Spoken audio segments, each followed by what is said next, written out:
Ladies and gentlemen, I believe we're live.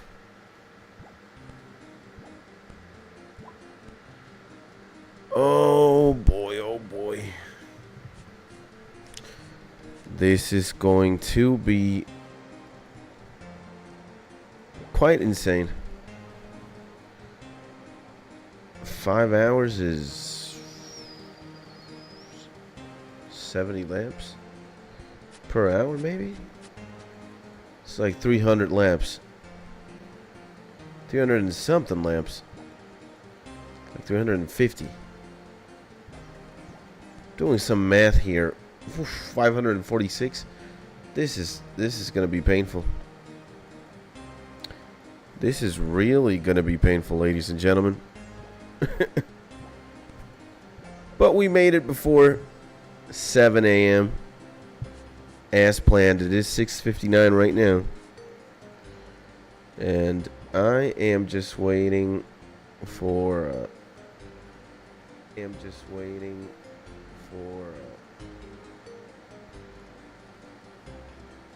for this, really.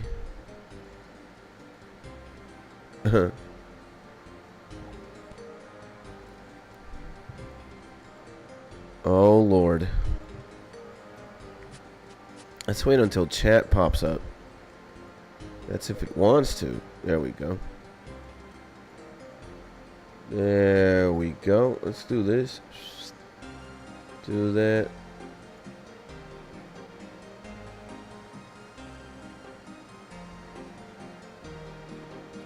You gotta be kidding me. There we go. Okay. Fair enough. All right, ladies and gentlemen. Welcome back to another Skits Tony live stream. My name is Skits, and we are definitely back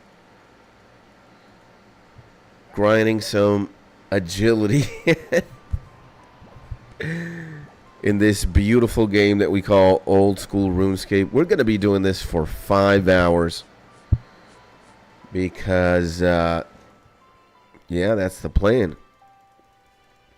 And obviously, I already have more agility than the one that you guys saw me with yesterday. I have 9.2 million now. And, yeah, I think on Sunday yesterday, because today is Monday, 13th of October, 2025. By the way, happy Monday, ladies and gentlemen. You know, as we normally say, new day, new week, new us. It's time to fly. It's time to grind, baby. And, yeah. It's Monday. I've already been up and about for a little bit. I chopped up the past stream and, whatchamacallit, bro. And made a One Piece video out of it. I gotta make a Naruto video out of it too. But I didn't have time to make a second video. I only had time to do this, to do one. And that One Piece video is going to be scheduled at 1 p.m. today. 1 p.m. EST. So in 6 hours. And yeah, well, we have 543 laps to go. And I see my homie Pika, baby. Good morning, my G. 3 levels to go? No. 4. We are in 95. So 96, 97, 98, 99. We're in the 96 agility grind. That's why it's called 96, because we're going to get to 96. But anyways, 3 levels to go. Almost, yes. And hey, man. Happy Monday, my G. It might not be your birthday today, Pika. I'm not sure if it is. I don't think so. There is a 1 in 365 chance that your birthday is today, but I don't know. What I will say, though, is happy Monday, my man. Hopefully you're going to have a beautiful and an amazing week. I'm here praying for you, my man. I'm here manifesting a beautiful week for you, my man. And I just hope you're in your happy, safe, and cozy place, bro. That's it. And thank you for tuning in. Bro, I did not turn the stream on that long ago. And here you are, man. Or here we are. And I can admit to, or I can say that just seeing you right now, so early in the morning, makes my day better, man. So I hope your day is diddly dandy, as they say. And I need luck to get my salary today. They forgot me for 13 days. Let's cross our fingers, bro. And let's hope that you do. I can't imagine if you really need that money. It should be quite stressful to be in your position. That's why we need to be a billionaire, guys. They don't want to pay my man Pika. Then we lend Pika the money. Yes, I am at zeros. Okay. Then homie really needs the money. Well, we're crossing our fingers, my man, and we're praying. I'm going to pray for 30 seconds right now for you, mate, my G. Out loud, I'm going to say, Dear God, please make my boy Pika's financial situation better and let him get paid. His salary is 13 days overdue. Please do something about it.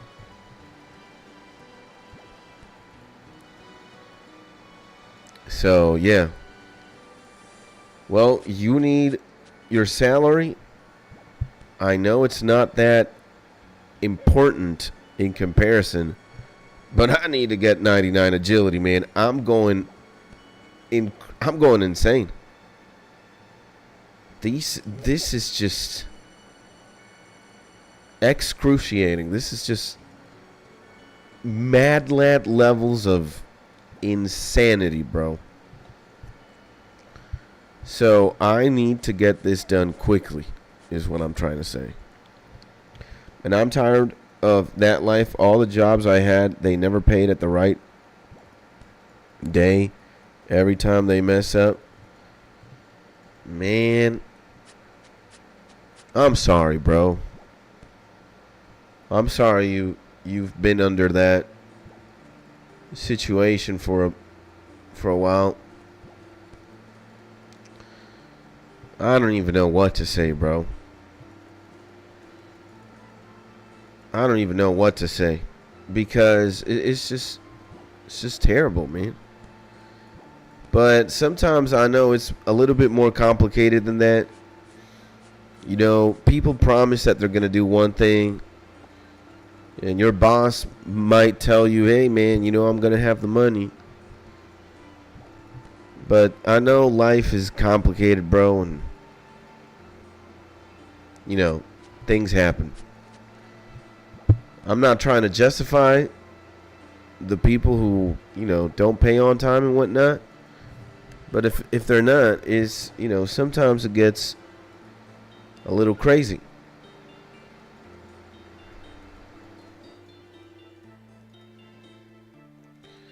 But yeah, man.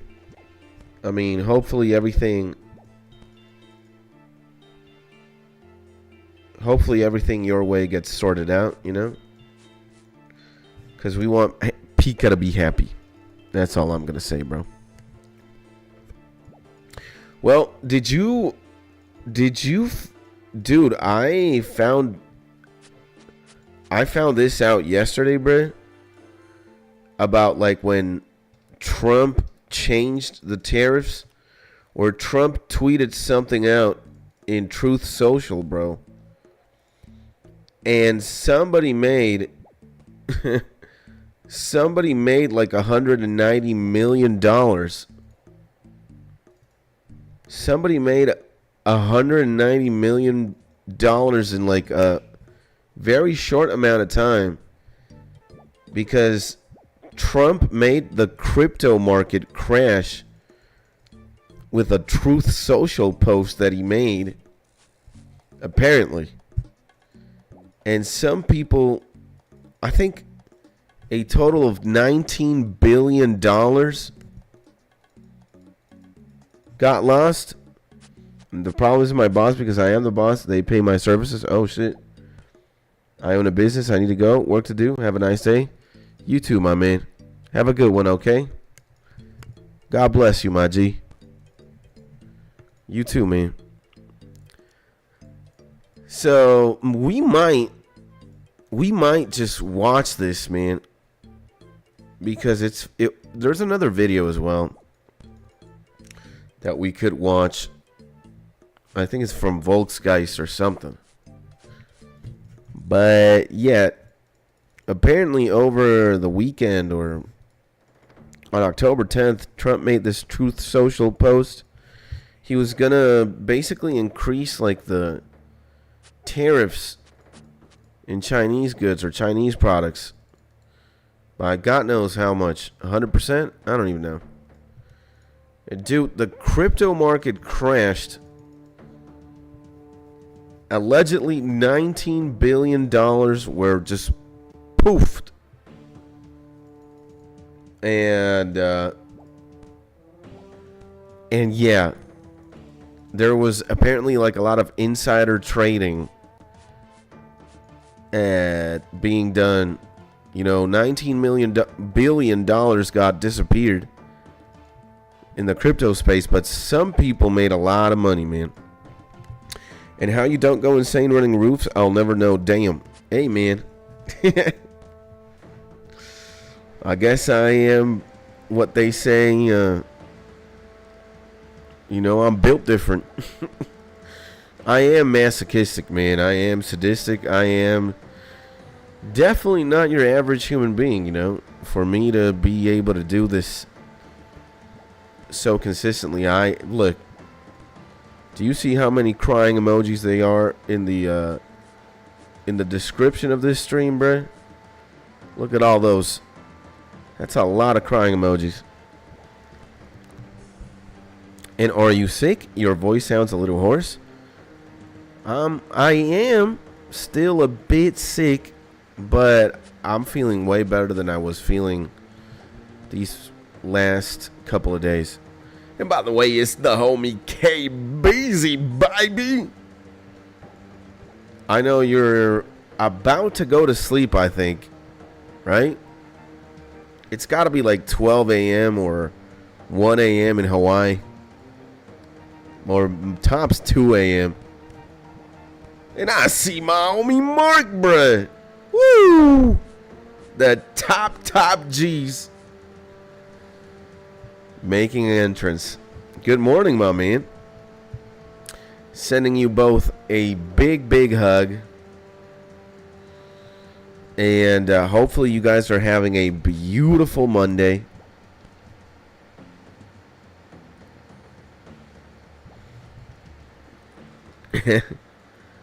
And me and Mark were so effed up yesterday. We kept opening and closing a door in CS and cracked up before getting shot in the head. Yeah, man. I'm kind of pissed, bruh. I'm kind of pissed that I did not get to play with you guys. But around the time, like, I messaged in the Gaming with Gang channel, you know, I was kind of like paying attention to the channel or to Discord for like 15 to 30 minutes. And then I opened World of Warcraft for like 30 minutes. And by 3 p.m., my wife was already home and I spent some time with her. So that's what happened. PTSD intensifies. Mark was like 10% beers in. And I was stoned off a fat ball. Beautiful, beautiful. Amazing. Yeah. Yeah. Well, it's got to be some other time. But at the very least, I hope you guys had a lot of fun playing them games. I certainly did. I had a good Sunday yesterday. It was pretty good. It was mostly like gaming and, well, I streamed, right? I streamed in the morning. And then, what did I do? I didn't go to church. I went to eat. And then I tried to chop up. I chopped the LA Beast videos for the YouTube channel. And I uploaded those. I scheduled those. And then I went to Discord. I messaged you guys to see if you guys were there. And played a little bit of WoW. And then, you know, throughout the day I was hanging out with Mrs. Skids. I was also opening RuneScape from time to time and doing this to minimize the amount of grind I have to do today and tomorrow. And time flies. LA Beast has a wife and a baby now. Yeah, man. A lot of YouTubers do, man. You know, it's crazy.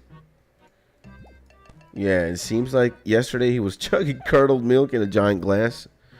Yeah, man. LA Beast is a different breed of human. Different beer. My tongue just went. Bleh. No, man. And what I want to see, I have to see the cactus gauntlet, bro. I think he eats 10 cactus or cacti. The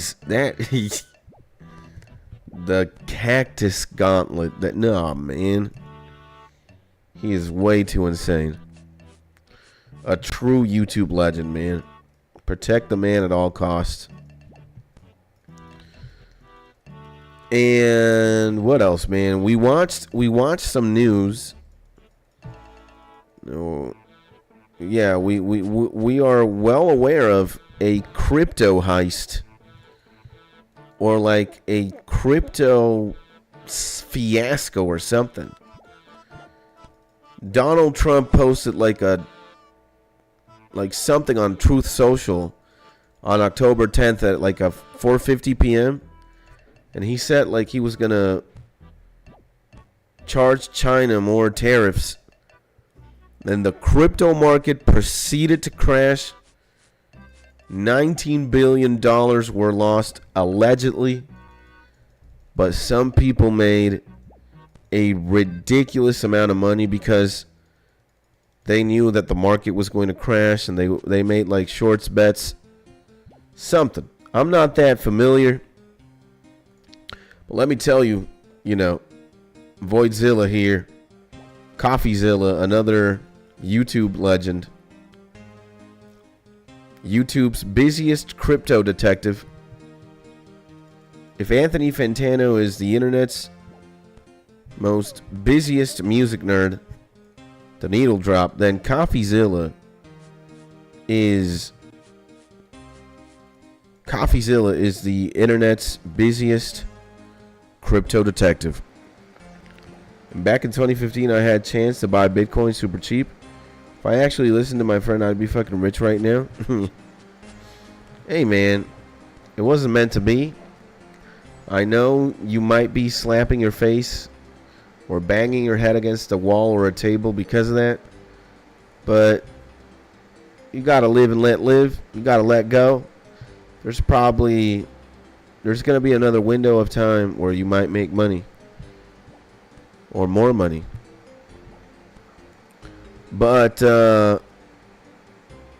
yeah, like I think I really want to watch this video, man, because it's just fucking crazy, man. It's just crazy. Back then, Bitcoin was just make-believe money to buy drugs on deep web. Yeah, there is a truth to that. Like, I remember the Silk Road, that deep web website where, you know, you could just buy drugs, man. Buying and selling drugs online was, you know, easier back then.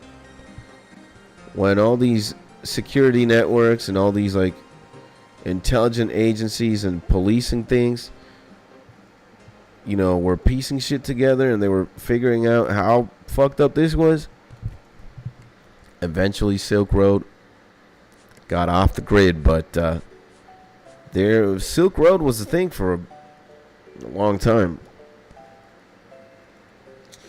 And like buying Apple stocks in the early 90s. Yeah. And are all kinds of drugs legal to buy without prescription in Venezuela? No, man. No. A lot of things are very illegal here. Probably the same things that are illegal in the US or Canada. I mean, weed isn't even legal here, bro. Marijuana. But there's just a lot of drugs.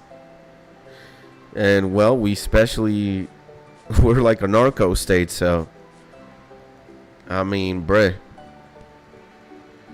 And, you know, drugs are way less of a taboo now in 2025 than there have ever been. So it's like illegal, right? But people just don't give a shit, man. That's the honest truth. I mean, it's not like a novelty. Back then, when the internet wasn't around and you never had like a phone on your fucking hand with Netflix and Narcos and, you know,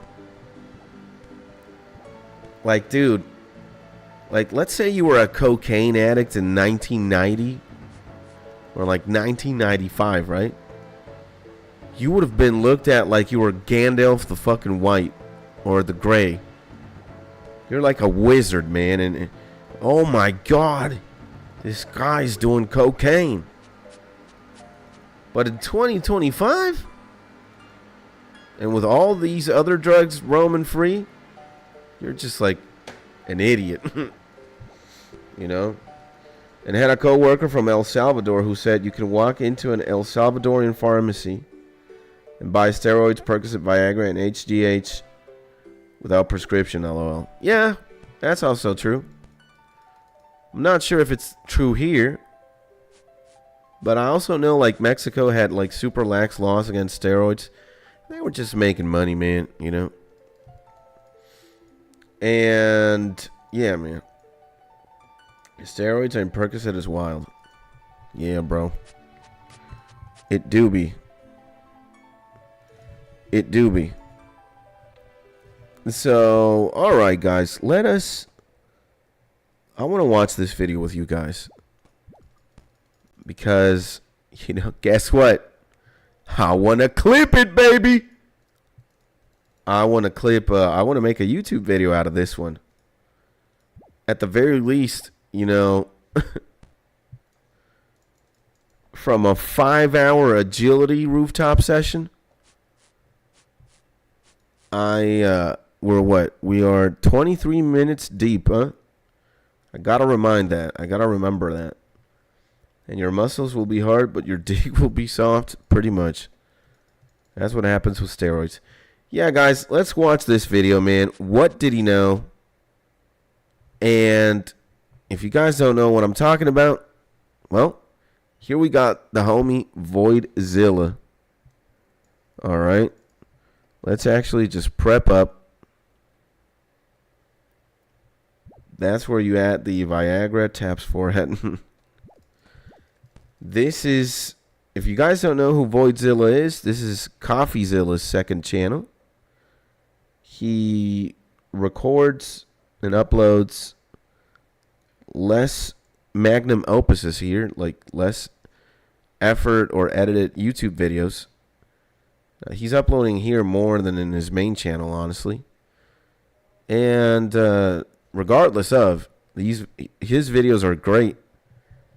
And he just talks a lot about what's happening in like the crypto market, the crypto space.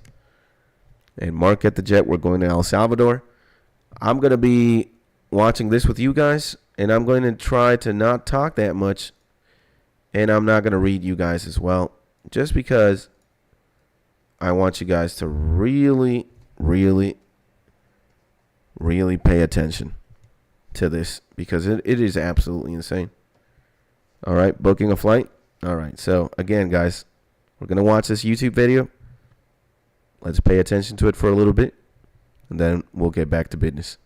So, What Did He Know by homie Voidzilla. Welcome to an $190 million insider trading analysis. Someone made $190 million while the crypto markets were crashing yesterday in light of tariffs that seem to have been preempted by a very specific trader. We're going to get into it. I want to be clear that I'm not accusing anyone of a crime here. Jesus. Insider trading specifically relates to securities. We've been pretty clear that crypto, especially Bitcoin and Ethereum, are not securities. So I don't even know what this is. I think this is all legal, kind of. I don't think it should be, as you'll see. But the question is, what did this guy know? Okay, how did somebody make $190 million while everyone else was losing their shirts yesterday? If you don't know, there was one of the biggest crashes we've ever seen in crypto. And someone came in 24 hours before and started placing shorts against the market. Short is just when you bet that the underlying asset is going to go down in price and you will make money on that. Now, this all started October 9th. At 16:39 GMT time, they start accumulating this Bitcoin short. They initially put, and this is not chump change, guys. This isn't under your couch, pennies. This is $80 million that initially gets deposited. Holy Lord. Imagine that, boys. Just having a nice $80 million to invest right before a crypto market crash happens. Huh? Damn. And they start placing shorts against Bitcoin. Okay? That's fine. Now, the amount is unusual, but that itself is not the unusual part. Then we have Ethereum starts to get shorted at 3:49 GMT. Interesting. $30 million gets deposited into this account. Immediately start placing major bets that the market is going to go down. Why is this significant? Well, because at 14:57, this is only a few hours later, like 12 hours later, Trump posts on Truth Social that they are calculating a massive increase on Chinese tariffs. This is due to a rare earth mineral dispute. But the point is, nobody knew this was coming, except, of course, maybe this guy, because he's already got these multi-million-dollar shorts. Now, where I think this goes from suspicious to downright diabolical is the fact that at this point, the market dips a little bit because you have these threats of tariffs. But the person does not start closing out their shorts yet, which I think is very interesting. If you place this huge short bet and then the president tweets something like this, you would think you would close out your order. But not only do they not do that, not only do they not close out their short, they continue to place short bets against Bitcoin. In fact, this person continues to short Bitcoin all the way up till 2049-23 GMT. Why is that significant, ladies and gentlemen? It's because 2049 is the last short he places, okay? 2050 GMT. A minute later, 1 minute later, Trump announces they're considering an 100% tariff on China, which of course tanks the market, and this person makes literally $190 million in 24 hours. You guys see that, bro? And I'm trying not to talk as much. Pause the video, because Coffee is basically blitzing all this info, and yeah, he's putting the pieces of this story very quickly. But when all is said and done, Trump makes a Trump posts on Truth Social, I don't know how many gabillions of dollars, just because a lot of people lost a lot of money. But some fucking mad lad made $190 million.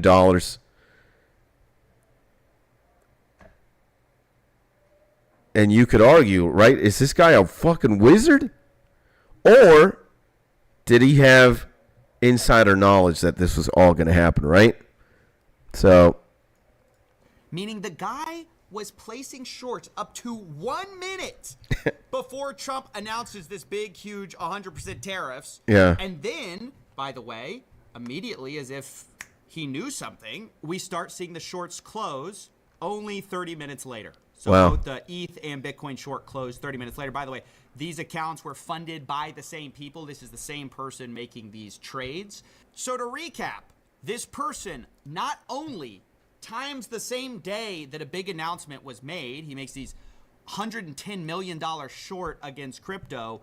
He then also conveniently waits past the initial tweet about tariffs until the most significant announcement, which is the 100% tariffs, and he's shorting it up till 1 minute before that. Guys, this is some of the most blatant crime is legal moments we've seen. $190 million. And the question is anything going to be done?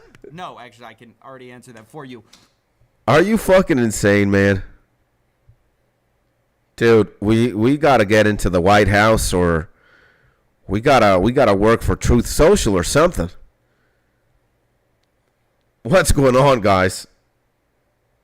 And I'm sorry, Coffee, that I paused at this very specific frame. You're still a very handsome man, and you're still the internet's most amazing crypto detective. Dude, this is next level Illuminati scam. Yeah, this is like you're crashing the market on purpose, right? You could say, I don't know how many bajillion dollars get lost in the process, but you and your people make gajillions of dollars too.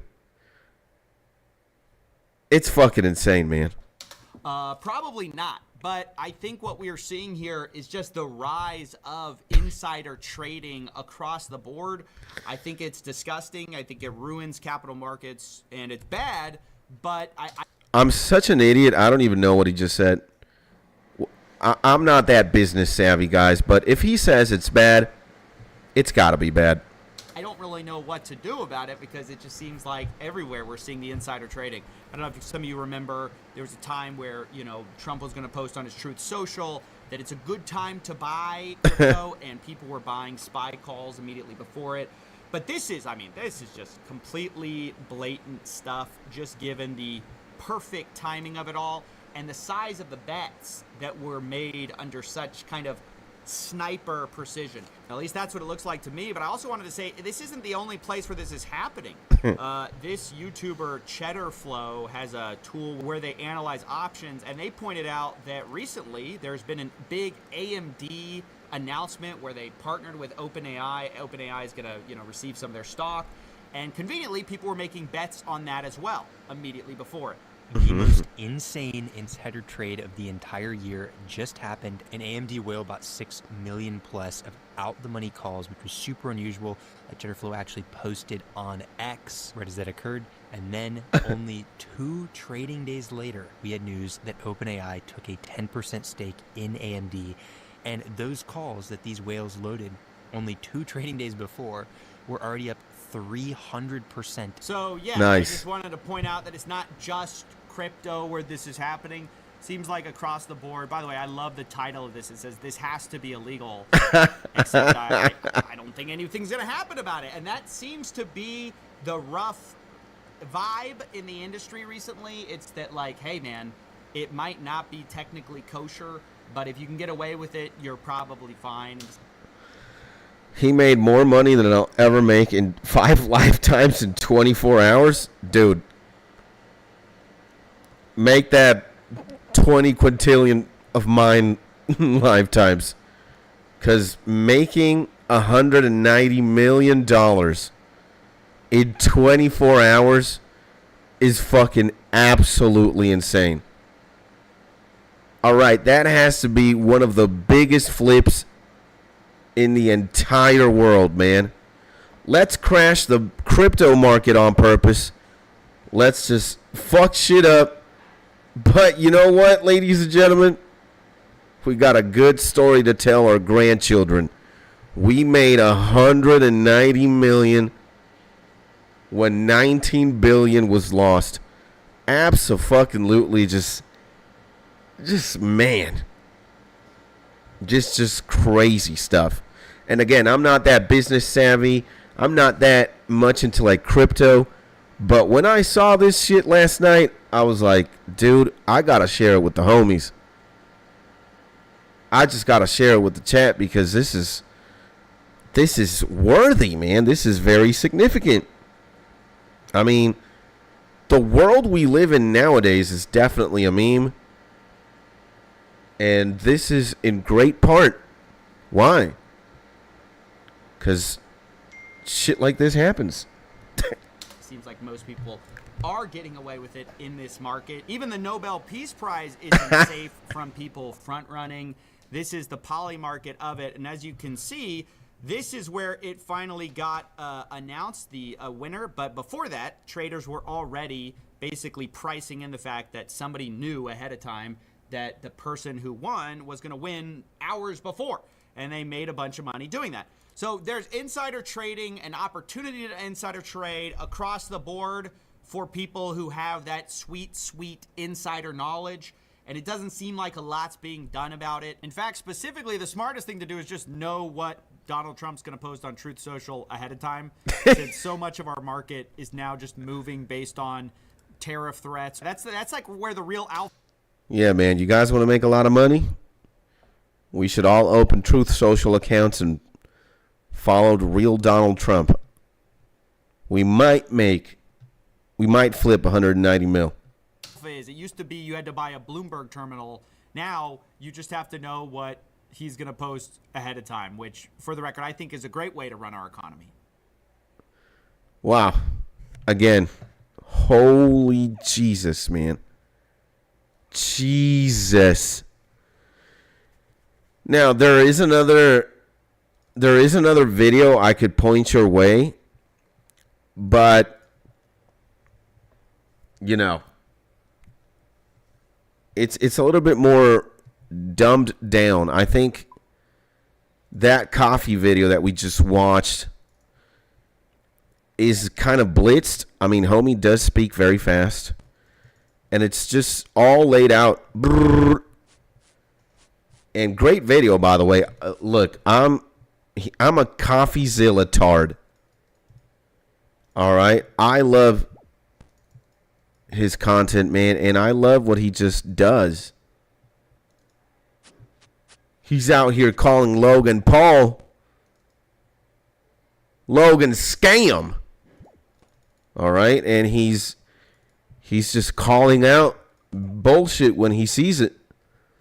And if you scam, or if you're a YouTuber or an online persona, an influencer of sorts, dog, yeah, he's probably made a YouTube video out of you. And yeah, man, coffee is protect this man at all costs. Really, please.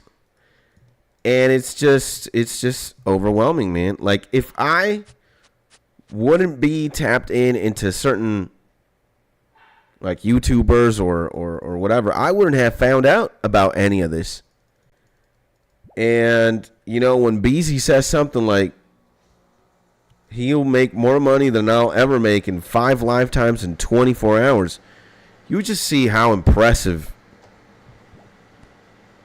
or just like how meme worthy life truly is in 2025. It's like, bruh, it's just so insane, man. Really? Like, what the fuck is going on? It's fucking brutal, man. Let me correct that. Let me put that there. Yep. So it's like, bro, man. Jeebus. Jesus Christ.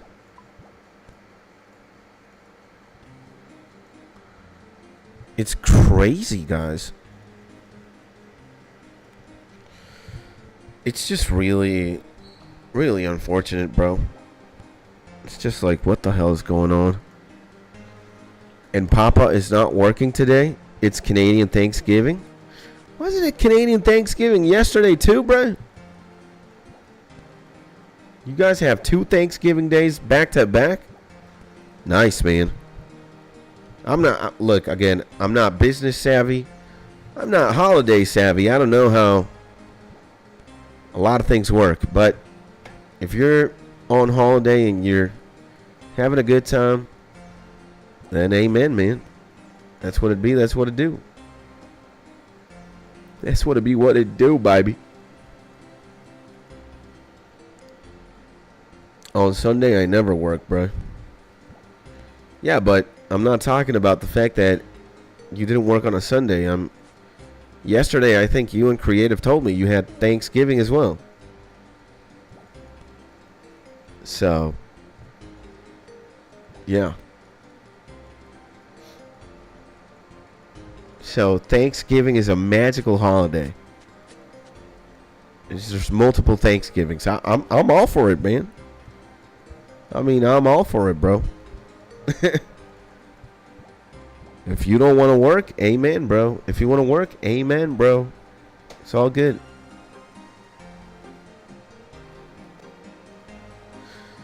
So, yeah, man. What the fuck is going on in 2025? Just BS, I guess.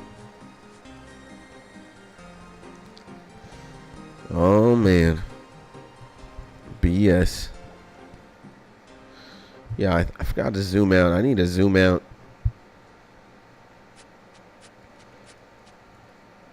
I need to run more effectively. When a holiday is on weekend, we still get a day off, but pretty sure it's today. Okay, man. I can at least tell you that we do not celebrate Thanksgiving in Venezuela.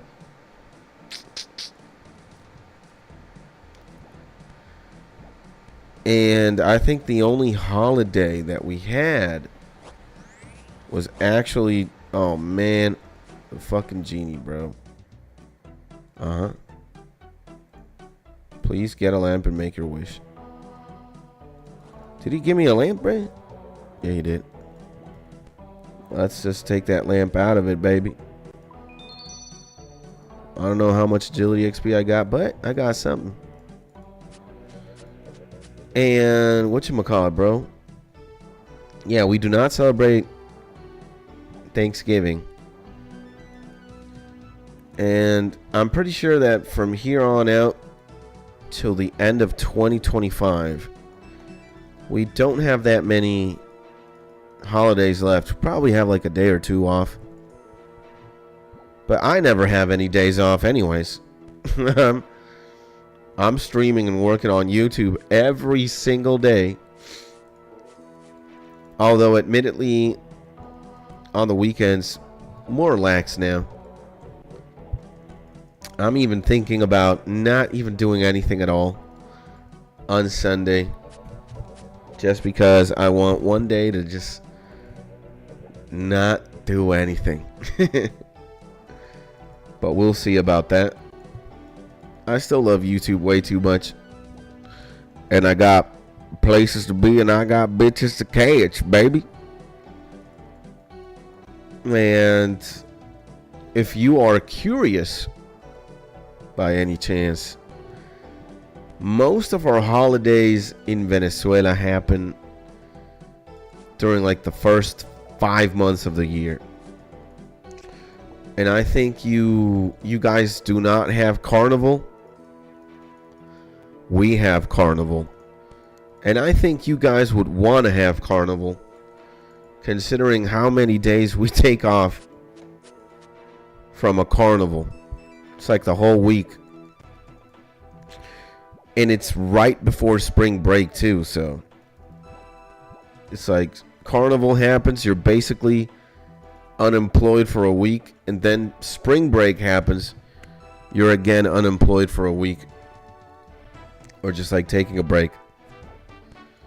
And that happens between like March and April. So it's pretty great.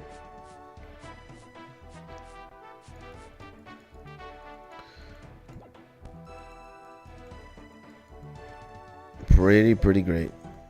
Dude, wasn't it? Didn't I have 508 or something? Something's going on now. Not sure. And wow, I can't believe we've already gone over halfway through. Halfway through agility, baby.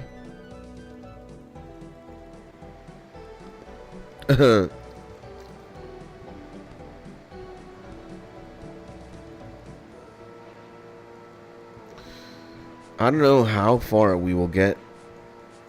What's it gonna be? What's it gonna be? I don't know.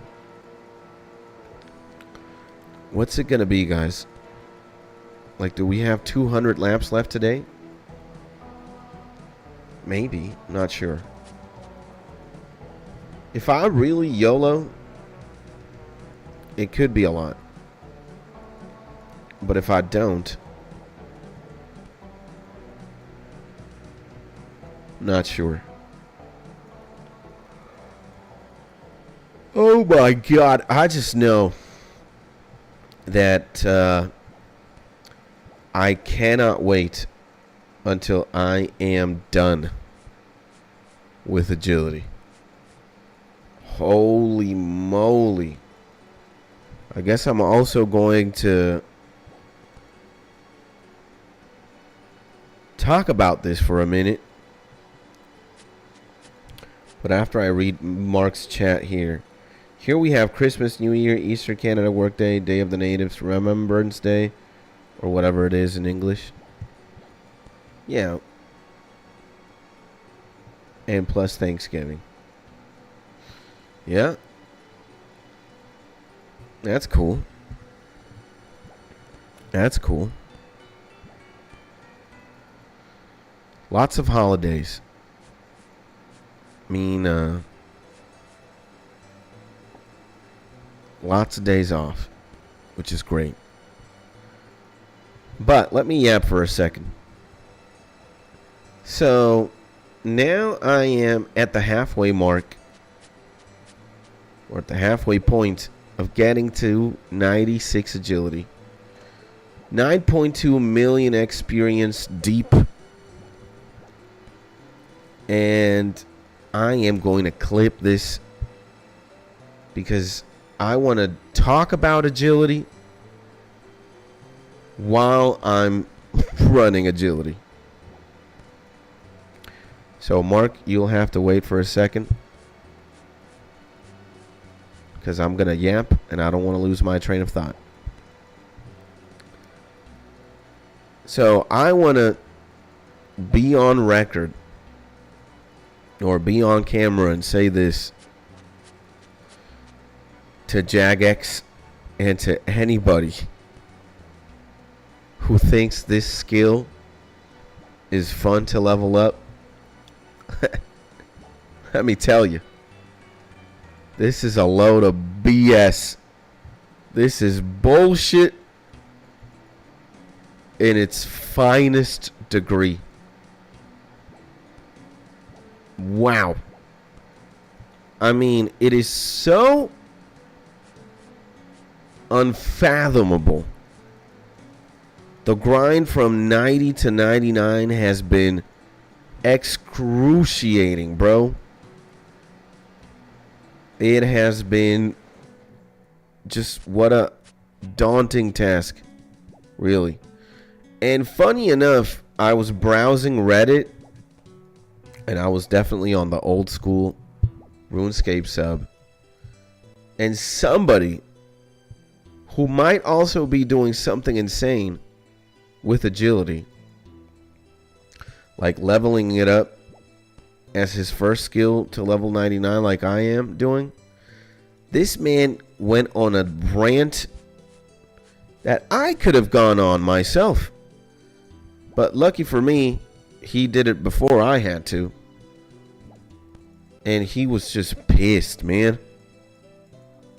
This person who was complaining about, like, the systems regarding leveling up agility, them being so not fun at all. This man complained so hard that it made me chuckle too. I was just like, this might be my clone, or this guy might be doing the same thing I'm doing, and he's already getting PTSD. The only saving grace this has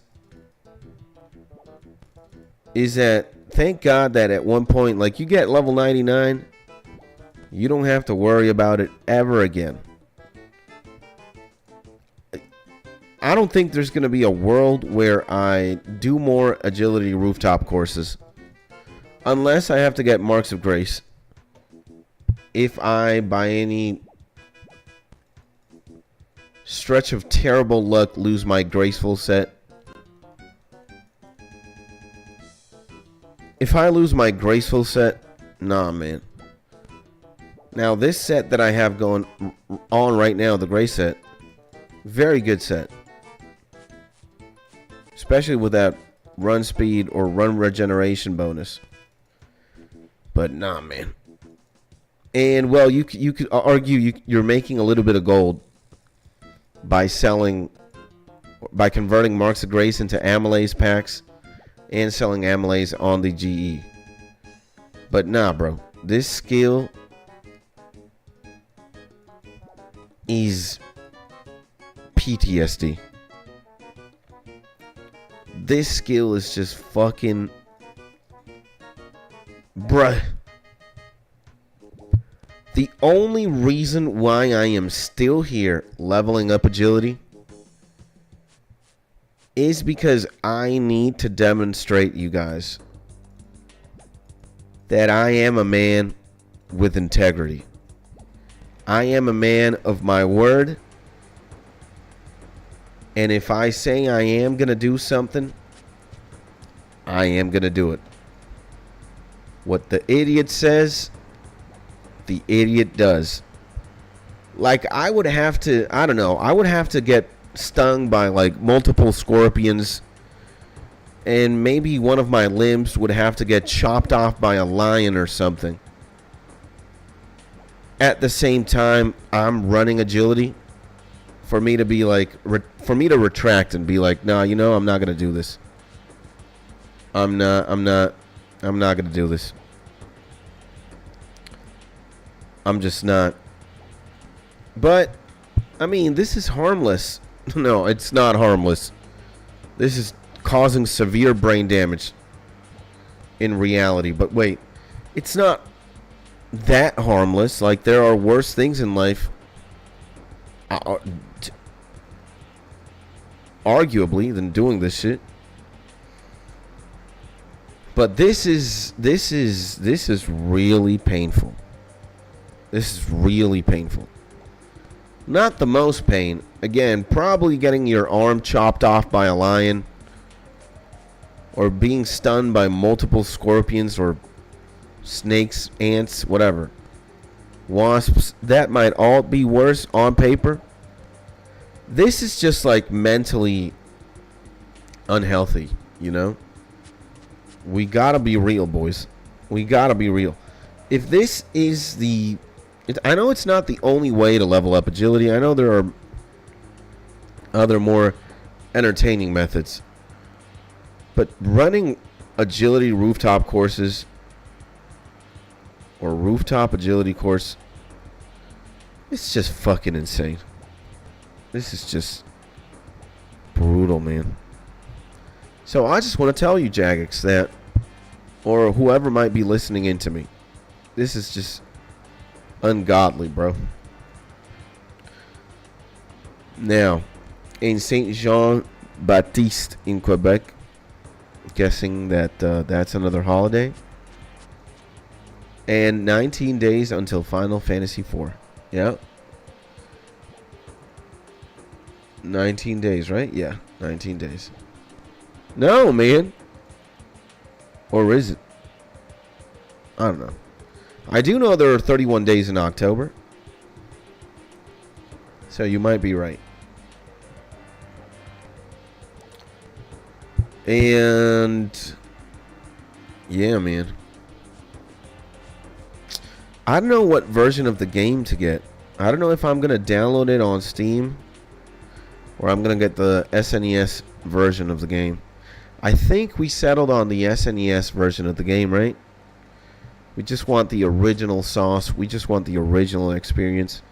It is arguably better to play it when the graphics are more like HD, I guess. The game looks more polished. I don't give a shit about that. Unless it's like too choppy, that like the pixels are indistinguishable. I have to admit, I did not like FF6 like maps and like the layout of the game. It was just confusing at times. The maps were like weird, like visibly weird. But I mean, we managed. We pushed on. If there's a GBA or a Game Boy Advance port of the game, we're playing Game Boy Advance because I can just blitz the game. Then I can just like grind so fast.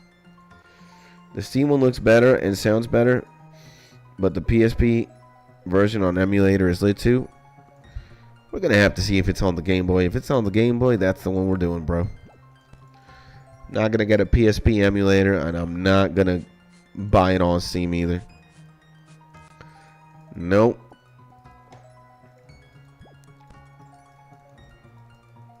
I love Square Enix. I love Final Fantasy. But I'm not buying that game.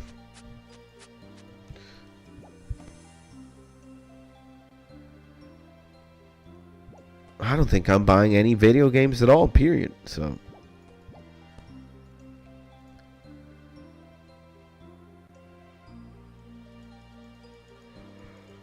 I already got my hands full, bro, with what I'm enjoying right now and playing. I don't really need. I'm gonna play Final Fantasy IV because it's Mark we're talking about, guys. My guy sensei. I am Kakashi. He's my guy sensei, man. And I'm actually in a playthrough of FF4 right now. Nice. You are playing the game, or are you watching somebody else play the game? Because that could mean two different things, right? Like you could be watching somebody play the game, or you could be in the game yourself right now. Nah, man, I playing it from time to time. Ah, okay. I am going to. Yeah, I think I'm 100% sure we're not going to be done with agility. And I think I'm going to play. I think I'm going to play Final Fantasy IV some days on the week or of the week, but mostly, let's say like Fridays and Saturdays. Could be like Wednesday, Thursday, Friday, Saturday. Because I'm still a man on a mission. I still need to get this shit done. And I think the second that I'm done, when I get level 99 agility, I really don't know what's going to happen. I think I might level up my combat stats and my magic a little bit higher. Maybe towards like 60, 70. And then I'm going to quest like a fucking manic. I just want to progress through the game. I just want to quest. And then like level each skill like progressively. I don't think I'm going to commit to level 99 anything. Except I'm just going to work on everything gradually. You know? So that my mental health does not deteriorate. And that I actually love the game. And I see my homie EVFA, baby. Good morning, my man. How long has it been, my G? It's been a minute, my man. How you is, my man, my boy EVFA? Hopefully you're having a beautiful day, my G. It's been a long time since I've seen you. Hopefully everything has been going great with you, my G. Sending you a big hug, my man. And how are you, you were asking. How am I? I'm doing pretty good. You know, if I have the stream on and I'm seeing Mark's beautiful face, now arguably he's hiding behind a mouse, I believe. A mouse with a suit. But if I'm with Mark and I'm just chilling, playing any video game, we're doing all right, you know? Cannot complain, bro. And thanks, bro. And I am back with new music. Nice, man. Congratulations, bro. What kind of music have you been making, man? I can tell you I've also been making music, but I'm admittedly disconnected from like FL Studio. I'm not chopping that much nowadays. I already went through like a couple of phases this year alone where I was like super beat savvy or beat hungry. And you have listened to it, bro, before? I have. Then how is that new music? I don't understand. But hey, man. All right. Yeah, I mean, I might not be making music and I might not be listening to as much music as I used to before. But if I'm being honest, I got burnt out. I have not gotten burnt out of agility. Believe it or not. I'm built different. I'm still doing this shit. And I'm going to get to level 99 agility. Just watch. But I got burnt out of like doing music streams. I really did, bro. Like, it's such a narcissistic experience to live. I already explained it once before. And I really don't want to talk about that. But it's just like everybody wants to just be a narcissist. It's all about me and my music and check it out. And if you don't, then fuck you, basically. And I just got tired of that, bro. I just got tired of that. For me, music is life and it makes me happy. Yeah, man. I mean, I could agree. I could agree that there is a lot of truth in that. And I also like video games. Yeah, man. I'm not going to say whether I like games more than music or music more than games. It's not a competition for me, man. I love both. But I certainly did get tired of listening to music live on stream. I just hit like a boiling point. And I was like, you know what? I'm not enjoying this anymore. Like the type beat space, the music space, the beat maker space. This is just my opinion. I could be wrong, bro. It's a very selfish environment, to be honest. It's a really selfish environment. Like if I'm not listening to your music, right? Then you're not here. People don't have it's just different in 2025, man. It's just different. I don't like it really. And music and video games are like 60% of my life. I'd say again, it's not a competition. I'd say my numbers are a little bit higher. Yeah, man. I mean, just the time that I've given World of Warcraft alone, and the time I've given to rooftop agility courses. Not even like giving rooftop agility courses is not even 0.1% of my World of Warcraft career. Not even that. Not even 0.1%. I don't think it's even 0.001%. So, do you like the new Battlefield? I have never played the new Battlefield, so I don't know if I like it or not. I mean, I think I would. I played the first Battlefield a long time ago, and it's a pretty cool game. The other 40% is my girlfriend, brother, and parents? Nah. 40% is way too generous for me. It's like 40%. Giving 40% to family, Mrs. Skits, and friends, way too generous. I think it's not even 20. If I'm being honest. YouTube and, well, YouTube now takes just a lot of my day. It's like 10 days maybe. Not 10 days, 10 hours more. I'm sleeping for some, and then I'm just being an idiot for some, and then I'm hanging out with my wife for some. And you don't like FPS games? Of course I do, man.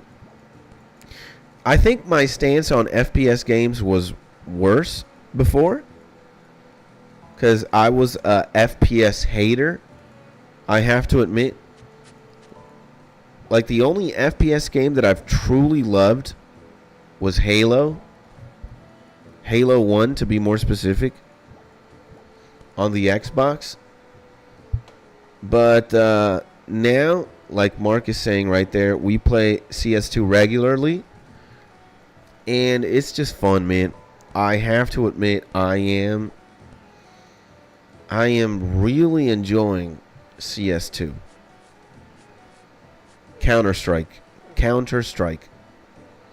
Call of Duty, I have never played in my life at all. I think I downloaded COD Mobile once, and I might have played COD Mobile, but nah.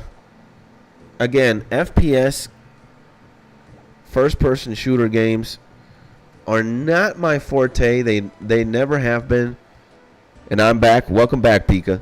Maji Pika! So, yeah. My forte is MMORPGs, JRPGs, hack and slash, Pokemon, turn-based RPGs like Final Fantasy or Pokemon. And welcome back. What a good guy, man. EVFA, man. I don't think EVFA meet Pika and Pika meet the homie EVFA. I don't think you guys have ever seen or met one another before, so I will introduce thee. Pika, EVFA is a G that we met a long time ago thanks to the art of beat making and music when I used to do, listening to music streams way back in the day. I've still done them, but I used to do them way more back, and I played games less. Now I'm playing more games and listening to music less. And EVFA, Pika is a newer homie in comparison to you. And Pika and I met thanks to RuneScape, right, Pika? I think.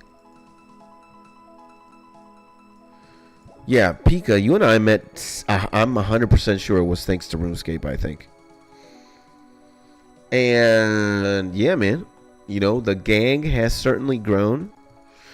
We are more and more every day. It's going to be, I meet you by YouTube stream. Yeah, but I was playing RuneScape, I think. Right? Like, we've all met here thanks to me streaming. Even Mark. But Mark and I met in a Chrono Trigger stream. And I think you and I met when I was playing RuneScape on stream. 100%, I think. And EVFA and I met when we were doing music streams back then. And music is life. Yeah, man. Music is very, very important to me and for me. And I know it's also very important for a lot of you guys.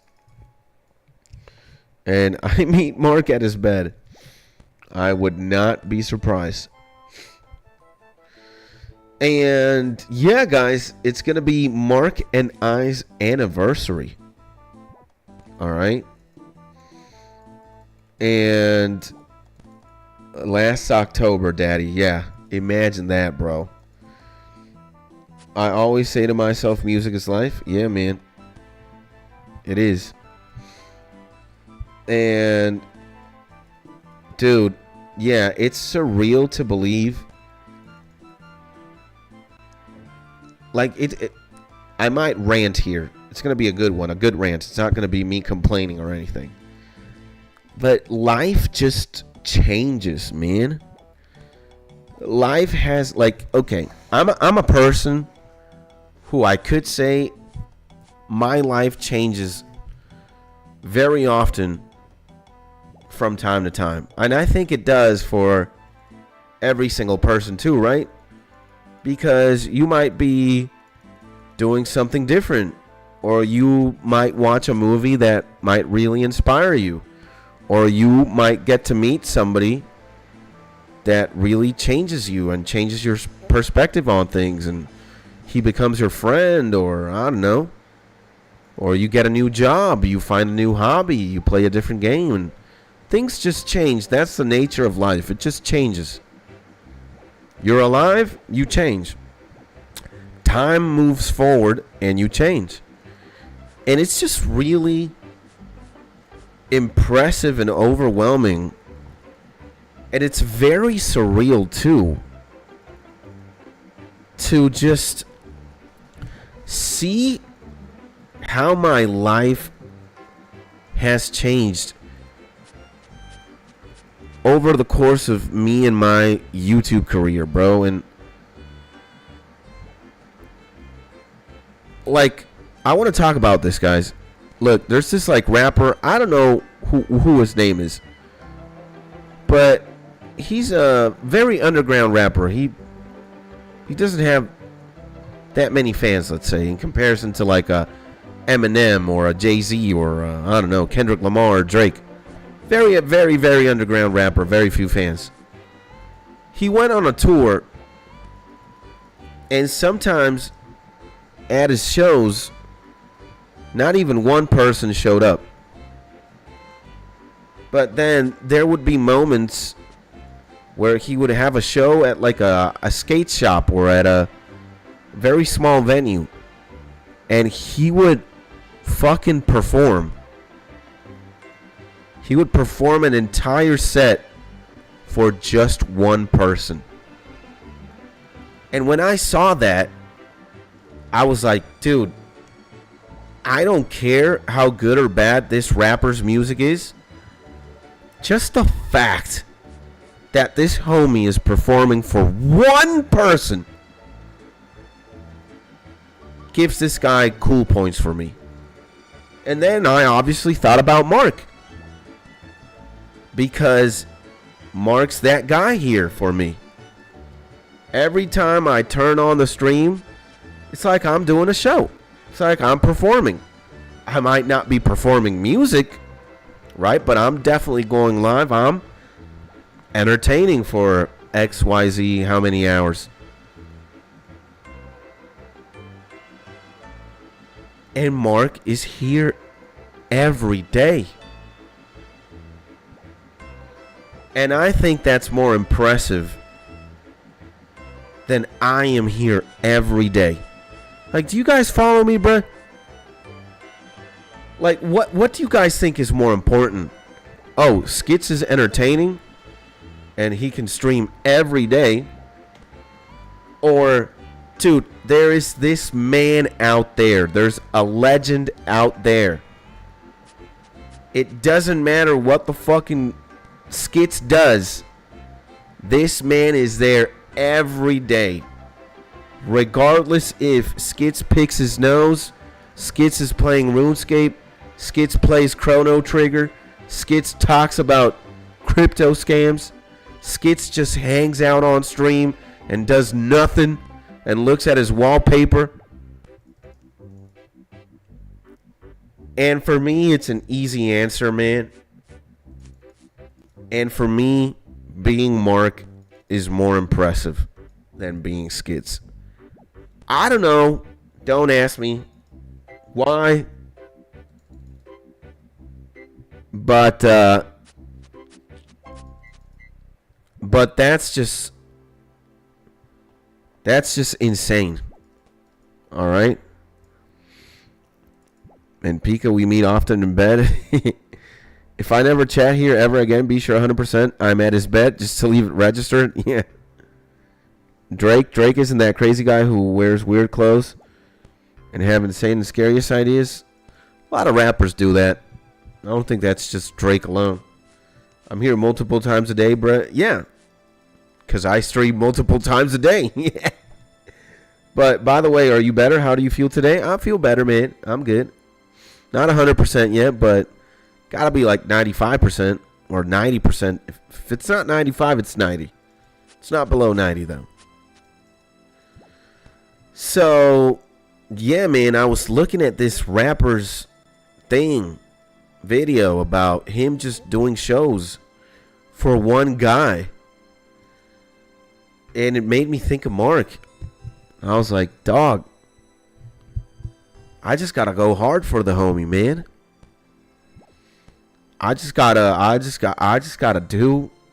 Look, if I'm gonna click agility, rooftop courses, if I'm just gonna watch my wallpaper for 5 hours, I need to make it entertaining for the homie, man. I need to make it good. So that at least he can say, hey, man, I'm not wasting my time here. So, I do not know what's going to happen in the future. I'm not like a psychic like that, I have a general understanding of what is going to happen if I do certain things, right? Hopefully, I'm still streaming, right? And I'm saying hopefully, and you're going to release it soon, a project? Okay, nice, man. When you do release your project, let me know so we can check it out. So, like, look, if a meteor doesn't fucking collapse onto the Earth or a magnitude 10 earthquake just devastates Caracas and explodes Venezuela into oblivion, I'm going to be streaming because I just love the game, bruh. I love it. I don't care what it is, what we do, what goes on. I just want to get better at being a streamer, and I just want to stream more. Period. And I'm always going to be around unless an unforeseeable natural disaster occurs or I die, something like that. And after the praise, do I deserve another beatbox battle this morning? See, you're a little shit. You take it way too far. You start abusing your privileges, and then Skits has to be the one crossing his arms. No. We're not going to watch a beatbox battle this morning. Tell you when. This afternoon, sure. Because we are going to be listening to music this afternoon. Beatbox and music go very well together. But this morning, no. I'm on a mission. You see these numbers right here? They got to get down. That's what we want to focus on. And so, yeah. If no natural disaster occurs, or if I don't get plagued by like this insane disease, I'm gonna be live on stream. I'm gonna still do YouTube. 100%. But what I cannot control is, who's going to be watching me or what happens to Mark, right? I don't know where Mark is going to be in a year. I don't know if he's going to have the same job. I don't know if his liver is going to explode because homie drinks a lot. Not going to go into detail about that because it's not my place to talk about it. But I don't know, man. Or let's just say worst case scenario, Mark just doesn't like skits anymore, right? Mark moves on. He finds a different streamer, or he just doesn't like me anymore, and he's like, fuck it, man, I can't watch streams anymore. I don't like this shit. And that would be, wow, thinking about that would be insane. Because here the boy is every day, and hopefully he's also very happy. Hence why he returns every day. But imagine the day that he doesn't because of XYZ. It's like, holy Jesus. That's a nightmare of a scenario. So, and well, you could put the sound only and keep grinding. Nah, man, I don't want to do that. If we're going to watch the beatbox, I want to watch the whole thing. And in a year, he will be at my bed. That could be. That could be. That's like, I can see into the future if certain things happen. But there's a point where it's just like, I don't know what's going to happen, what could happen? Anything is possible. So,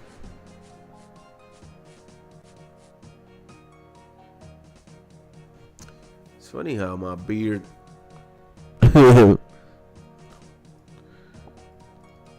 And if you don't see me for a week, I'm dead or in the hospital. We wouldn't want that, bro. At all, man. No. So again, man. And I cannot be selfish, I cannot be... I have to work my way around certain things and emotions. And that could be, no, it will be, must be. Like, if there is ever a day that you guys stop supporting me or stop watching me, I gotta make peace with it,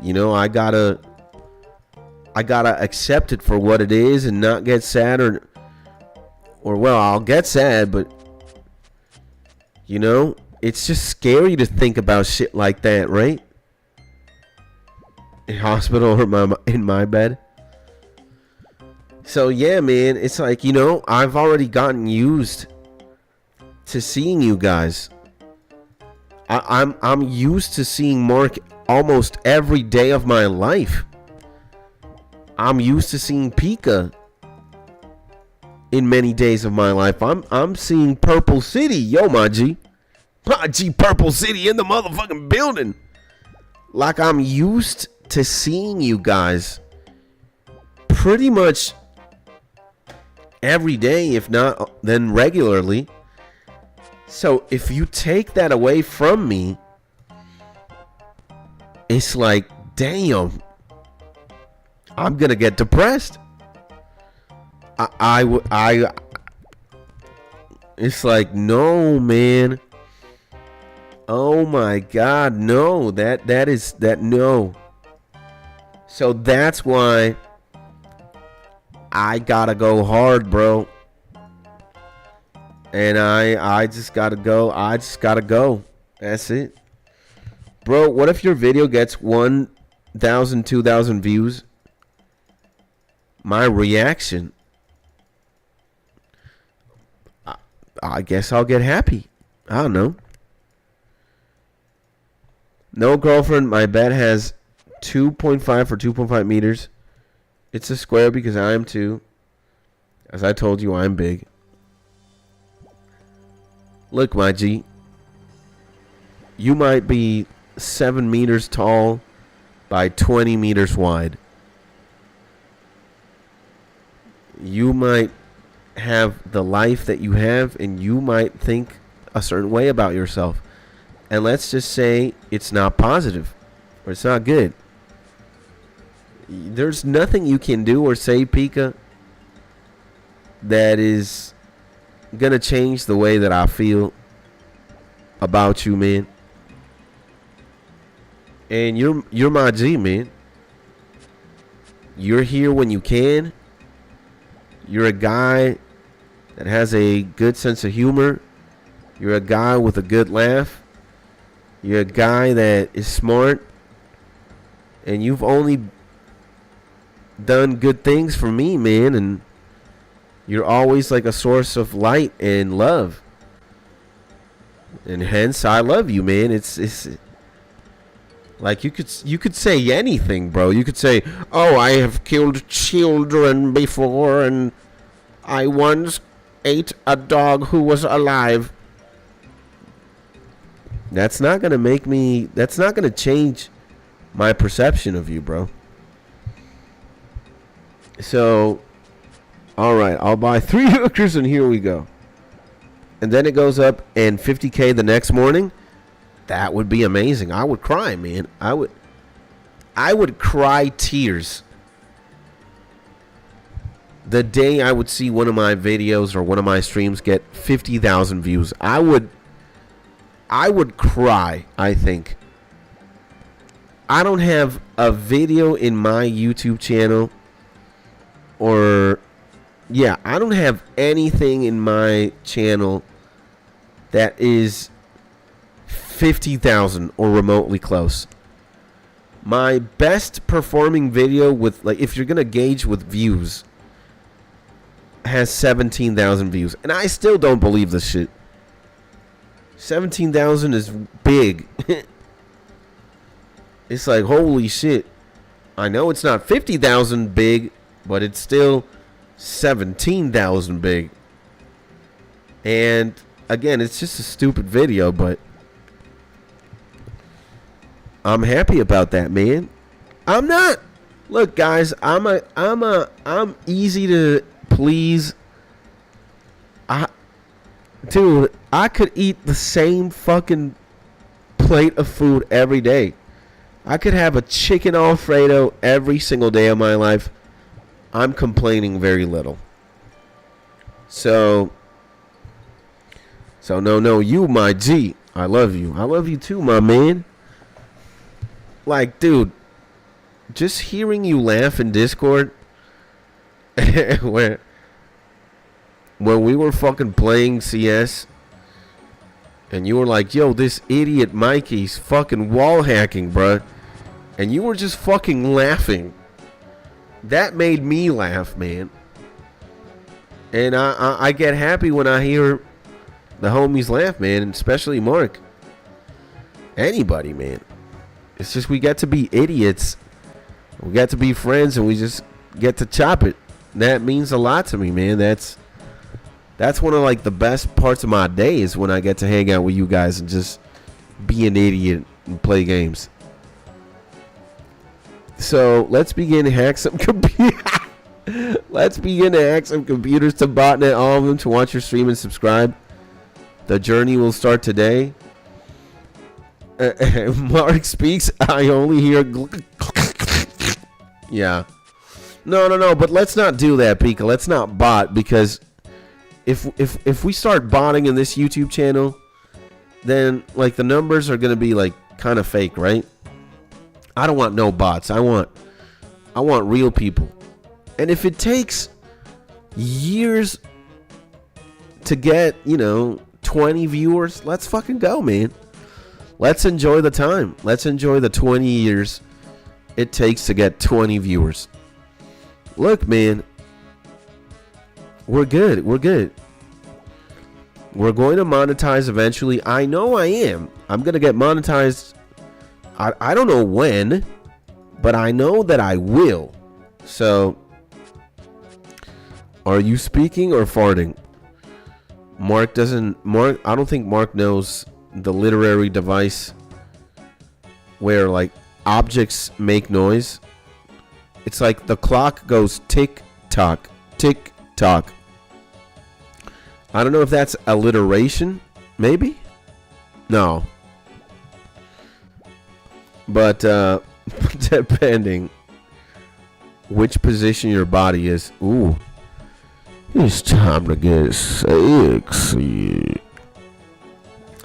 So, yeah, man. I'm here for it, bro. If it takes me 7 quintillion years to get 100 viewers or 200 viewers, amen, bro. If I never get there, amen. I tried. I really did, guys. And I'm twerking right now, Pika. Yeah. Look, man. We already met Mark. I already have a Mark of my own. I have a Pika on my own. I have a Purple City. I have an EVFA. I have a Prestige. I have a Beezy. I have a Meth Head. We got boosted on our Discord. We got a level 2 server now. And me too. We got a Don. See, man, we got Don. Don's coming in here regularly, spreading good vibes, showing us his sexy 80s-esque Michael Jackson R&B synthwave. And what's good, bro? All good, my G. Happy to see you here, my man. Good morning, bro. And just clicking agility, rooftops, and RuneScape and going insane at the same time. But I'm also here with you guys, and I'm having a good time. What about you, my G? What's good, my man? How's your Monday treating you so far, my mans? And let me do something that I haven't done. And,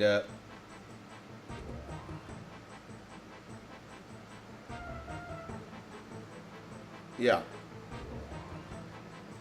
I needed to hydrate my eyes. My eyes were feeling like I had jizz in my face. Pause. Whoa. And came to say hi and like the stream just before I hit the gym. Jesus, man. See? How the hell did we not win in life? Well, we got a homie like Don doing shit like this, man. We made it, man. We made it. Do we need 40 viewers? 4,000 viewers? No, man. We just need to read things like that and continue. And thank you, my man. You're a beautiful soul, bro. You're a motherfucking top G, bro. Crush that gym workout. Go insane.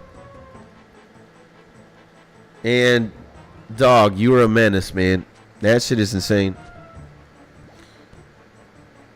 I can never reply to Don because of that thing on the O, but yo, I can't reply to you though. So I'm humbled, man. I'm grateful, bro. I mean, of course I want 7 quintillion subs, 7 million live viewers, because I'm an anime supervillain.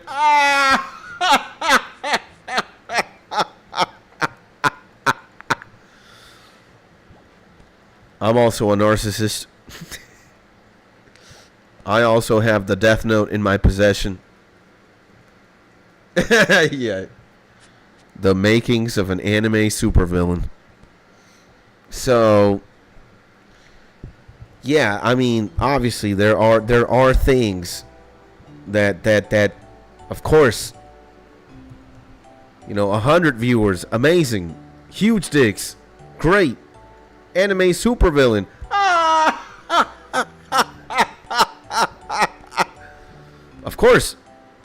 course we lean. Why do you think my name is Skits? We lean into the bit. We lean into the degeneracy. We lean into the gay. We lean into anything that might make somebody laugh. If I gotta be the bit, I become the bit. If I have to be like water in a river, water go down a stream, water take form of anything, then Skates will become water. Right? I just want to make you laugh, or I just want to, I want you to have a good day, man. That's why we're here. And because we want 1 million subs, we want all the accolades. We're also transforming into an anime supervillain.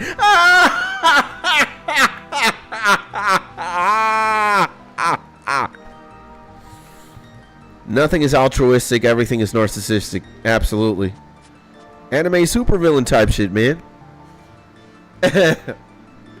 So, of course, we gotta lean into the bit. Absolutely. So, but if it takes us 20 gabillion years, bring it on. I will be here. I am.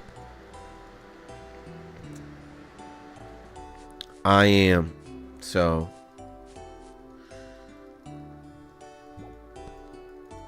we have, I mean, I don't know. It's just that I want to prove it to myself that I can. And it's like everything that I have left. So, like, I will, bro. You know? I am, and well, you seen watery last time I fucked your pussy.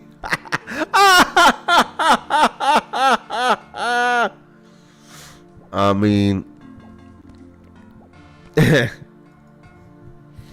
yeah, that's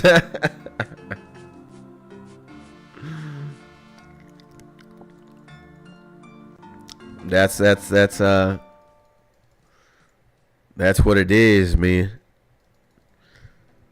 And I think I've already, like, look, if I wouldn't love this, if I wouldn't love streaming, do you think I would wake up at fucking 5 a.m. to turn this shit on at 6:59 a.m. and spend time here with you degenerates? Being a degenerate myself, like, dog, I'd have to be the most masochistic person in the planet. I hope no psychologist enters this live stream, otherwise we're fucked. Yeah. We are all anime supervillains, so like look, imagine how fucking insane I would have to be to like lean into the bit so hard. Not even lean to the bit, just like stream for XYZ hours every single day if I didn't love it or like it. Like, how fucking deranged would I have to be? Right? Like, does it make any sense? Right? Does it make any sense that I do this for so long every single day if I wouldn't like it? Like, how does that math work? Homie streams every single day of his life, but he doesn't like it. It doesn't make any sense.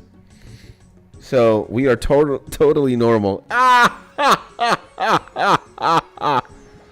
And of course we are normal, just like a thief says he's innocent to a judge in court. Yeah.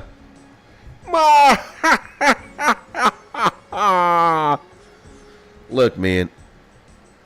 It would take a really special kind of degenerate, bruh, to do something like this.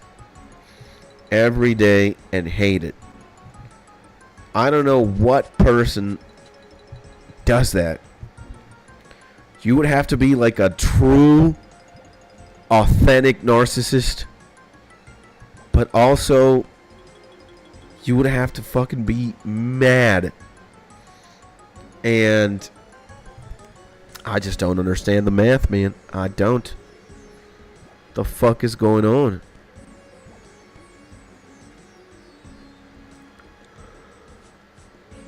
Are you so? I really don't. I really don't. So, yeah, man. I even thought yesterday of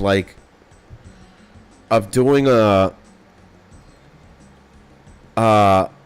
360. We've skipped some days, right? We haven't really done a 365 day live stream challenge. That would be just fucking insane, right? To understand the method, you gotta smoke it. Yeah.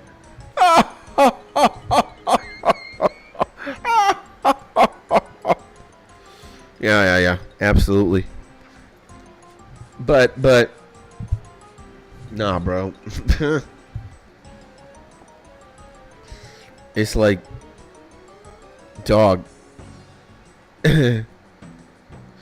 Yeah, it would take a fucking sadist, a true masochist, narcissist. It would take the most insane psychopath to fucking carry on what I'm doing, but not liking it. That would be an insane human being right there and then. And I want to commit to a 365 day a year. Like, I do, man. It's just that we need better equipment. I would need the whole fucking phone and like camera. I don't know if it's a phone or camera with a device. We need the IRL streamer setup, or put it up the ass. So we just need to we need to start playing the game differently. I don't know, man. I don't even know what the fuck I'm talking about, bro. But point is, I think we pretty much live stream every fucking day. But I think we can't 100% say we've done it for like a year. There have been days where I've gotten sick, I think. That's mostly it. You know, on sick days, it's like when I got clapped by my flu, I think I did not stream. Let's take a look, man. A day, 2 days, 3 days, 4, 5, 6, 7, 8, 9, 10. We missed one day here. Because we were fucking getting married, bruh. I went to my sister-in-law's wedding. That's why we missed here. 13, 14. Okay, this is 14 day. And boom, territory. And we're making each other more insane each day. Yeah, we definitely are. And especially with this agility grind, bruh. God dang. This is not for the faint of heart, bruh. This is not it, Chief. But I know. Sooner or later, though, we will be done. We're only 4 million XP away, bruh. That's it. 4 million XP, bro. Imagine that Mark and I were there with you now. The schizophrenic imagination continues. Yeah, man. Look. This is a Picasso level of artistic production. What's going on here while we're doing agility rooftop courses? We're developing schizophrenia. We're developing PTSD. We're having the gayest conversations imaginable. We are going insane as time passes by. It's entertainment for psychiatric wards galore. Look, we're seeing my brain just turn into slime or something. And we're here every day, huh? Just Da Vinci levels of production. All for your entertainment. Imagine that this is what's happening now. And we're clicking rooftops. Imagine the future. And get the pills, the powder, I bring the vodka. Are you kidding me? Let me get the vodka. You bring in the pills and the powder, bro. Damn. Mark thinks he's an idiot, but he's that smart. He's like, if anybody's going to jail, it's gonna be you. I know my wife. Let me talk to her for 1 minute.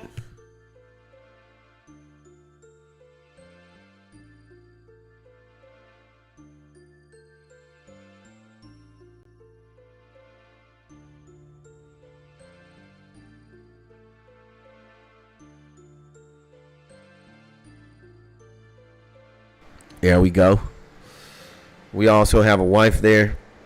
You see, my wife is my team player. And, yeah, I mean, my mission is to entertain so we can all laugh and create a cool environment for a community to emerge and have some inside jokes like the ones I left inside the market. Yeah, man, that's I would say that's fair.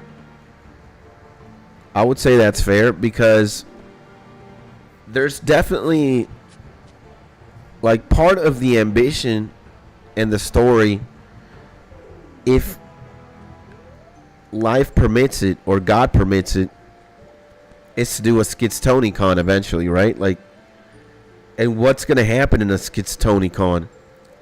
We get to see each other face to face, man, and have a good time. And it's like full circle. Like, imagine we're already playing Counter-Strike with each other. We're hanging out on Discord pretty much like every day. We're making sure everyone's good, happy, laughing and shit. We're doing that on Discord. Then the next step is to like, hey, man, we're already playing Counter-Strike together and games and shit and hanging out, being G's. And the next thing is to do that in person. It's like, what if we could rent a school or a cyber cafe or a net cafe with like 200 computers and we rent that shit out for 4 days and we have all the snacks in the world, good food, games, music. Dude, it's that, man. And the powder is better in Venezuela, so I bring the pills and vodka. All right, fair enough. It is. And yeah, it was a joke. You left me with your with your micro D, because I need to adjust your size. You fuckers, man. And see, if we wouldn't be homies with one another, we wouldn't like make fun of each other and then bully each other or troll each other from time to time. It's what happens. That's the nature of every G's relationship, bro. So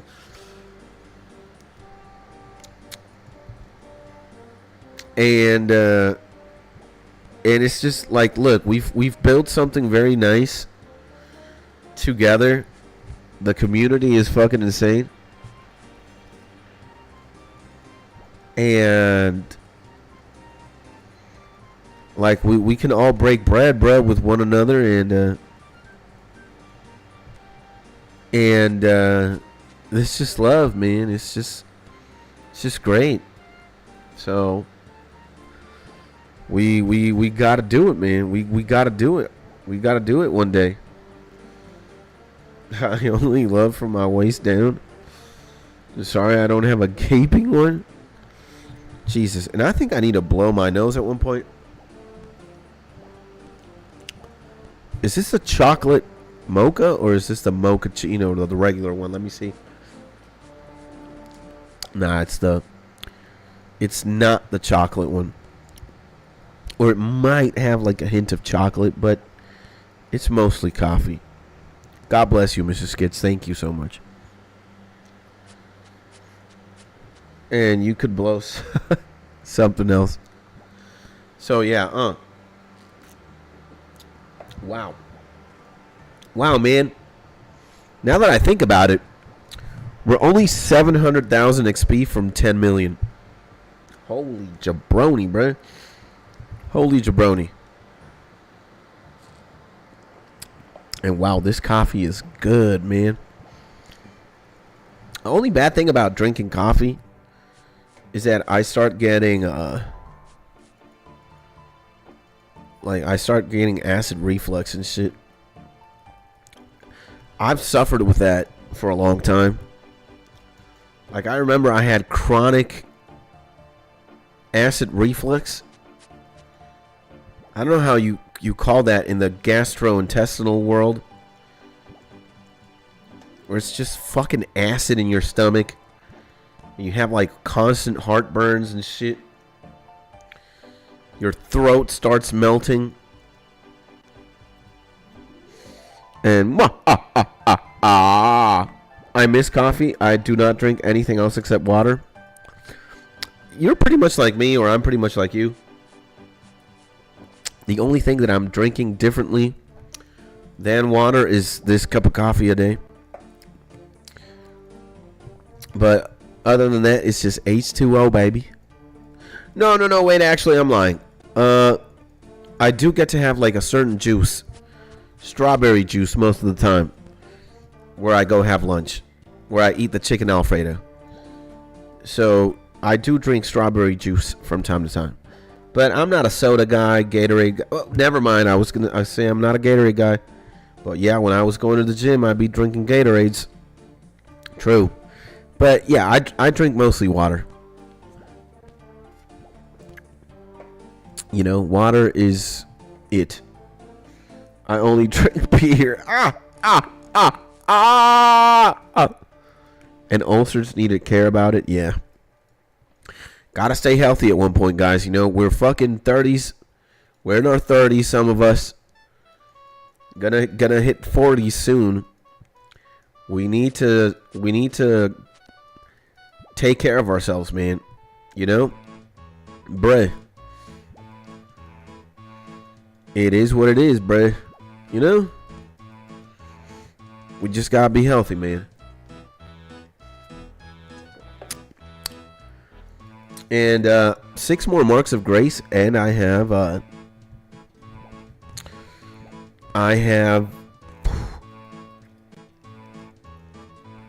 well, 5 more marks of grace after I pick this one up, and I'm gonna have 500 marks. God damn, bro. Pretty crazy, huh?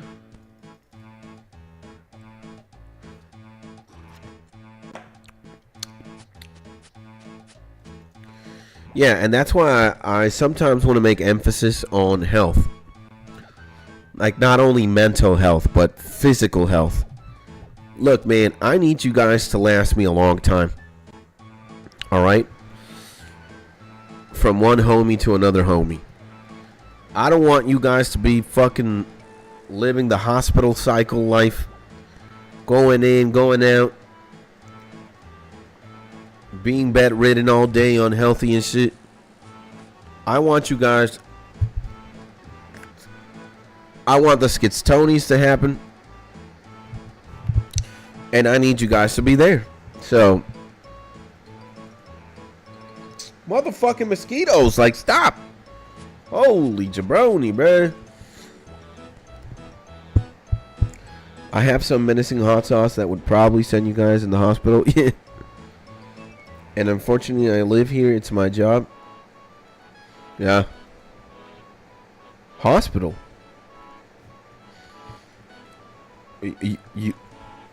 You work as a doctor or something, Pika?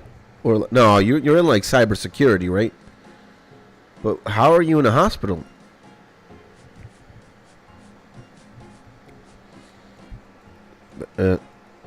we want you guys to be healthy. I want to be healthy.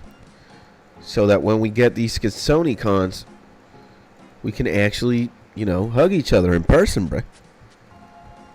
It makes no sense. Yeah, I am data scientist and also cybersecurity. Yeah, you're a beast, man. I know. But like, why are you in a hospital then? Or did I read that wrong? Am I stupid? Am I stupid? I am stupid, but am I more fucking stupid? Dude.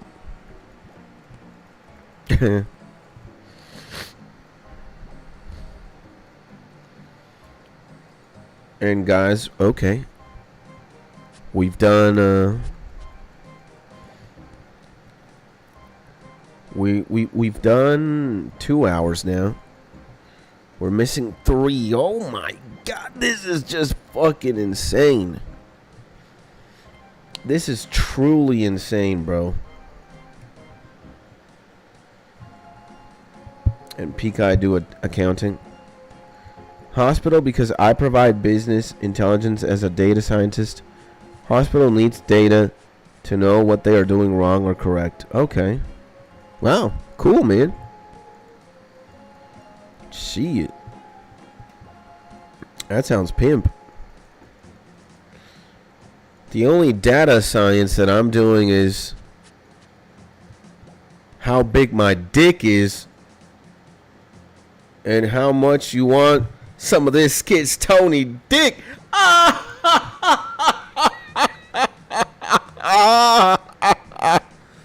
And I know Mark wants a lot of it. I know Pika wants a lot of it. Because we're all fucking degenerates, aren't we? So I'm not going to say anything about that silent viewer. Because I don't know him or her. But I definitely know my boys, so.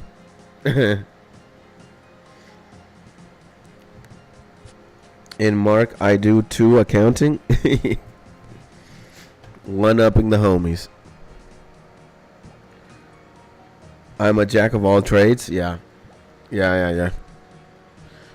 Pika does everything. He's like fucking Batman, bro. The toilet explodes. Call Batman. The light bulb exploded. Call Batman. The tiger needs a vaccine. Call Batman. You need to hunt a fucking tiger. Call Batman. You need to guard somebody. Call Batman. And you need to perform life or death surgery on somebody. Call Batman, bro. It is what it is. We've done 100 laps on this session. Wow. Guys, 100 laps. That's like 80k XP. Woo. Yeah, man. I'm telling you guys, I'm a menace. I'm going to do it. I'm going to do it. It's definitely a long grind, but it will be so rewarding, man. I was talking about it with my friend yesterday. My good friend Retro. I was like, yeah, man, I'm driving myself insane. Like doing agility rooftop courses, but like getting closer and closer to the goal feels very rewarding in a sense. Because, dude, it is. Like, I'm already big fucking leagues. I'm already 95. I'm 4 levels away, technically. Less than 4 levels away. They're the hardest ones to grind out, sure, but I am only 4 levels away. And wow, man. It feels there's something good. And Pika and I only do accounting and have like 45k cash stocks. I cannot speak how much I earn. But it's $1 billion. That's great, man. You know, I'm not going to say how much money I got either. But I think it's safe to say I probably have less money than you guys. But I mean, money doesn't make me really happy, really. I'm not a guy that spends a lot of money either. You guys know that. You know, as long as I have a computer, a camera, internet, and as long as I get to eat food and I have a roof over my head, I'm good. I'm not a lavish guy. I'm lavish for the bit. I'm lavish for the skits. I'm extravagant too. If it all leans into a bit or something, great. And obviously in the future I want to have money to execute Skitsoni cons and, you know, bless people and, you know, pay for pizzas so everybody can eat and or food. And but I still at zeros today. Sad piano music. Oh man. And you know, my dream is to not make $1 million or $10 million. If that's all consequential because I have a big YouTube channel, which is my dream, or be like the best entertainer, awesome. But I'm not going to fucking buy a mansion or a Ferrari, or I'm just going to buy a insane computer. Like, I think I will upgrade to a fucking setup that is degenerate level. I'm going to have the comfiest, like, office chair or gamer chair. I'm going to have just a disgusting PC with, like, guarantee. I'm going to have, like, the fucking most insane webcam so you guys can see me in, like, triple HD instead of this laptop camera. By the way, hey, everybody. I'm waving. So, yeah, I want to upgrade the setup, of course.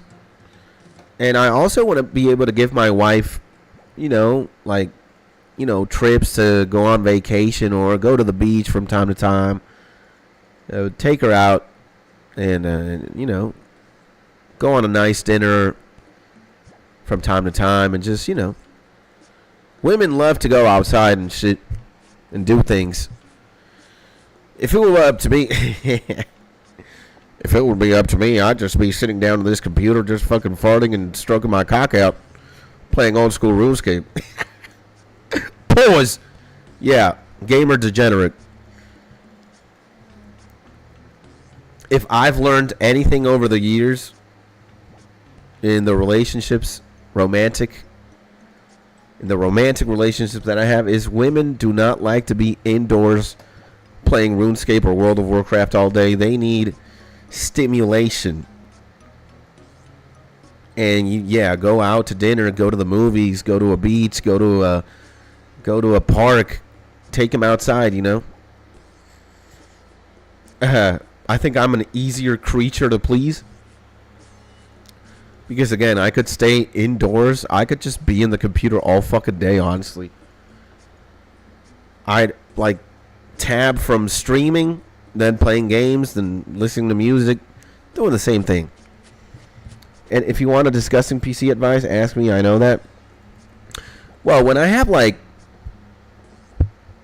$10,000 to budget a fucking monster giga PC, and I know I'm not even gonna spend $10K, but I just want to have the money to be like, all right, this monitor, this other monitor, this vertical monitor for the stream, a gabillion GPUs, the best SSD, the best cooling system, the best TI, NVIDIA, whatever graphics card, the best motherboard. You know, I'm going fucking full gargantuan on that one. That's the only thing I think I'm going to be lavish on.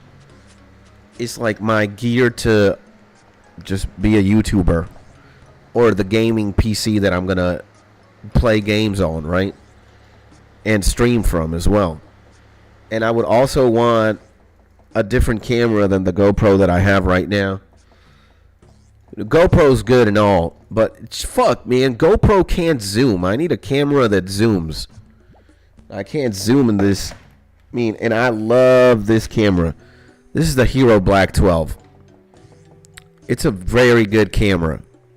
But, again, it doesn't zoom in. You can't. So you're fucked in that department. So, yeah. I would splurge in a setup and in a camera. And do we play CS2 today? I think so. Yes, sir. Of course we will. 5 p.m. EST. And also, Micro D, ask him. My D is reaching your country right now. Do we play CS2 today? Yes. So sat my country, it is small. Huh. You only reach small things. Pika, my D is like a homing missile. It will find you. Jeez. So, yeah. But aside from the fucking PC and the camera equipment, I'm not interested in owning expensive things or like a giant house or a giant apartment and have lavish things. I don't give a shit, man. Honestly, bro. But I mean, we do need to splurge on a PC and on camera equipment, and then like IRL live streaming equipment. That'd be pretty cool to have. Teledick, remote controlled. So yeah, you know. And eventually, yeah, we how much does it cost to like rent out a school in summer vacation for like 1 week? How much would it cost to like rent out a venue or like a net cafe for like a week for all of us so we could enjoy SkitsTonyCon? You know? So, headset boy, so you can grab my D instead of a mic. Pay surgery to Mark. I need his dick attached to his body. So, I don't know. I guess we need money to rent an internet cafe or a school or some shit for like a week, 4 days. That's it, man. That's it. I'm very happy with what I got going on right now, and with the equipment that I have as well. Like, I can do a lot. So, but in the future, I would just, you know, and when we can actually afford it, I would definitely fucking go mongoloid on a PC.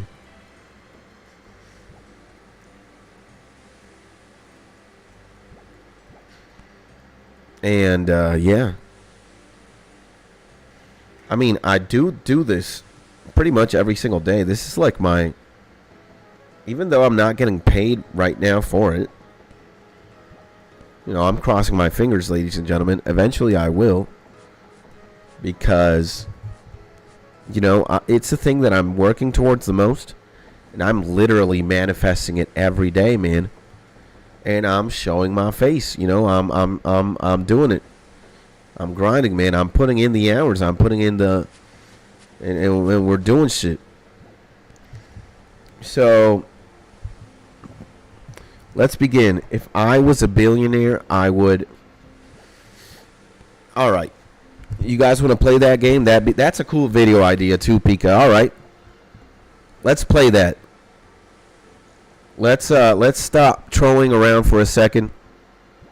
And let's stop being gay for a little bit, and let's play the game, right? If I would be a billionaire, so we can also make a YouTube video and clip it.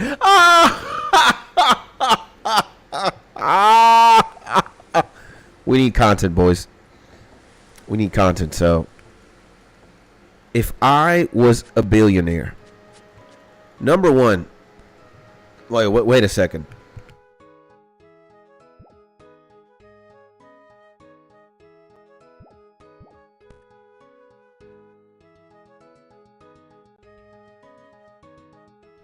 Wow, I was dying there. I needed to do that and relieve myself of the mucus.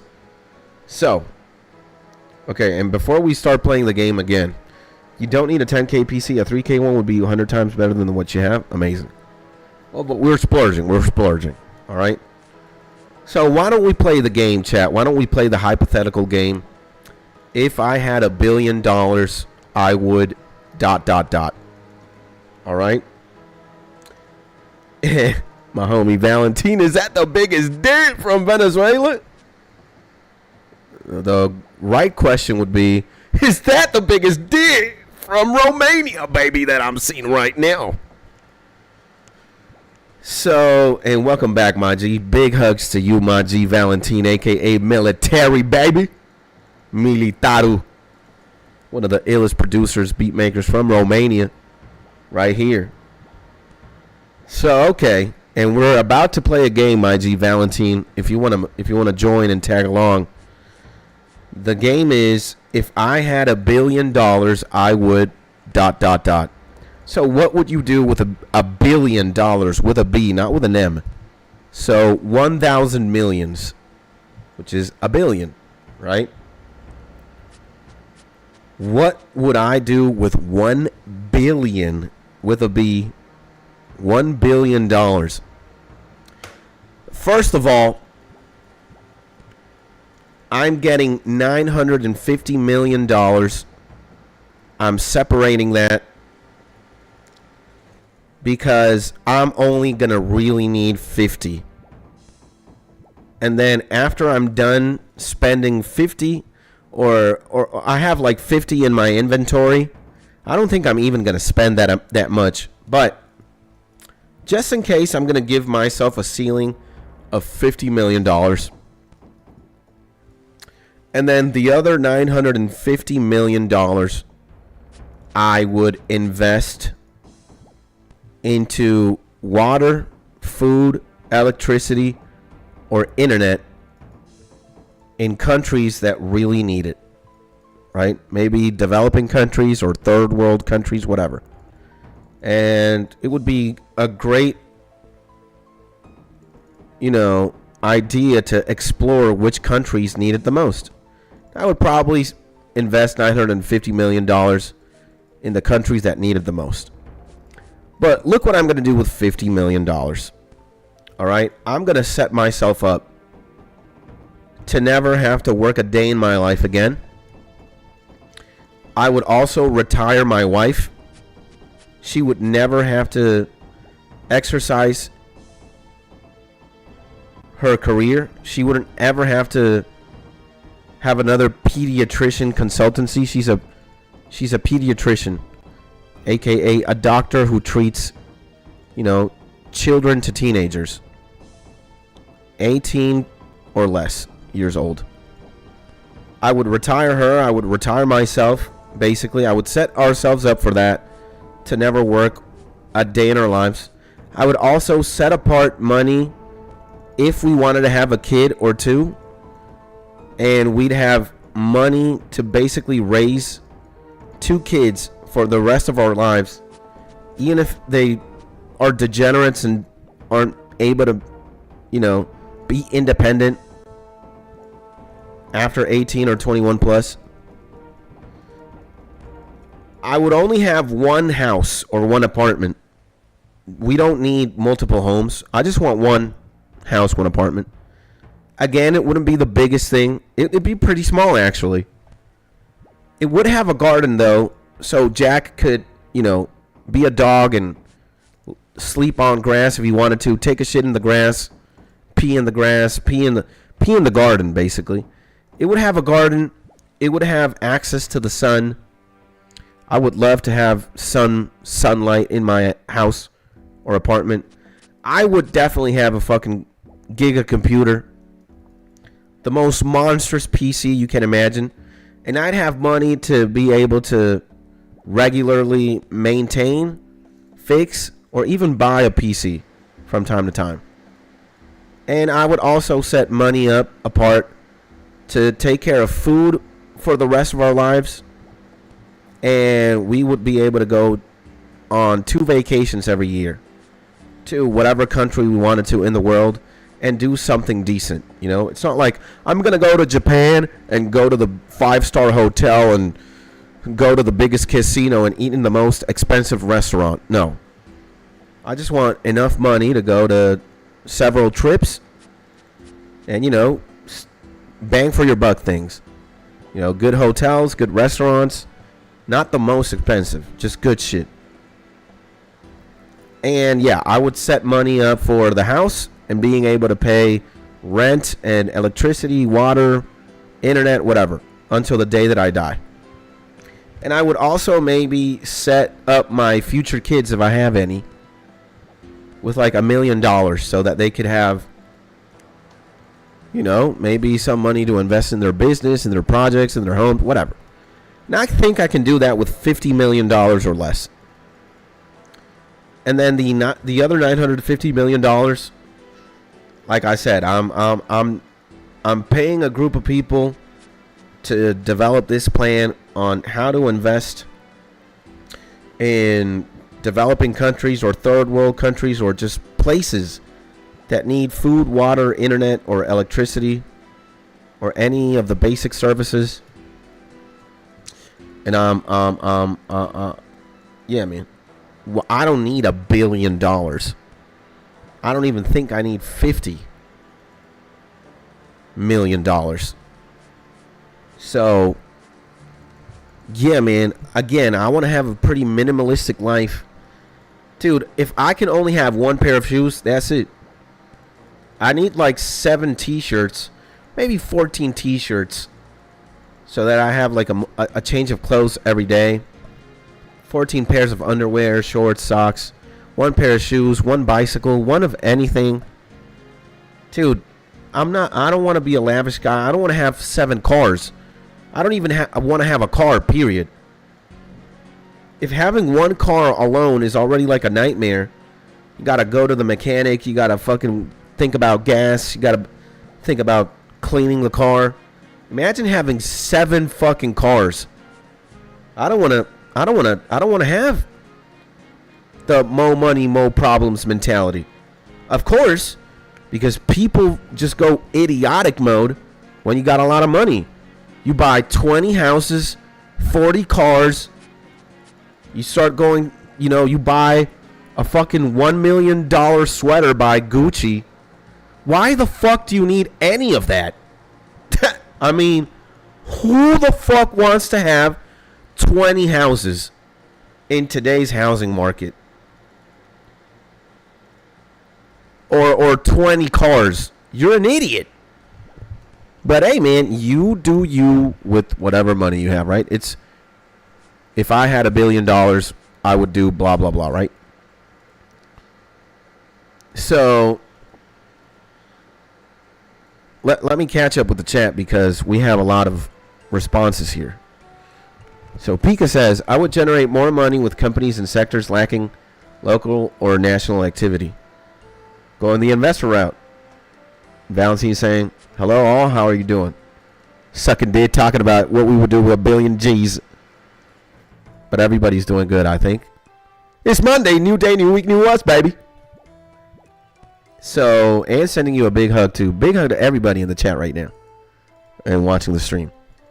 So, if I was a billionaire, Mark says, I would have a big mansion with a personal chef and a cleaning crew.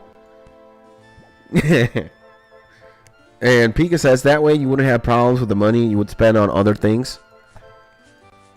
Mark saying hi to homie V. Pika's going on.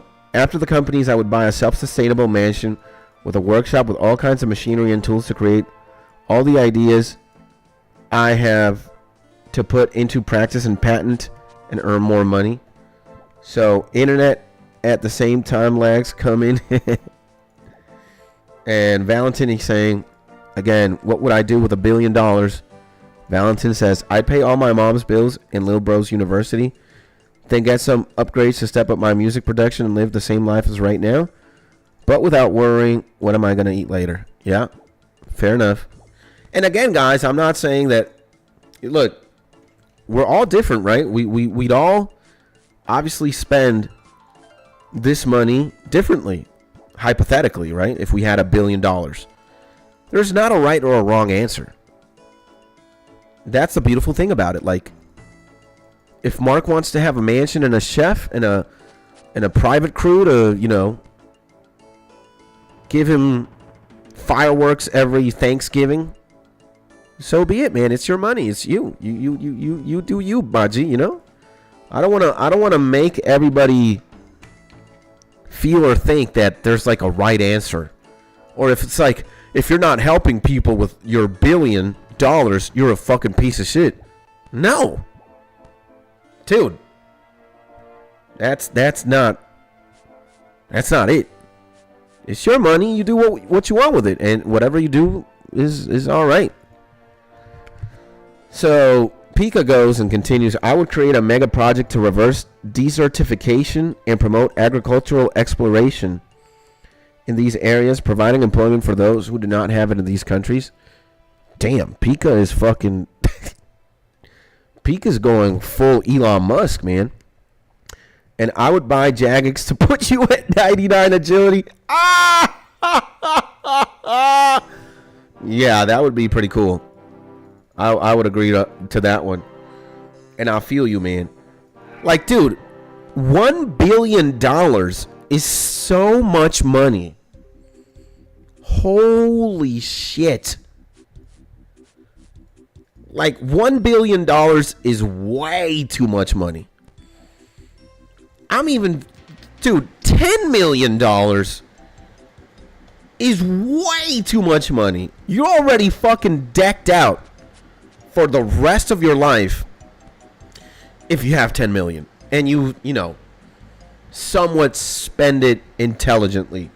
Because if you have $10 million and you're going to buy a $100 million yacht, then you're going to be 90 million in debt. And you're probably going to end up sucking some dick in prison, right? Like, there are ways that you could just spend your money ridiculously bad, right? Like, people do this all the fucking time. Like, you can be stupid, right? But come on, man. $10 million. If you're going to live a modest life, dude, you're fucking more than set. Dude, 10 million is a lot of fucking money. $10 million. And with 10 millions, I never work another day in my life. Yeah. You wouldn't, and so would hundreds of millions of people. But we have to establish the fact, we do have to recognize that there are just idiots out there. All right? There are people who would mismanage that money way too quickly. Like, you could just spend it in a whole day type shit.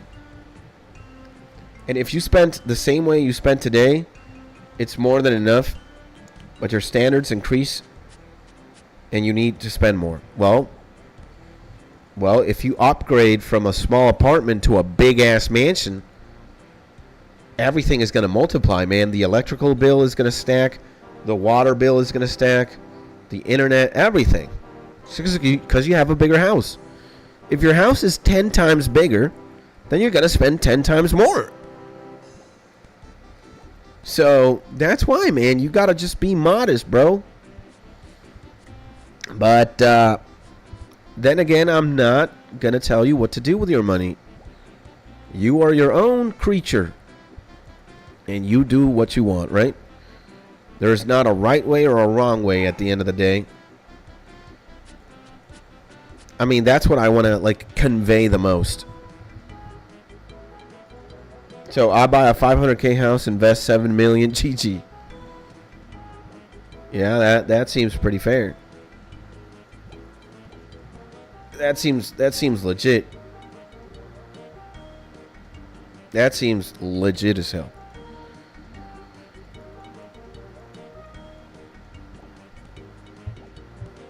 So, wow. Yeah. So, with $1 billion, wow. Okay. Yeah. I think that's my route. With $1 billion, I'm setting up 50 for me. And that's already way too much money. And the other 950 mil go towards people who really need the money. Or like countries or towns, cities that need better food infrastructures, better electricity, better internet, better water, clean water. Dude, or investing in education. You know. Dude. I wouldn't know what the fuck to do with $1 billion. That's way too much money. I don't need that much anyways. And that's why I said a self-sustainable mansion so as not to spend a penny. Like, dude, you have $1 billion and you're still worried about spending? You're insane. Pika's a different fucking machine, bro. So, yeah, man. What are we doing with $1 million? $1 billion. It's fucking insane, dog. That's fucking insane.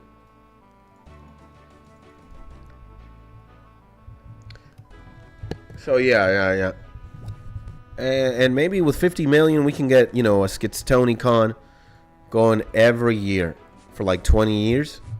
That's great. And because it's never enough.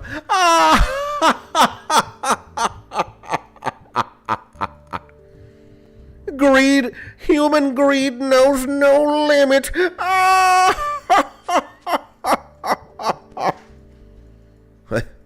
God dang. Oh, and I see somebody. I see a wild Mrs. Skits. 1 second.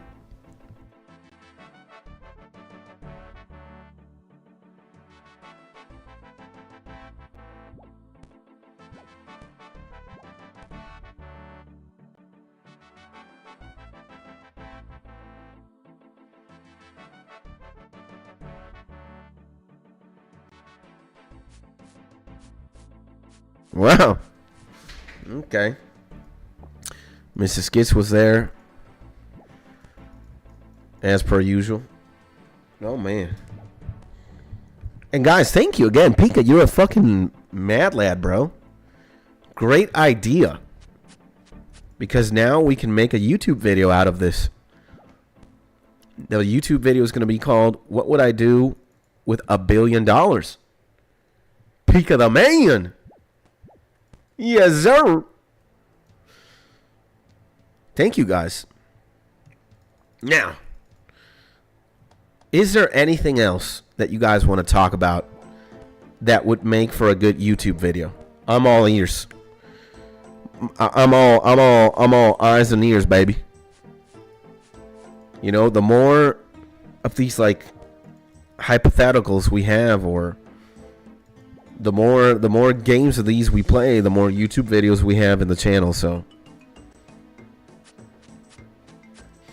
Generations, it's not about how much we have, but about the message you convey, showing that despite having a lot, there is concern about being responsible with various factors, such as the environment and future generations. Hence, knowing that today we could have a lot, but the next generations might not have it. And that would already be taken care of. Generations. Hence, knowing that today we could have not a lot, but the next generations might not have it. And that would already be taken care of. Yeah, true that. True that. Preach, Pika. Pika for president. Pika for World Sith Lord 2025. Good shit, man. Yeah, the world is a safe place. A good place in Pika's hands. That's great. That's great. Yep. Absolutely amazing. But we already talked about, or I think we've already got that done. And we already went over the if I had $1 billion I would ... scenario. And I think we're reading this. And again, if we're going to make a YouTube video about a different idea, It's going to be thanks to Mark. Because Mark asks, and I will read, would you either be homeless with the love of your life or completely alone with a roof with no one? Very interesting. Very, very interesting. Let's read Pika's. Pika's has nothing to do about this, but it says, I gave up after seeing things that are not parts of my ideals and values in politics. Yeah, I feel you, man. But let's get back to Mark's question. Would you either be homeless with the love of your life or completely alone with a roof but with no one? And my homie Creative in the building, he says, bro, you don't want to be homeless in Canada. Or homeless. And I see my homie Creative. Gotta give him a big hug. Welcome back to the stream, my G. Thank you for being here. Thank you for tuning in. And thank you for chiming in. Hopefully you're having a beautiful day. And I guess, we're going to talk about Mark's hypothetical here. Would you rather be homeless with the love of your life or completely alone but with a roof over your head? Yeah, I think I'm gonna have to be homeless with the love of my life. Because think about it. Maybe by homeless you could say that you don't have a permanent residency. But it could also mean you have a lot of money. You just don't have a home and you're just like permanently grifting or some shit. Or like moving from place to place or staying at different hotels. You're like a gypsy, right? You would be like a modern day gypsy. The world is your home. You don't have a house or an apartment. You don't have anywhere to permanently live. And you could just stay in like hotels or at a friend's house or whatnot. Right? But the most important factor of that hypothetical is the, love. Damn, that motherfucking iron. Mrs. Skits was just ironing some clothes. It smells, man. Like the ironing board. Damn. And what's good, gang? Love you all more than you know. Yeah. With love, you have everything. I agree with Pika there. And, yeah. Negative 40 degrees is dead territory. Yeah, being homeless and you got negative 40 degrees weather to worry about, you're fucked. So you can even die happy? Yeah. I mean, poor as hell, nowhere to live. Okay, that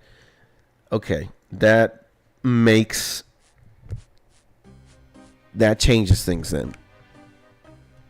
Because if you are poor and you are poor as hell and you have nowhere to live, again, you have the love of your life next to you. You have another person to figure shit out. Yeah, I would still be homeless. I think. I would still be homeless because I have the love of my life. Yeah.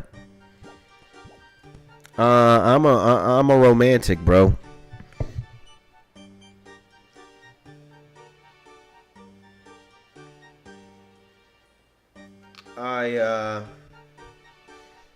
Yeah, man, I have to agree with Pika. I think for me specifically, love is everything. So and digital nomads, and I still choose love of my life. Yeah, me too. MG David Sarabia en el edificio del internet, papá. Un fuerte abrazo, mi hermano. Un fuerte, fuerte abrazo. Siempre agradecido, hermano, que te apareces por aquí, está con los locos.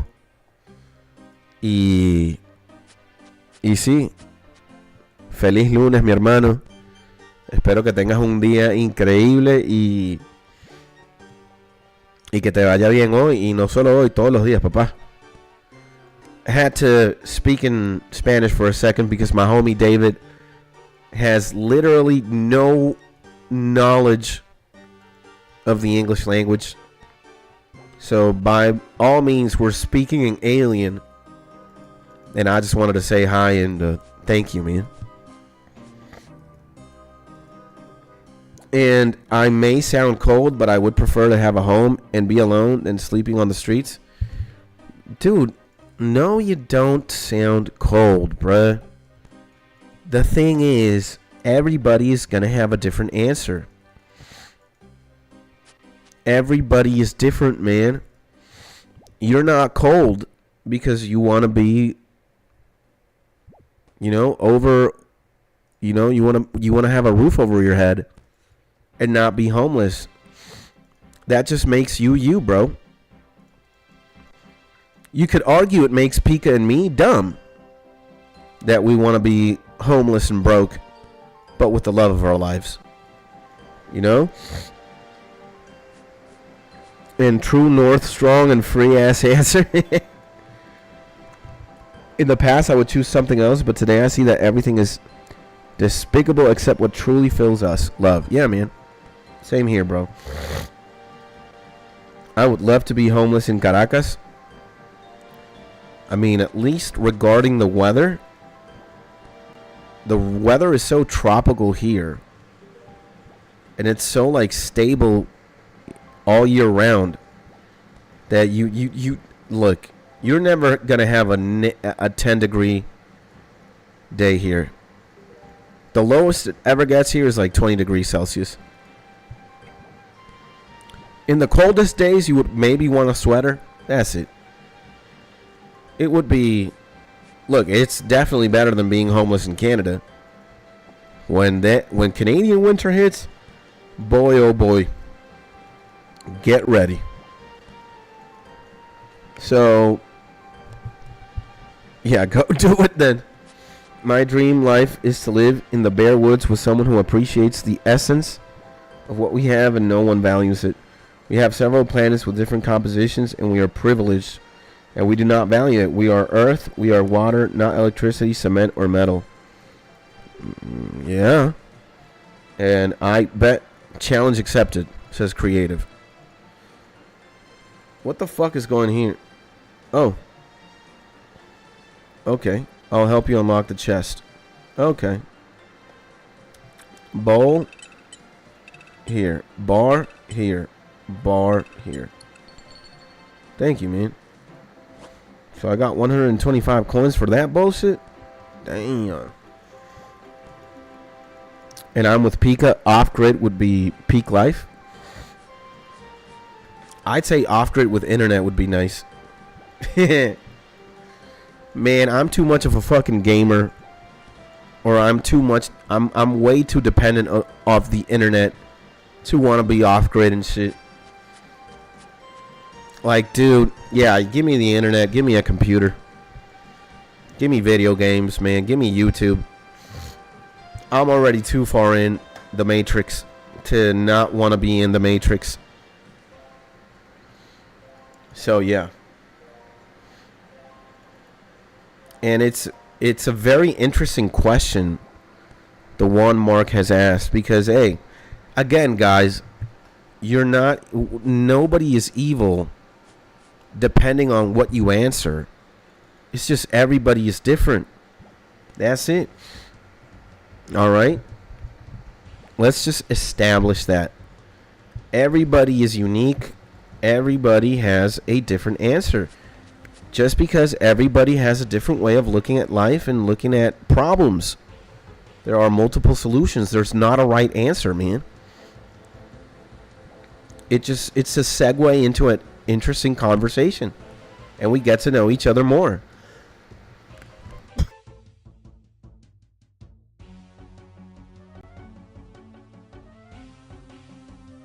Wow. I did not expect to cough like a degenerate there. And wow, what the fuck? Mark of Grace is already 12K. Yikes, man. Yikes, Tony.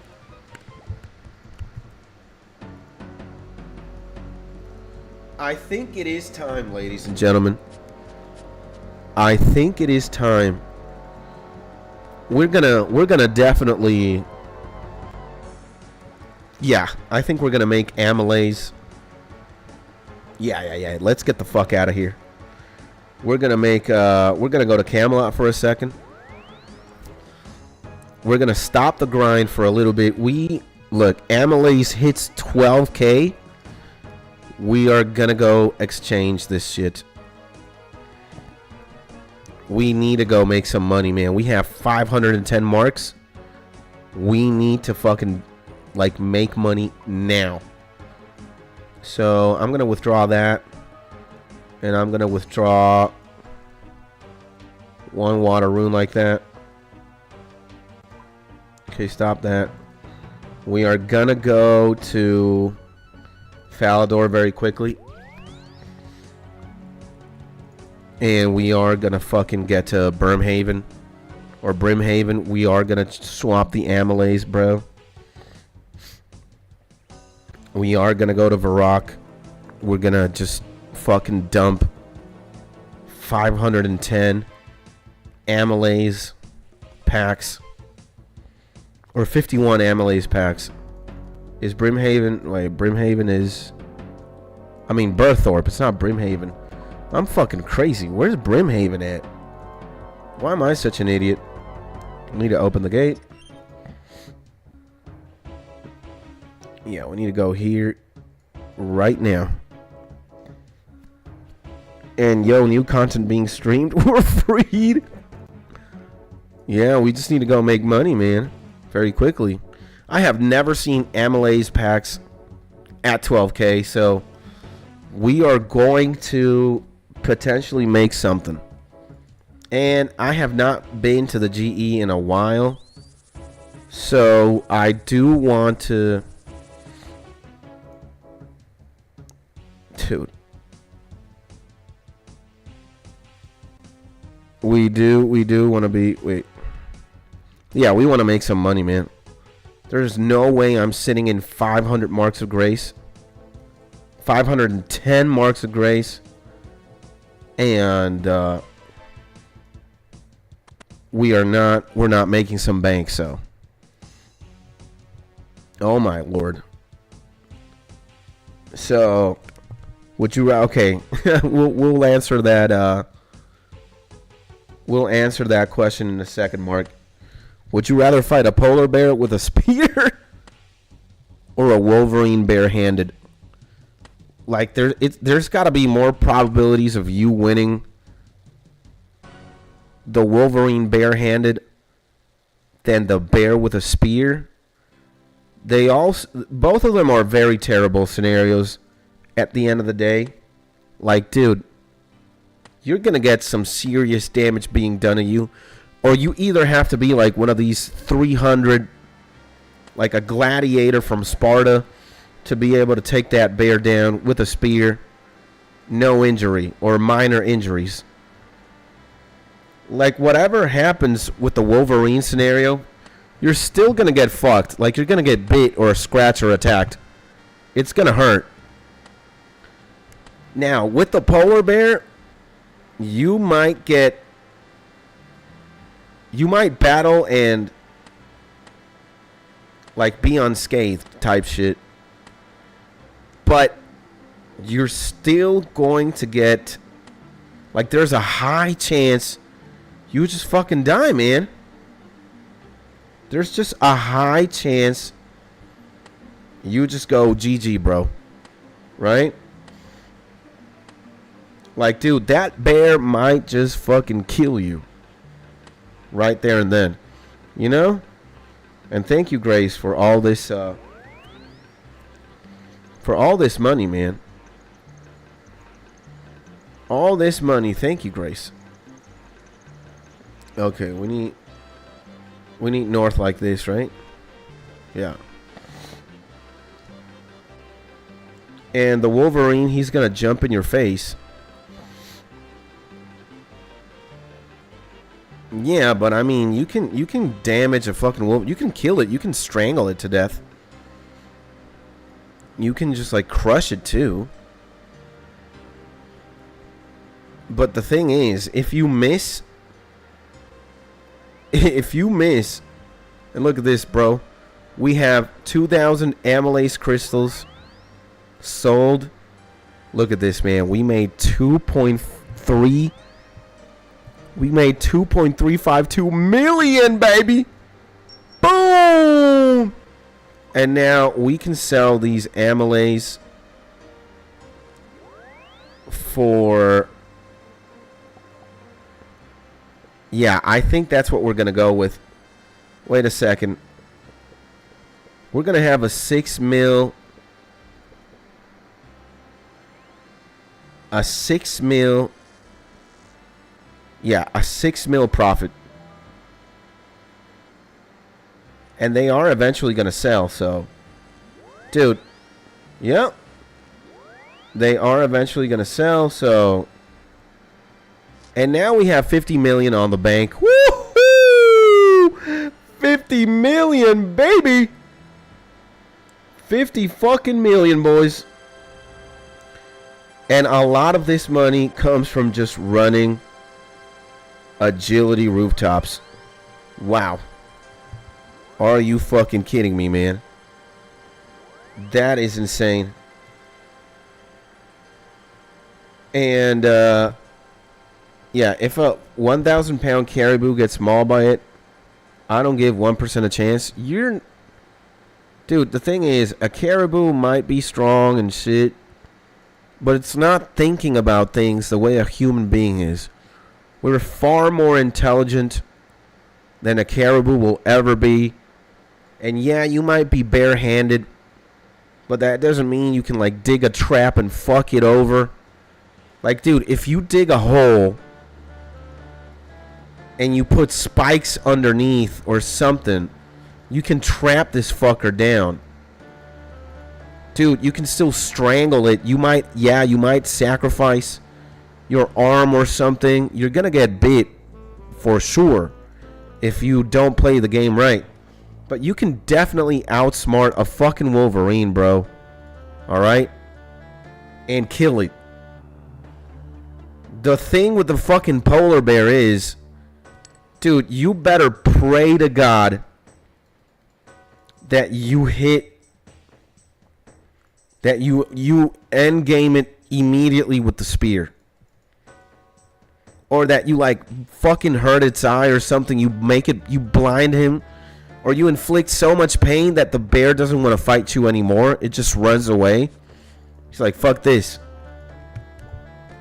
I'd say there's more chance you surviving the Wolverine encounter than the bear with a spear one. No. Again, man.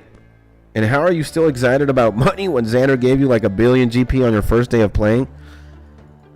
Because, man, you know, I actually like getting shit done by my own, and yeah, man. That's the answer. I'm yeah, man. So I have a very important ethical challenge that you will like, and it makes a super good video. Ooh. Okay. But no preparation, they crush bones. Yeah. I think I would still... I have more chances with the Wolverine than with the bear. Like, that's just the way that I see it, though. I think I would rather fight a Wolverine than a fucking bear. Yeah, man. Hell no, I want to fight a fucking polar bear, even if I had a spear. No way, man. No. I know for a fact I'm not going to wound it immediately. I'm not going to do any significant damage to the bear, and it's just going to fucking maul me and kill me. Most likely. And I see my homie Daniel in the motherfucking bazillion, baby. Greetings and salutations, my dude. How we feeling? How we feeling? We're feeling great. Well, we just took a little detour from agility course to go make some money in the Grand Exchange. And now here we are. Again in the agility course. And we're also playing hypotheticals. Like, we started playing the hypothetical question game. Like, what would you do with $1 billion? And now we are playing We answered, would you rather be homeless but with the love of your life, or be alone but with a roof over your head? And now we're debating what would be better. Would it be better to fight a polar bear with a spear, or a wolverine and no spear, no weapon, just barehanded? And we're all giving our answers. What about you, my homie Daniel? What's good, baby? Hopefully you're having a beautiful day. Big dick energy, baby. New day, new week, new us. It's time to wreak havoc on the game that we all play called life.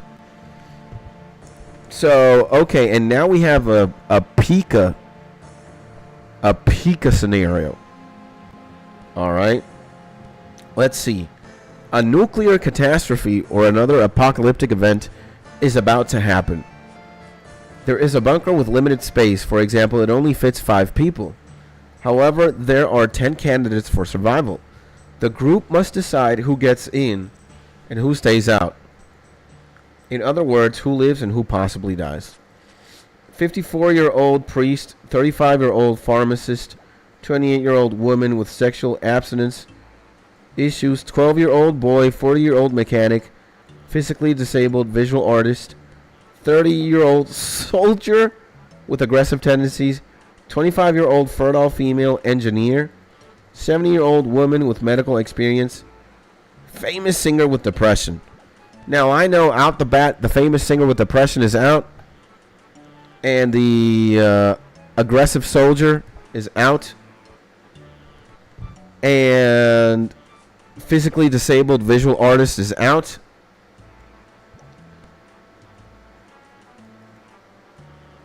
And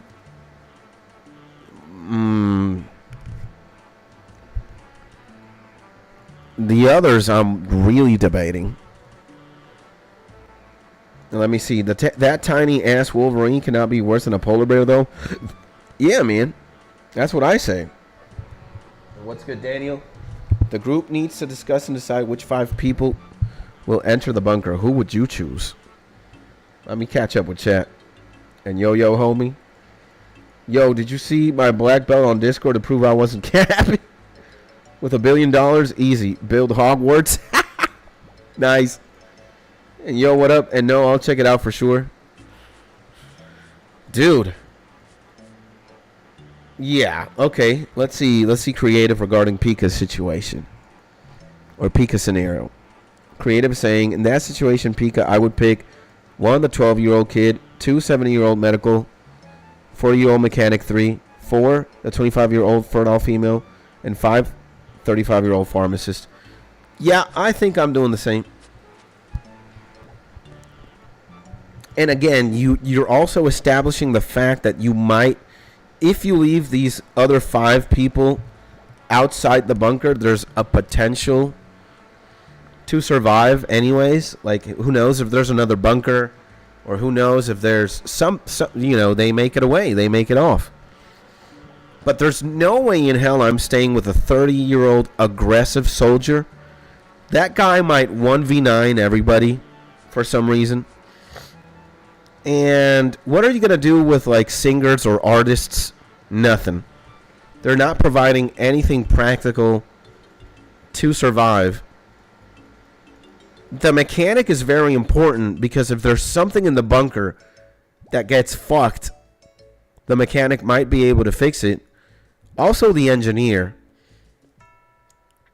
You want the 2 women, or you want as many women as possible, and you want 1 fertile penis, so maybe you have the ability to reproduce and prolong human existence. You want the doctor and the pharmacist to help you if you get sick or whatnot. Dude.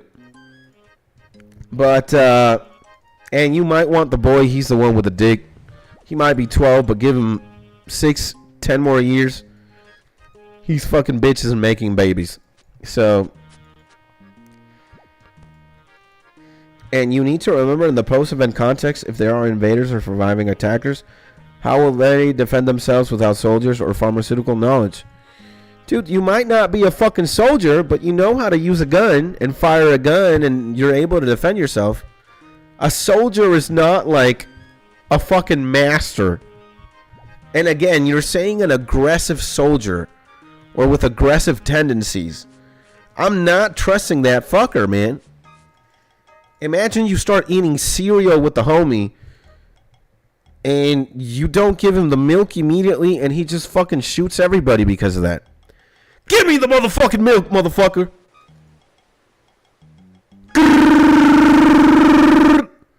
Sorry. Nope. Or if he asks one of the females, like, you better suck my dick right now, baby. And one of the bitches be like, nah, I don't want to suck your dick. Get the fuck out. Oh, you ain't sucking my dick? No. Pico, what the fuck, man? You're making it way too easy to put that guy out. And, dude, there might be attackers. You're in a fucking bunker, my guy. Nobody's going to come in if it's a bunker. Yeah, you might go outside. You might get attacked outside and get fucked. But within the bunker, you're safe. So, again, you're safer in the bunker than outside.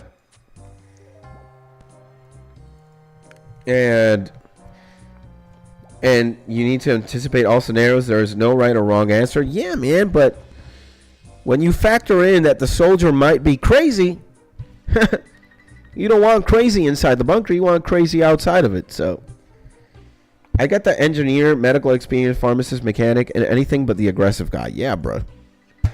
Yeah, you don't need the 25-year-old fertile female if you have an aggressive soldier, because he's going to fucking impregnate her regardless, man or woman.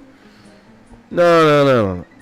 The number one guy you're taking, like, the definite wrong answers are the singer and the other artist, the blind guys, the artists, the creative people. So they're not going to do absolutely anything except complain and suck dick. They're not going to add anything of value to the Let's Play. So which 5 do you choose? I'm choosing fucking creative's answer. The 12-year-old boy, 70-year-old medical doctor, the pharmaceutical homie, the mechanic, and the fertile female. That's who I'm choosing, man. I'm with creative on that one, bro. Everybody else has some degree of utility, especially the soldier. But not if he's aggressive. I don't care if he's a soldier. That doesn't mean the fucking doctor doesn't know how to shoot a gun or defend himself. For all we know, the fucking 70-year-old medical expert could be a black belt in Taekwondo, bro. Or a Navy SEAL. Alright? Like, they can be more than that. Right? Fuck a soldier, bro. Well, if they suck D, I can go with that. And my boy. Yeah, man. The 12-year-old boy could be a fucking, a prodigy in mechanics as well. Or in, like, industrial engineering, mechanical engineering, electrical engineering. He could be like, that's only one characteristic. And you're giving us that. But what about the things that you're not giving us and the hypotheticals these people could provide? Yeah, man. So when you say aggressive soldier, get the fuck out of here. Like, nope. Immediate no. Immediate, like, big no. Big red flag. Because if there are weapons in this bunker and this guy just gets pissed off, a lot of bad things happen if he has aggressive tendencies. Hell no. He becomes the first person you don't want in there because all the other 9 are in danger. In immediate danger. Because of his aggressive tendencies, quote unquote. Fuck no. Potential challenges. The woman with sexual abstinence issues may face psychological or relational difficulties in close quarters which could lead tensions with the group unless addressed with. Unless one of the chosen people naturally steps into that role. No. Pika, come on. What the fuck is wrong with you, man? The biggest potential challenge is pissing off the aggressive soldier. Shut the fuck up, man. The woman with sexual abstinency is minuscule, bro, against the fucking soldier with aggressive tendencies. Dude. Potential challenges, the soldier gets pissed off. He has a machine gun in his fucking hand. Terror ensues. Alright? Bro, get the fuck out of here with the potential challenges. Woman with sexual abstinence faces something. Shut the fuck up. The worst potential challenge is if the soldier gets pissed, what does he do?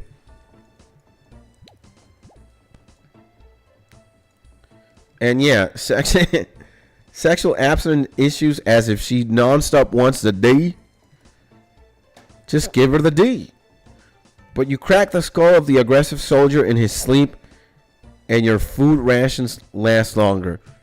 Mark's also going giga smart.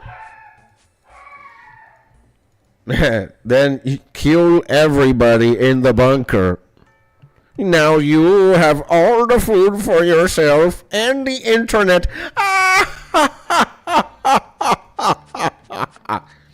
Yeah, man. Yeah, fucking Pika here. He's the anime protagonist. Oh no, it's not me who's putting up these obstacles. It's the challenge itself. I'm not even typing. It's the challenge that is typing.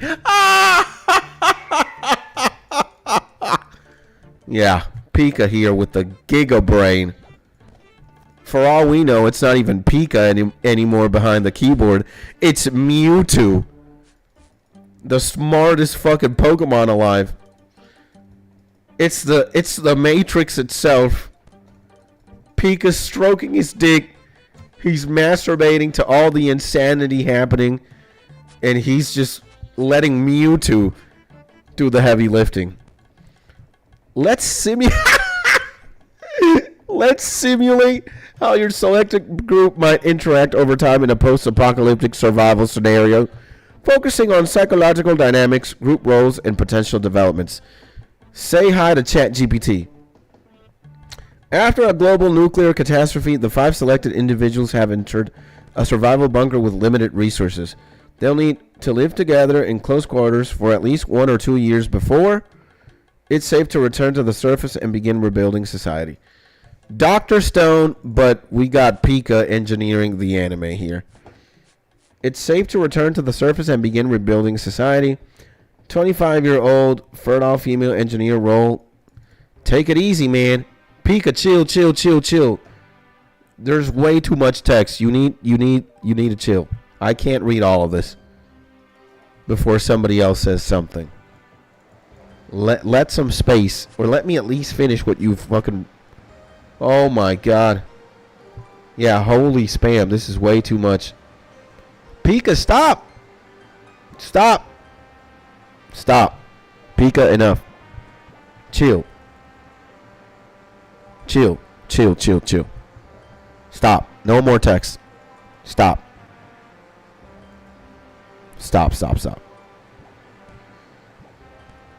Let us finish what you've read or what you've typed. Stop. Right? Don't type anymore. So, 25-year-old fertile female engineer role, planner, builder, problem solver, strength, highly educated, logical, future-oriented, risk, may feel pressure to reproduce or take on leadership too early. 40-year-old mechanic, role, practical fixer, hands-on, vital for maintaining life support systems, risk, possible generational gap or power struggles with younger members. 12-year-old. Yo, yeah, Lowell Pika are using ChatGPT. Obviously he is. He's using some AI. Because there's no way he's typing everything like this, man. And, 12-year boy. Role symbol of the future. Strength, hope, adaptability. Learns quickly. Risk, vulnerable emotionally. Needs protection. 28-year-old woman with sexual abstinence. Roles, issues. Role, emotionally complex. Figure. Strength, unknown. Potential. Could grow through group support. Risk may exhibit mood swings, conflicts, or boundaries. Dude, ChatGPT is going hard here, huh? 35-year-old pharmacist, role medic, emotional stabilizer, strength. Essential for mental, physical health, possible mediator, risk. Might carry the burden of psychological support for all. And month 1-3, adaptation, phase tension. The woman dealing with sexual abstinence may initially isolate herself or clash with others. Her behavior might confuse or frustrate the group, especially in tight spaces. Leadership. The mechanic and engineer start collaborating, gaining trust as a team. However, small disagreements may arise over decision making. Child's role. The boy is emotionally unstable, missing his family and routine. The pharmacist takes on caretaker role, bonding with him. That's ChatGPT to summarize all that BS. I'm not reading all of that. I already answered. I'm using it to translate, but this was a challenge I had in school in 2011. Damn.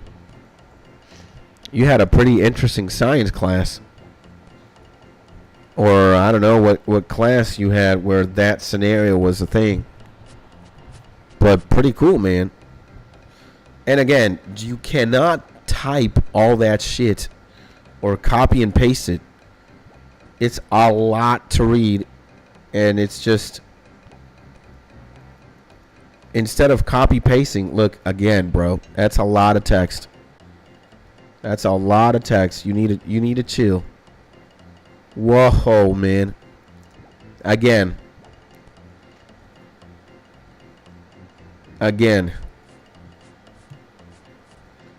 That's insane. 149, something happens. Expectations could surface over time. Shared experiences create bonds. Yeah, chill. Sorry. I stopped. Yeah. That's way too much stuff, man. Like, maybe you could copy and paste all of this in Discord, and we can take a look at it later. But this is way too dense. And way too, like, you know? Even with all that extra info, I think the group selection would be the same. Yeah, man. Yeah. Let's not fucking overanalyze or like giga chat the answer. It is what it is. We move on. Again, we could spend hours and hours discussing different hypothetical scenarios, but that's not the point. The point is to not spend 6 million hours in one. It's just to give a brief answer, say our piece, everybody says what we have to say, and move on to the next one. What's better, being gay or riding a bicycle with, I don't know, a dragon breathing fire on your ass all the time? You just answer, oh, I would rather be gay than, you know, fucking riding a bicycle with a dragon chasing me. Why? Because the dragon might eat me. The other person would be like, no, man, I'd rather have the dragon chase me because I never want to be gay. That's it. You move on from it. But that's it. Let's talk about it. Move on. It will not spend 20 million years in the hypothetical. But sorry I stopped. Thank you, man. Good call. Best call. And no more spamming, please. Yeah. Brother has 300 XP in the chat now. No fair, no fair. Yeah. Let's see. Oh my god, man. That's fucking insane. Yeah. And the objective is to show that there is no right or wrong. There will always be problems. because the scenario is to choose the most appropriate one according to your personality or perspective of value. Amen, man. Amen. Yeah. Amen, my G. I mean, it's a very cool scenario. It would also make like an interesting pilot for like a dystopian Netflix series or HBO. But the point of all this as well is to talk about it and then move on quickly. Not spend hours reading things or simulations and whatnot. While your answer is above all else the right one, right? Because, again, there's no right or wrong. I think we even said that before. Everybody's different and everybody has a different answer. And, yeah, but, dude, you fucking wrote damn near an essay. And a lot of us were like, whoa, whoa, whoa, just stop, chill, man, chill. And you need to challenge me, Mrs. Skits. What, my wife has to challenge you? Or I have to challenge you? Did you type that wrong or did I read that wrong? 20 paragraphs is too much. Yeah, man. We don't need to read a novel right now. We need to lighten the mood, lighten the atmosphere, and just chill. And Mark's dick or my hole, one night, all you can play. Hola, mi amor. Oh.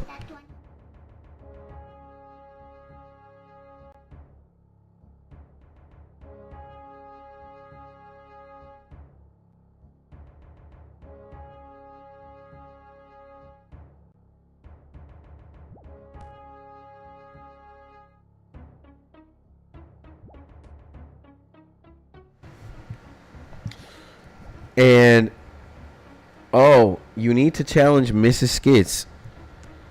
You have to challenge her to answer. Nah, man. You know what's gonna happen? The second I start giving her the characters, she's gonna tell me to. She's gonna do this. Shh. She's gonna tell me, shut the fuck up. She's gonna ask me, is this real? I'm going to be like, no, it's a hypothetical. She's going to be like, shut the fuck up. That's what's going to happen, truthfully, bro. She's not like us. She's not streaming RuneScape or she's not into like the hypothetical scenario game. It's like, who? What? I don't got time for this. I don't got time for that. Unfortunately. Scatter away, wife came in. Hey, that triple kiss combo was masterfully cute. Thank you, man. Or thank Mrs. Skits too. Oh man. She just brought me my lunch money, man. She brought me a $20 bill. And that's, I think, what I'm supposed to eat lunch with. And yeah, man, she just came to say goodbye. She's going to go to the hospital right now and work. Be a doctor. She's a doctor. She does doctor stuff. I'm a YouTuber and a streamer. I do streamer stuff. The biggest hypothetical is that I win because I am anime supervillain.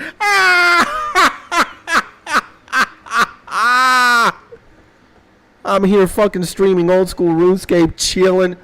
She brought me a coffee. She brought me $20 for the chicken Alfredo. Woo!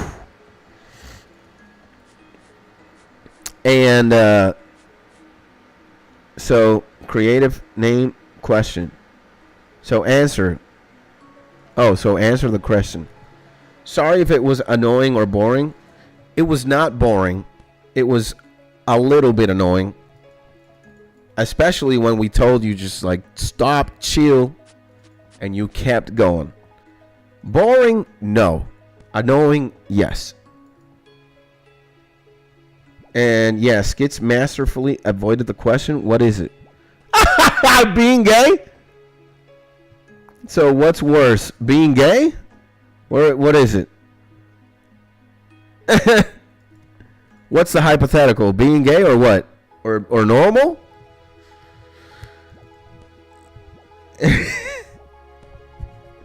What is it? What is it? I just read being gay from Mark, but I don't think what else is there? I didn't continue. The live has a delay. My man, you.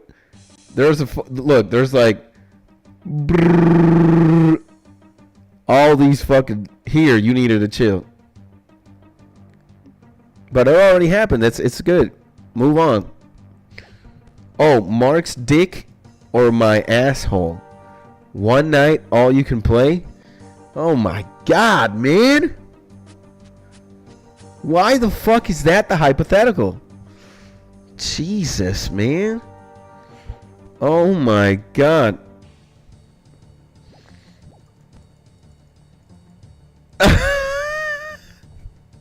I'm not gonna answer that. I don't think I even have an answer. Both are terrible hypotheticals. Really. I mean, I don't know. They're both equally insane. I don't know. Hey, I love how your wife walks in while you read the question. No, bro. That's crazy. And what would you do if you woke up and were a woman for just 24 hours? Now, this is a more interesting question, and I can maybe answer. You know, I don't know, like, when you guys, or when people ask that type of question, because I've seen it before in other places, right? Like, if you woke up, you were a man, and if you wake up as a woman, what are you going to do? And I know there's, like, an easy answer or a very generic answer. It's like, yeah, I'm fucking every guy that I seen. I'm sucking every dick. Because I'm a woman. I'm going to play with my titties and shit. But I think I would do the same thing I'm doing right now. I would be playing old school RuneScape and streaming. I just have long hair, titties, and a pussy. That's it. I'm not doing anything different. I mean, I would maybe look at my titties in front of the mirror in the bathroom and be like, oh shit, you know, I got these jugs, baby. And I'd look down and I'd like see my pussy maybe and be like, oh shit, I got a pussy. But I wouldn't like I wouldn't do anything else. I'd play video games and just chill, man, and do some things in front of a mirror. I would fuck my homies, play with my titties, and manipulate men for money. See? And I know that's also like a very common answer. Like it's like, I need to suck dick or something. I need to suck dick right now. I need to go full YOLO. I got titties. I got a pussy. I need to go full dick.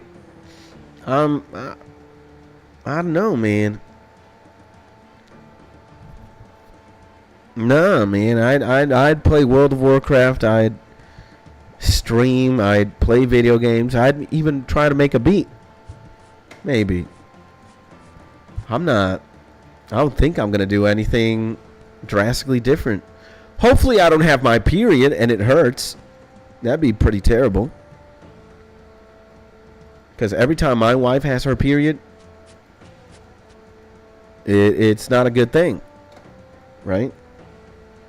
If you were a woman, Mark would probably already be there by your side. Yeah, it could be. And I don't care if he's a man. I'm going down and dirty. Yeah, man. I mean, are we gay? Or real men are gay? Straight men are gay? It's gay to love a woman. It's gay to be married to a woman as a man. I mean, bruh. And I would buy a one-way ticket to Caracas, arrive at Skitz's house at the 23rd hour mark, so I can do it with him as a girl and a guy. God damn. Dedication, huh? Dedication. The Matt Lattery, bro. Yeah, man. I do remember, man, it was so funny because when I was a kid, when I was a teenager and we'd play, I'd always play this game of like hypotheticals. What if you had this? What if you were that? What if you were a dragon? What if you were gay? What if you were a woman? And I can remember myself, I will admit, like, it's like, what are you going to do as a woman, Skits? And I can remember myself at least saying, yeah, I'm sucking 20 million dicks. I'm fucking all day. Because I was retarded. You know, I still am retarded, but now it's like, it doesn't matter what sex I am, really. I'd still do the same things. You know, I hope it provided good moments since I'm feeling bad about the spam. Even though it's the stream delay's fault. Get over it, my man. It already happened. Move on, baby. It's all right, my G. I still love you. We still love you. You're the G. You're the top dog, man. We good. Move on. It's okay. We're talking about gay hypotheticals now. And at the moment, we all get into bed, and I'll show you who's Papa. Okay, my Dan Daddy. See? Move on, man. Mark already moved on. Creative moved on. I moved on. We good. You either jump in the bed with us, Pico, or you spectate and shit. It's all right, man. You know, I think one of the only right answers would be, like, would you rather suck Mark's dick or get your booty hole all night, Creative? The right answer is I would transform into 8th gate guy sensei. I'd open the 8th gate as guy sensei, and I would, you know, I would try to hunt down the next supervillain and end his life. Just for the what the fuck random element. And how did the stream delay? Because 10 paragraphs in the chat. Joking, Pika, it's all good, homie. Yeah, man. We good. The right answer is opening the 8th gates and just wrecking havoc, bro. That's what's happening. And wow, we are almost 70% of the way in. Woo! Wow, this has been a long one, man. This has been crazy. How long have we been live for? 3 hours and 23? Jesus, man. Insane, my man. Insane.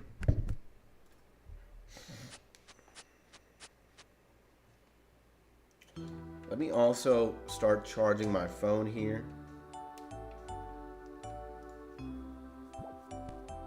I wish I could do a sexy no jutsu. Yeah, man, that jutsu is honestly so underrated. That jutsu is fucking absolutely insane. I 100% agree with you, Mark. It's like such a insane jutsu, bro. Like, honestly, it could literally stop so many bad things from happening. We went over this like one stream, right? So you have this fucking guy. Like, this is how insane the sexy no jutsu is in real life applications. You have this guy with all the nuclear codes, and he has like the device. He has like the control with the button, and if he just presses that button, all these nuclear bombs and missiles detonate all over the world. And you're there in front of him, like you are 4 meters of distance apart. And admittedly, you don't have anything on you to stop him from like clicking it or shit. And you're like trying to talk to him. No! Let's say it's Mark. who has this device. Mark, stop! You don't need to do this. The whole world will be in peril. And Mark's like, no! I am going to stop this. I'm going to press this device. All humanity will be doomed. All the world will disappear. And the only thing that is stopping me from doing this is if Taylor Swift right now sucks my cock. And as soon as Mark says that, you transform into Taylor Swift. And you're like, so you were saying? And he's rubbing his eyes in disbelief. He's like, what the fuck is going on? Is that you, Taylor Swift? And you're like, yes. Take that fucking pants down. Take them pants down. Let me suck that cock right now. Dude. Overpowered. You're preventing a nuclear apocalypse. Like that, right? And the thing is, if Mark says any fucking person,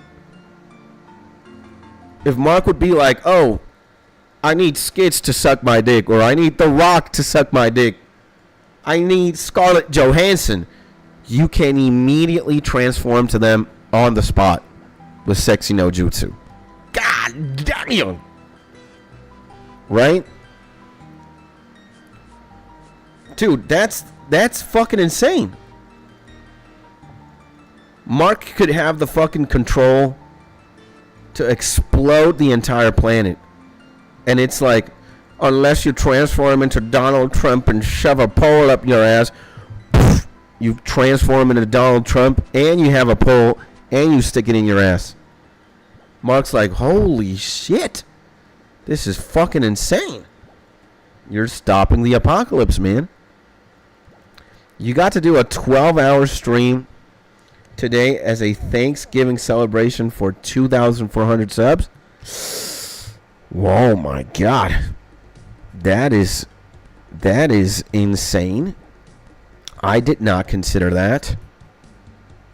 But I am not going to do that because in 1 hour and 35 minutes, I will very happily go down to where I normally have a chicken Alfredo and eat a chicken Alfredo. I have not prepared to do a 12-hour stream. Now, what I will tell you, though, is that I have thought about it. But I just need food with me right now and drinks that I don't have. I don't have the necessary instruments to execute a 12-hour stream. But one day I will. One day, you bet I'm doing like a 24-hour stream, bro. And Mark is also absolutely right. Nothing goes over sexy time. Yeah, man. So, that's how broken the Sexy no Jutsu is.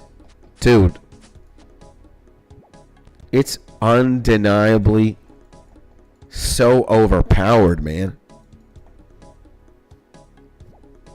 The second the supervillain is like, the only way we're getting out of this one is if Selena Gomez sucks my cock. Transform into Selena Gomez. Or it's like, the only way we're getting out of this is if your mother sucks my cock. Right now. There you go. XYZ, it doesn't matter what person he conjures, you have the ability to transform.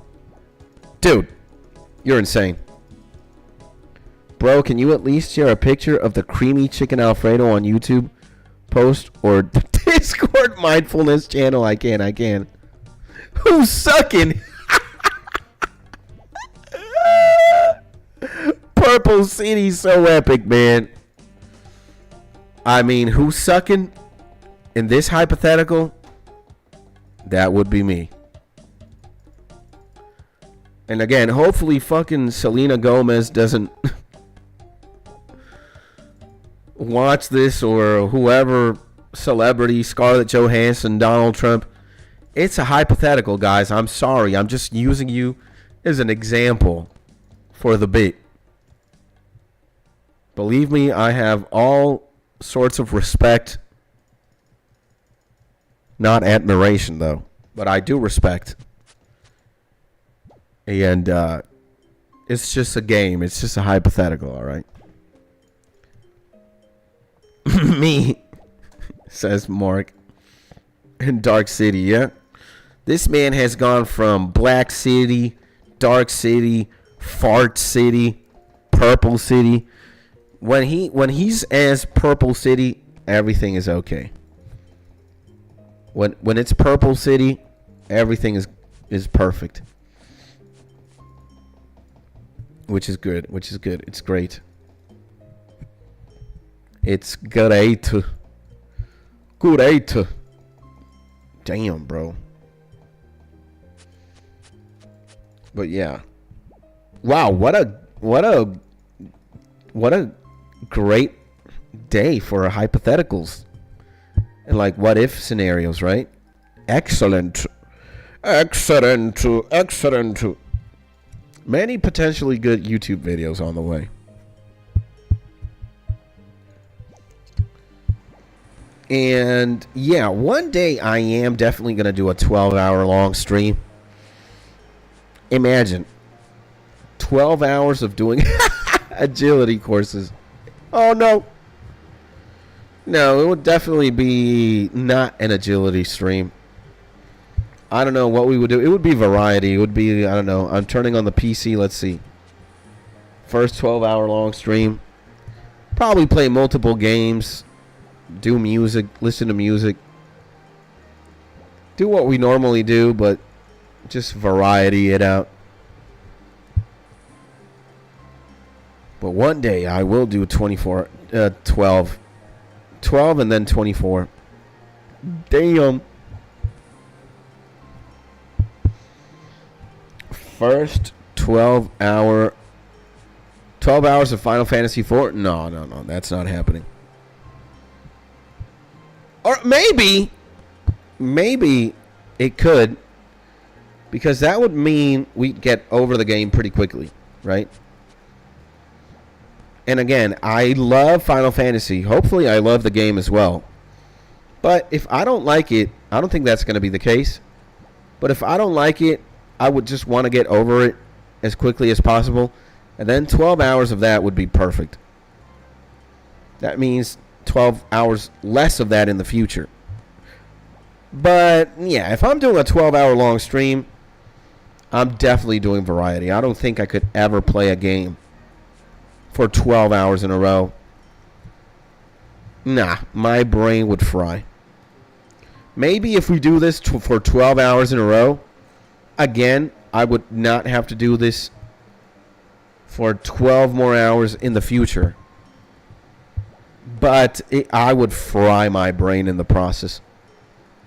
I wouldn't even play World of Warcraft today for 12 hours in a row. Yesterday, I got some quests done. And it was like, dude, you know, the game is like 22 hours. If you grind like a Matlat, maybe 32. And you know I'm going to be grinding, man. I like getting overpowered. I'm definitely going to overlevel. So yeah, man. I'm definitely going to overlevel. Definitely going to side quest.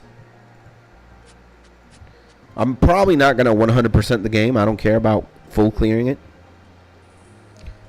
But I am definitely going to overlevel, bro. So I think I might be looking at like 40 hours of gameplay. Give or take. How many fucking like leveling streams that we have? And how many hours you have? Click brown star, check hours there. Where is that? What brown star? Hours of what?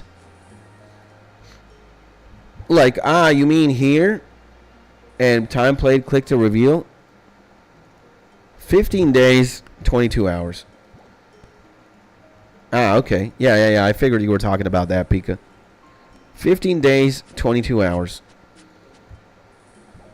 And most of which have been spent most of which would have been spent, you know, fucking clicking this shit. And again, I'm not leveling up agility the most proficient way. Like, I could have done this way better.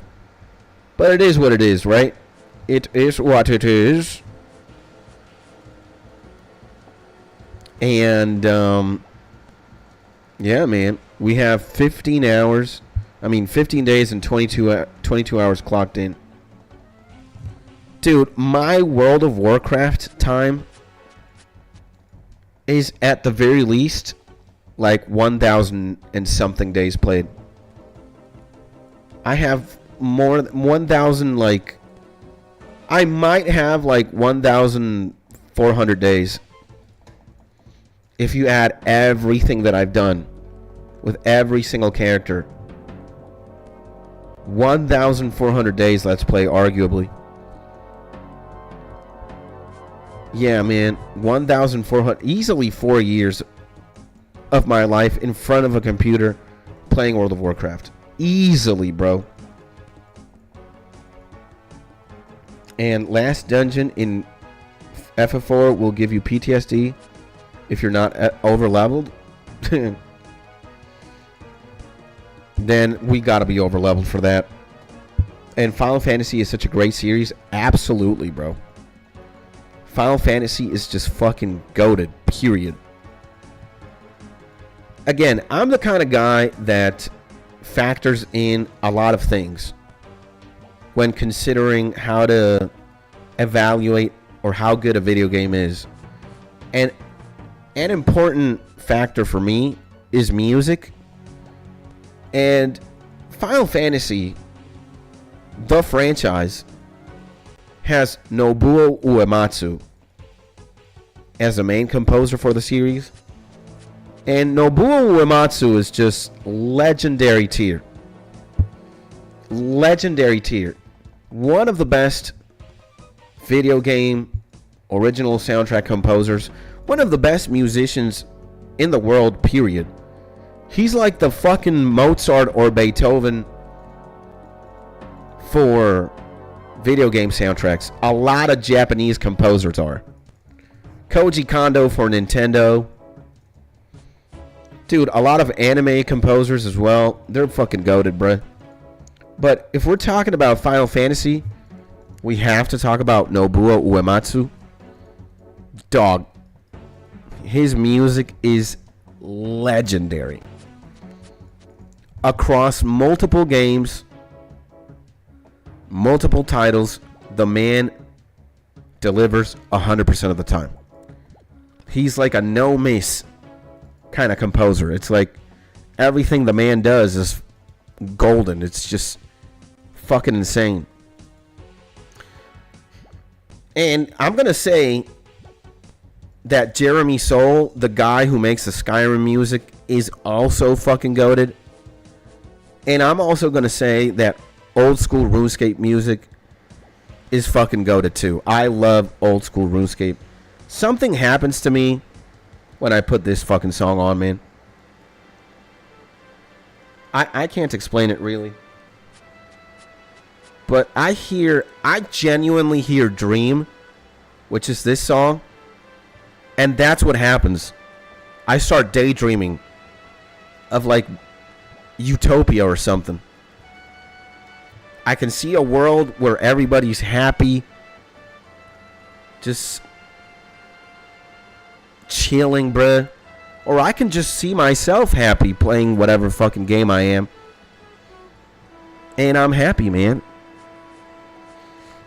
Dude, yeah, this song alone in old school RuneScape, for me, is a slapper.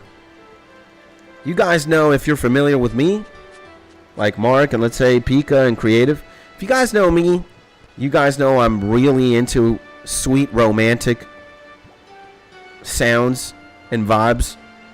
This has it. And pretty sure FF4 went out the same years the SNES came out. Awesome. And how did your taste for rap begin? Very naturally. You know, I was introduced to hip-hop thanks to my older brother. My older brother, who was like almost 10 years my senior. And yeah, he listened to Snoop Dogg, Dr. Dre. He listened to like a lot of hip hop back in the day. And the first like real rapper that I had the opportunity to listen to and indulge was 50 Cent. My brother got Get Rich or Die Trying, and I was hooked. And then I would listen to like Eminem on the radio, Snoop Dogg.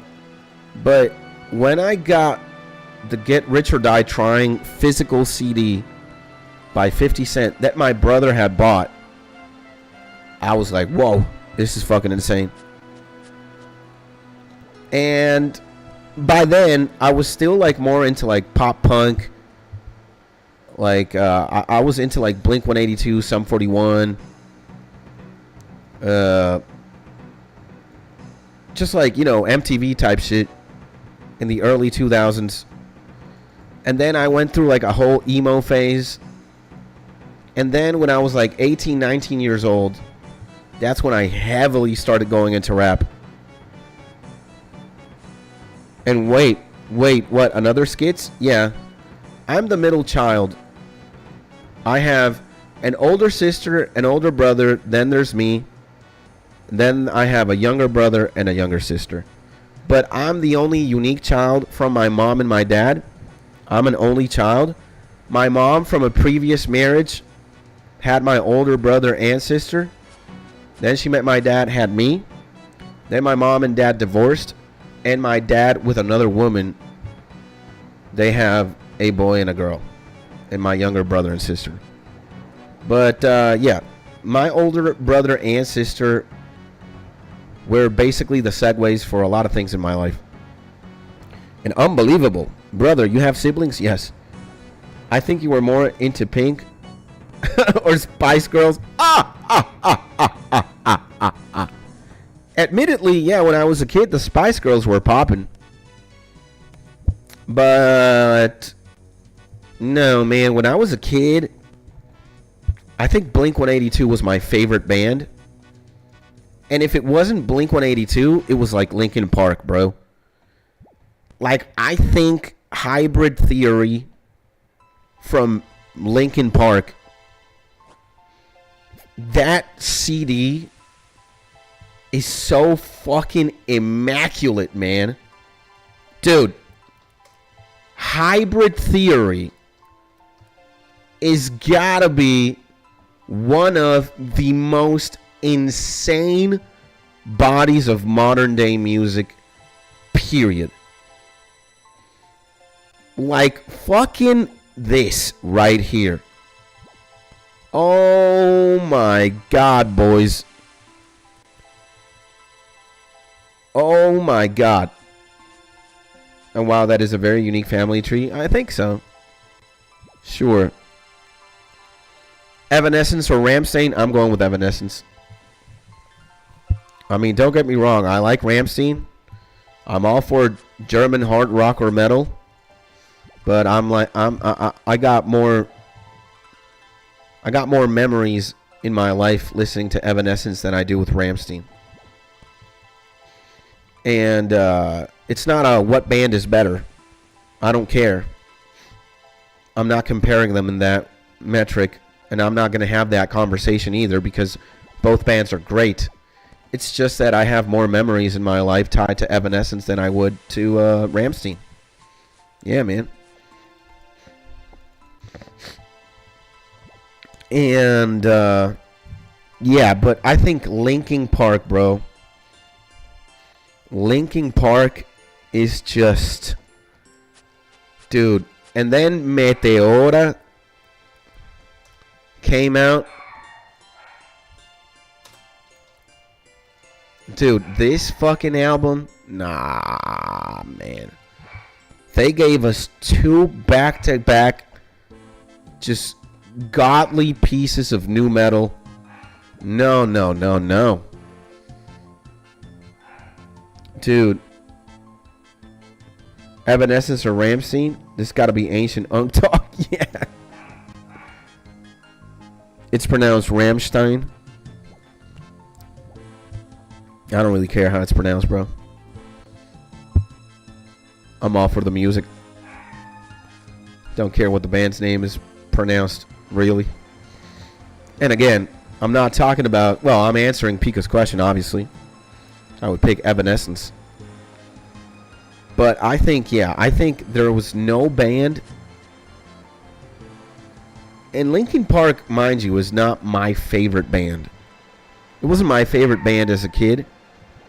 But I think I was playing Hybrid Theory and Meteora the most. But I think as a child, my favorite band was Blink-182. Yeah, man. And I was definitely like a Dude Ranch, Enema of the State kind of guy.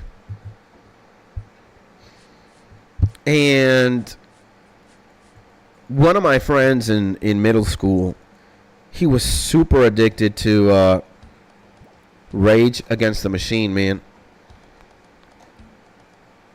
With the homie Zach De La Rocha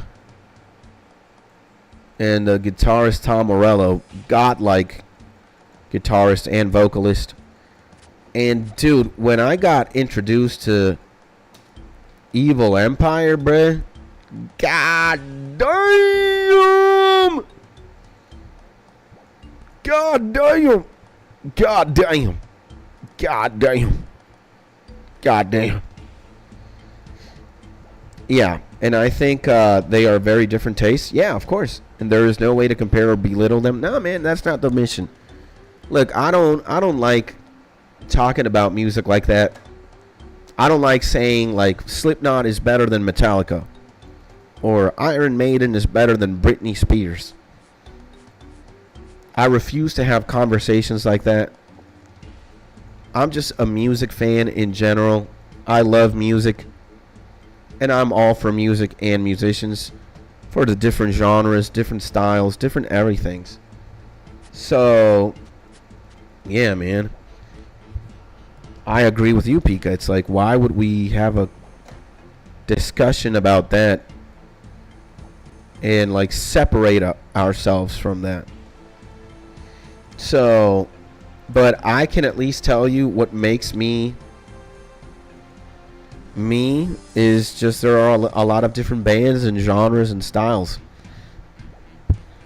At the end of the day, I think right now, as of 2025, what I've listened to the most definitely has to be like video game soundtracks and anime soundtracks and hip-hop, instrumental hip-hop, more specifically, like just beats. And Nujabes, maybe Nujabes. But dude, I always listen to video game OSTs and anime OSTs and just instrumental rap. Again, Nujabes, Uyama Hiroto, J Dilla, Ginseng, Japan. There's way too many, man. Charlie 2 Human, Joey Pecorano. Dude, just there's way too many. Swum, Cooking Soul. There's just way too many beat makers, man. Pierre Bourne. Just way too many, bro. And Evanescence never hit the spot for me. That happens. And because the only one who hits you is me, and hit harder, boy, I could take it. God dang. So yeah, man. And maybe after like hip hop, what I've listened to the most is like emo or like post-hardcore. Just fucking mad lad degeneracy. Emo core, Silverstein, Underoath, Seosin, Emery, Hawthorne Heights, Funeral for a Friend, From Autumn to Ashes, From First to Last, There's just like way too many. Beloved, A Thorn for Every Heart, Silverstein, Alexis on Fire. Dude. Just way too many. The post-hardcore, emo-core world is fucking gigantic. And what is the most internationally famous band or singer from Venezuela? Dude, I think in modern times, Cancerbero. This guy, who unfortunately is no longer with us. Cancerbero is regarded as Cancerbero. Look at this, Rolling Stone. Cancerbero is arguably the #1 Spanish rapper, bro. And this is a Rolling Stone list. You know Rolling Stone ain't fucking around. At the end of the day, it's all tabloids. This is all bullshit. But in Rolling Stone's like list of Hispanic rappers or rappers in Spanish, Cancerbero #1, and he's from Venezuela. And dude, he has, yeah, man, he's got a insane discography and insane numbers. I'd say him. What happened to him? He died. He died in 2015. It's already been 10 years. Now, there are many conspiracy theories and whatnot surrounding his death. Not going to talk about any of that anyways. But he died. He passed away. At 27 years old or something. Yeah. He was 27, I think. Yep. And in my teen years, I was 100% metal. Then in my 20s, went classical, jazz, opera, etc. Slowly but surely morphing yourself into an anime supervillain, Mark, huh? Yeah.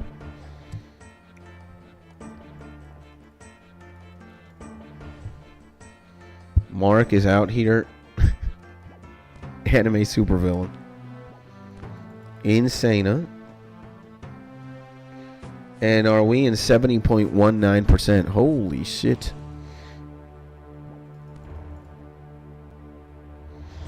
Dude, this is fucking... This is forever, bro. This is absolutely insane, bro.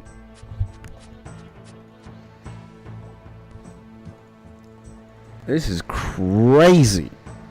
And we are 69 minutes away from lunch. Still got a long way to go. And I'm not a supervillain. Or am I?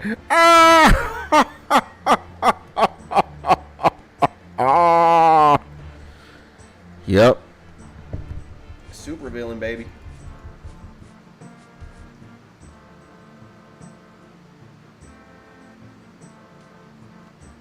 Wow. I need to hydrate my eyes. This is... Woof. Taking a toll, baby. Taking a toll. But back to the subject of music. Yeah, man. Music is insane. Love music. And the more I grow older, the more I realize that I was just an idiot back then. Because I was trying to make everything into a competition. And it was all like very numbers based sometimes. It's like, yeah, Linkin Park has sold more CDs than Rammstein. They're better than Rammstein. Or look, man, the Rolling Stones are better than the Doors. Or Metallica is better than Linkin Park. And, dude, how much I wanted to say, like, just shut the fuck up, Skits. You don't even know what you're talking about. And you can't go there with music. It's just stupid. And boy, was I just dumb and retarded, bro. And 8 years after the incident, Natalia Amestica confessed to the police that she put painkillers in homie's tea to help him sleep and then committed the crime with several stab wounds. Again, man, when I said it's conspiracy theory, bruh,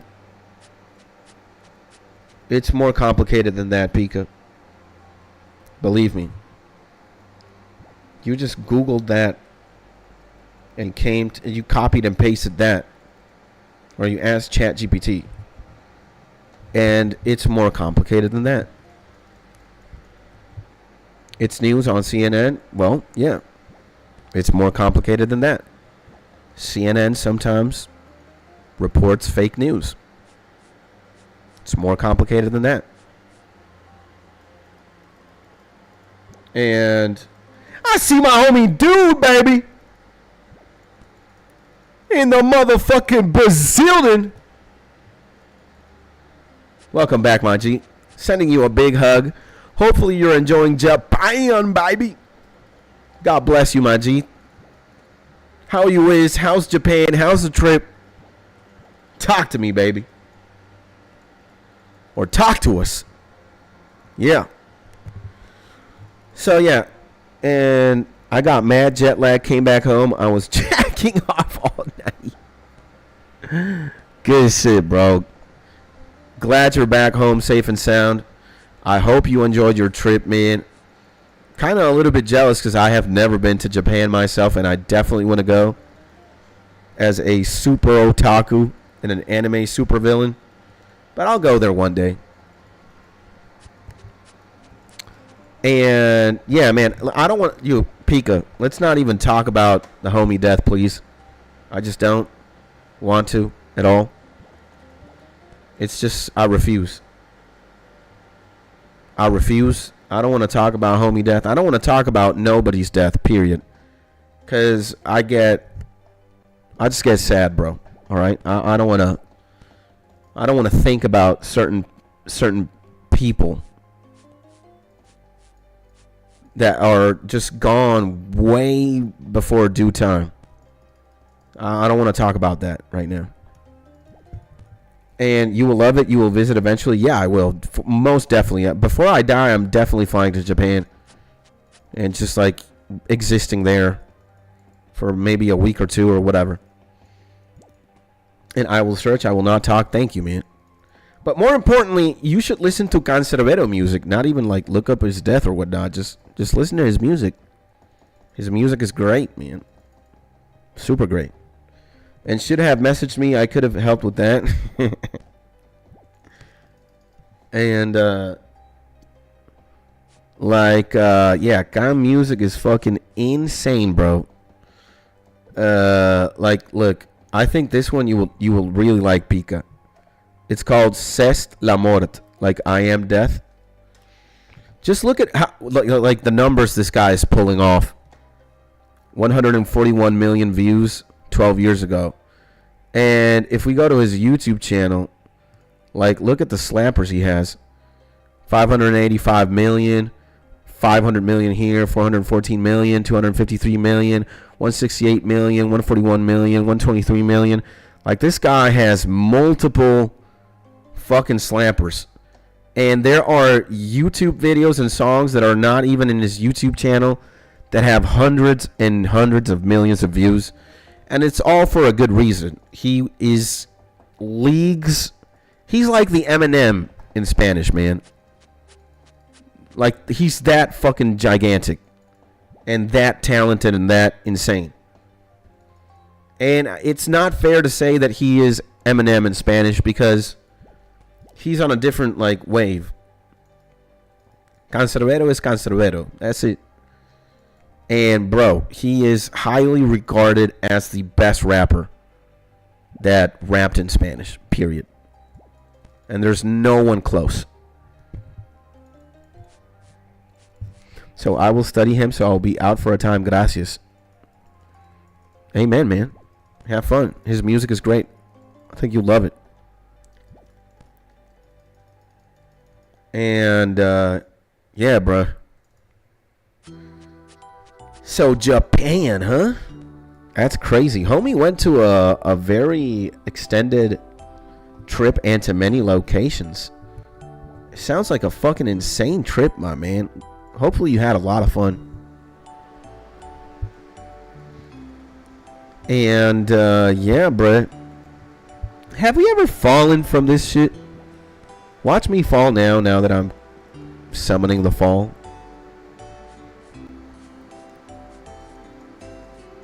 And everybody had marks of grace? That's funny.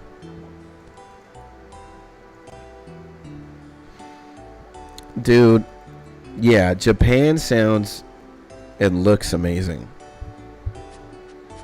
I want to go there so badly, bro.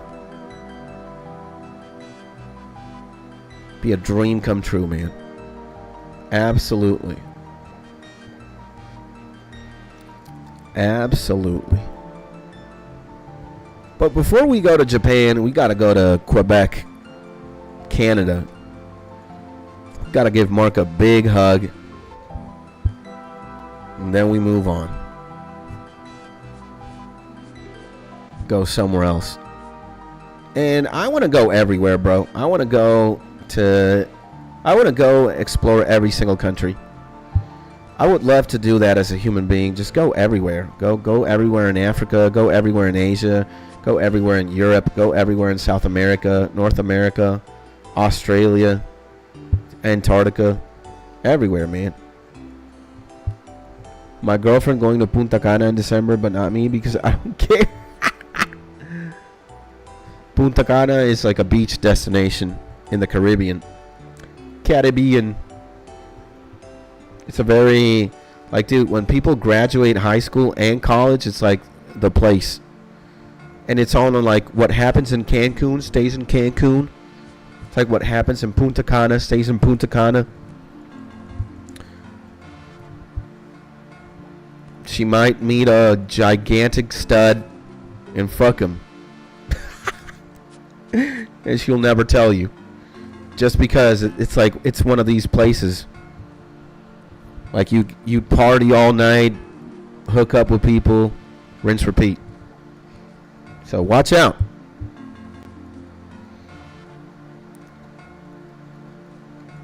But, well, you know, it is what it is. I'm not going to get involved in that. It's you and Mrs. Mark. It stays private. Let it be private.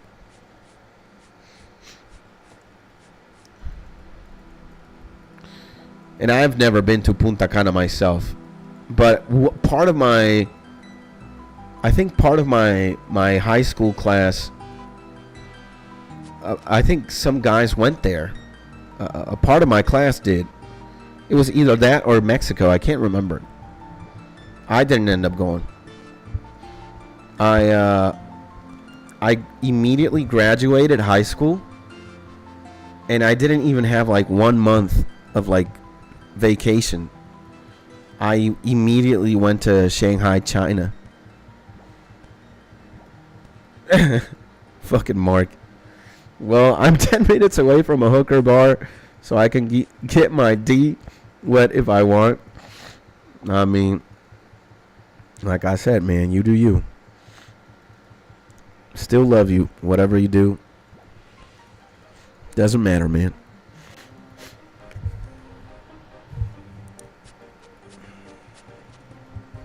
So yeah.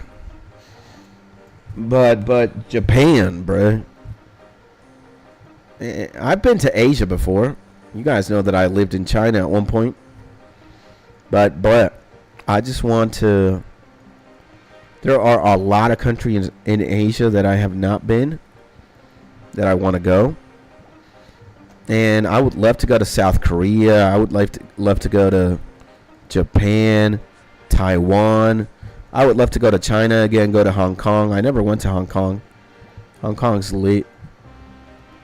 I would love to go to the Philippines. I would love to go to Bangladesh. I would love to go to Thailand again. Thailand, I did go. Thailand's amazing.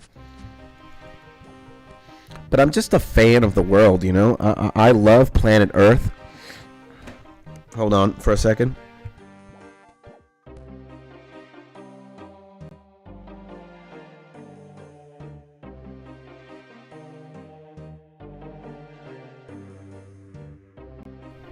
There we go. So yeah, man, I just want to go everywhere, man. I want to go back to Canada. Once the war is over, I want to go to Russia. I want to go to Ukraine.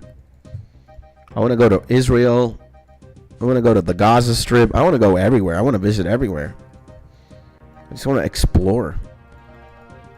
I just want to explore and take care of shit, take care of business. You know, bruh? That's what it is. That's what we do, baby. What's this guy? Oh, there we go.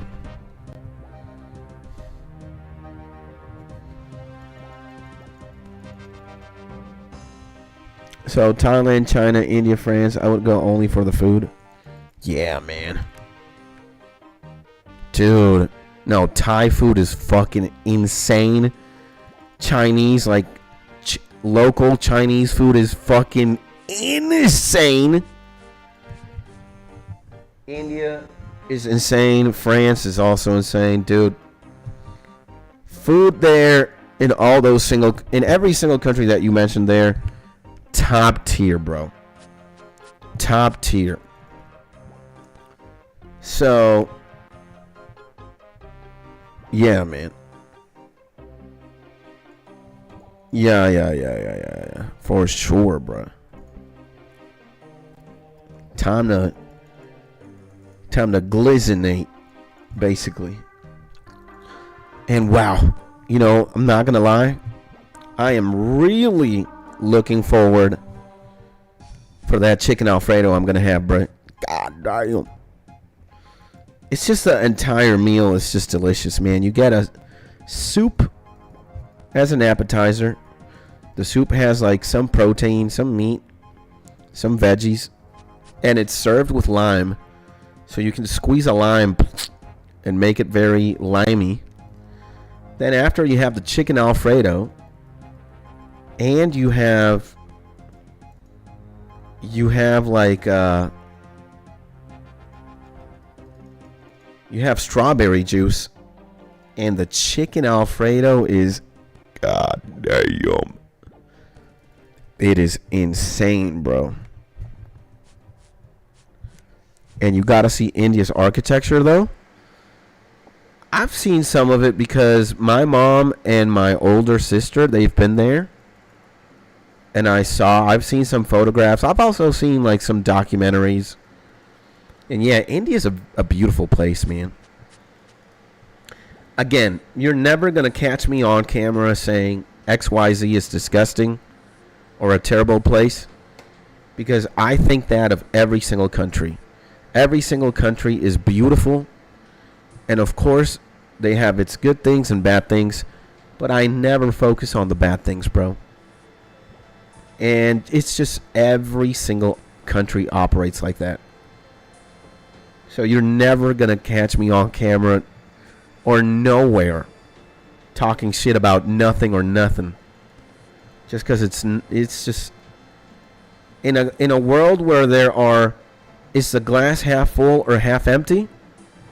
It's based on your perspective, quite simply. I'm a glass half full kind of guy, so dude, they're beautiful places. Every country is beautiful. Every ethnicity is beautiful.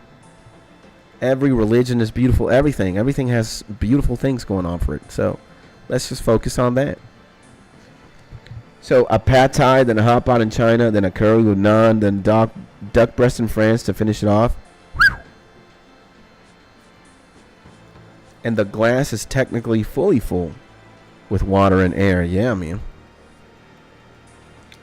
So it's just great. It's just great, bro. It's just great. The world is a beautiful place. Can it be cruel and can it be disgusting? Of course. But I'm not here to highlight that. Go somewhere else. If you want to hear bullshit. Not in this YouTube channel.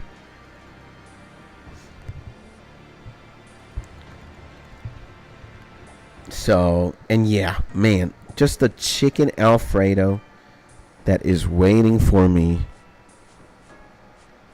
The strawberry juice and the limey soup. Wow, man. I am just hallucinating it, gorging on it.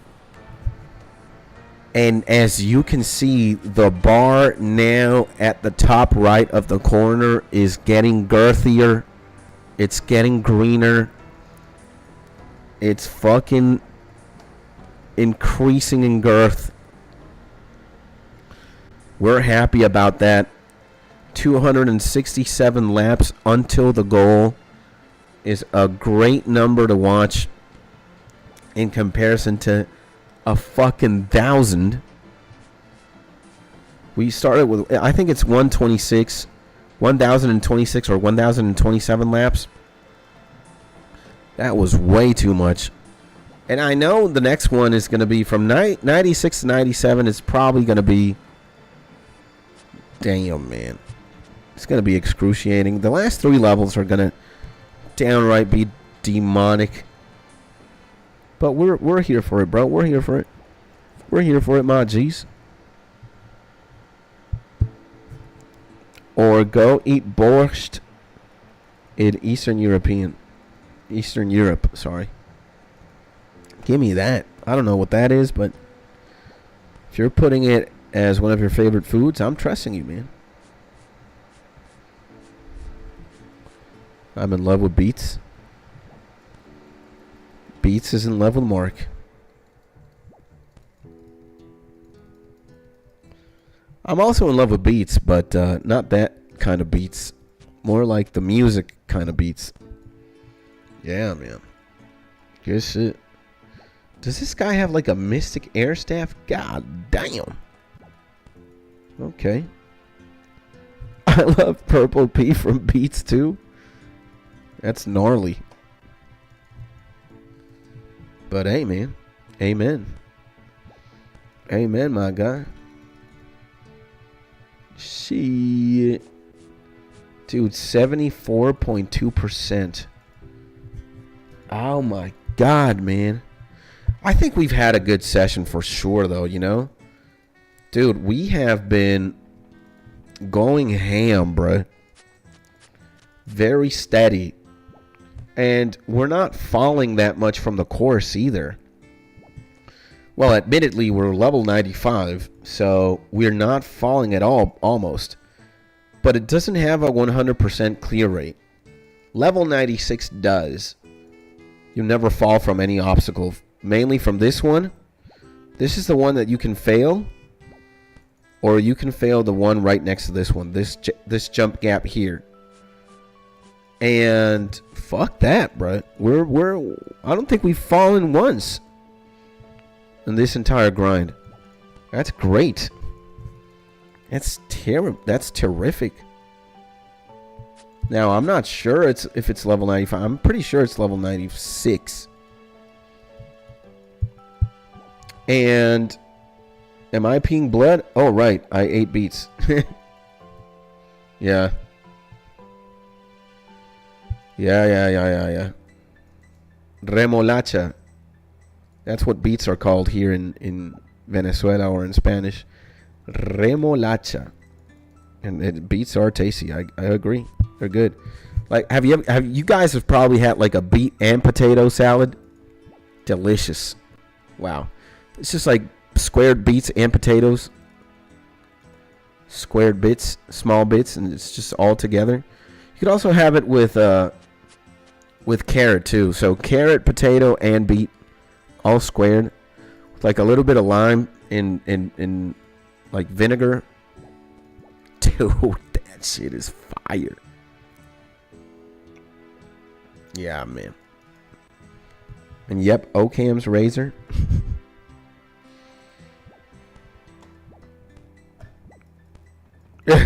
Definitely not from tearing my ass apart in bed.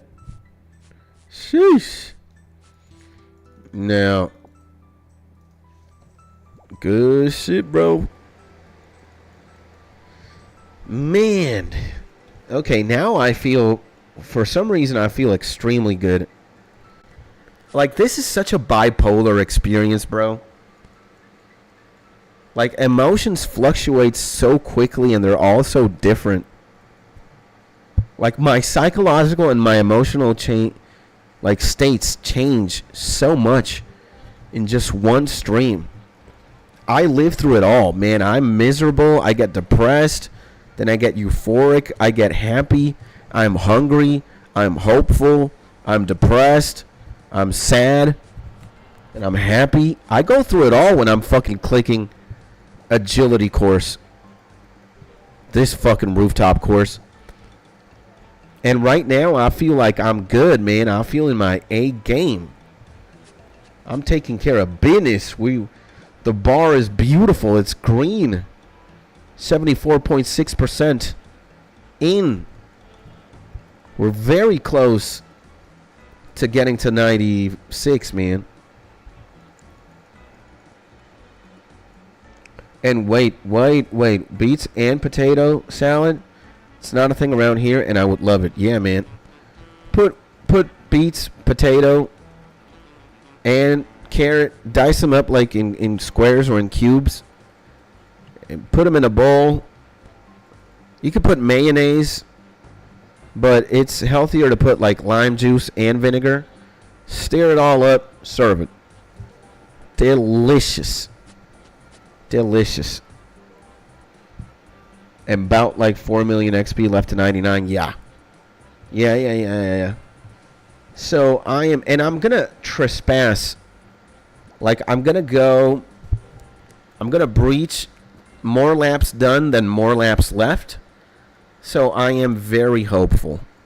Alright, you see I've done 257 laps, but I am missing 259. So after 2 more laps, the numbers are gonna invert. So I've done more than what I need to do less tomorrow. So, yeah. This is great. Great. Yeah. This is absolutely insane. I'm going to hit 10 million soon, man. I'm going to be in like very, very proximal territory. Holy shit.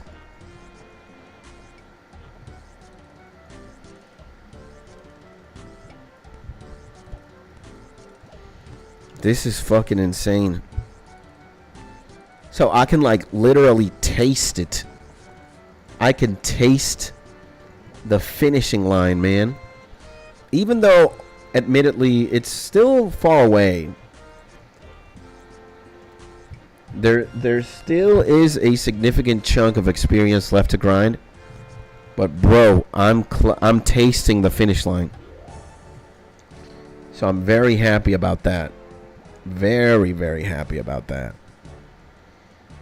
And we've just been like super consistent. Like, nothing is distracting us from the goal, so I'm pretty happy. Like, we only watched one CoffeeZilla video, and I went to Varrock to sell amylase. That's it. And I'm eating meatballs with fennel, Parmigiano Reggiano, parsley, spice, and a tomato basilic sauce today. Very fancy, man. And isn't playing RuneScape technically relapsing on WoW? Nah. No. Because World of Warcraft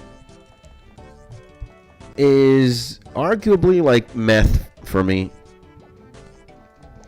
And old school RuneScape is just old school RuneScape. Like, yeah, there is an addictive element to the game. Yeah, I'm spending time playing. Yeah, I'm addicted. But, you know, I'm streaming old school RuneScape, and I'm doing something arguably productive, which is live streaming it, and like creating content. With World of Warcraft, I was just doing that for 12 hours, 14 hours a day. Nothing else. There was no goal in mind. There was just being a degenerate, so. And not meth, 14K laps. Yeah. Well, it's all a means to an end, right? It's all like there is some science and some math behind why I'm doing what I'm doing. And then eventually when we get to level 99, we're not going to do it ever again, you know? So.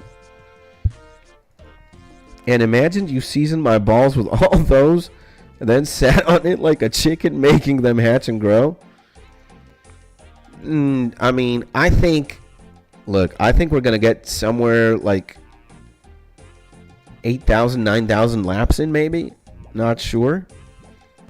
But yeah, I think in total I've ran God knows how many laps throughout different rooftop agility courses. We've been through them all. We went to the Falador one. We went to the Roleka one. We went to the Camelot one, or the Sears Village one. Now we're here in Ardoon.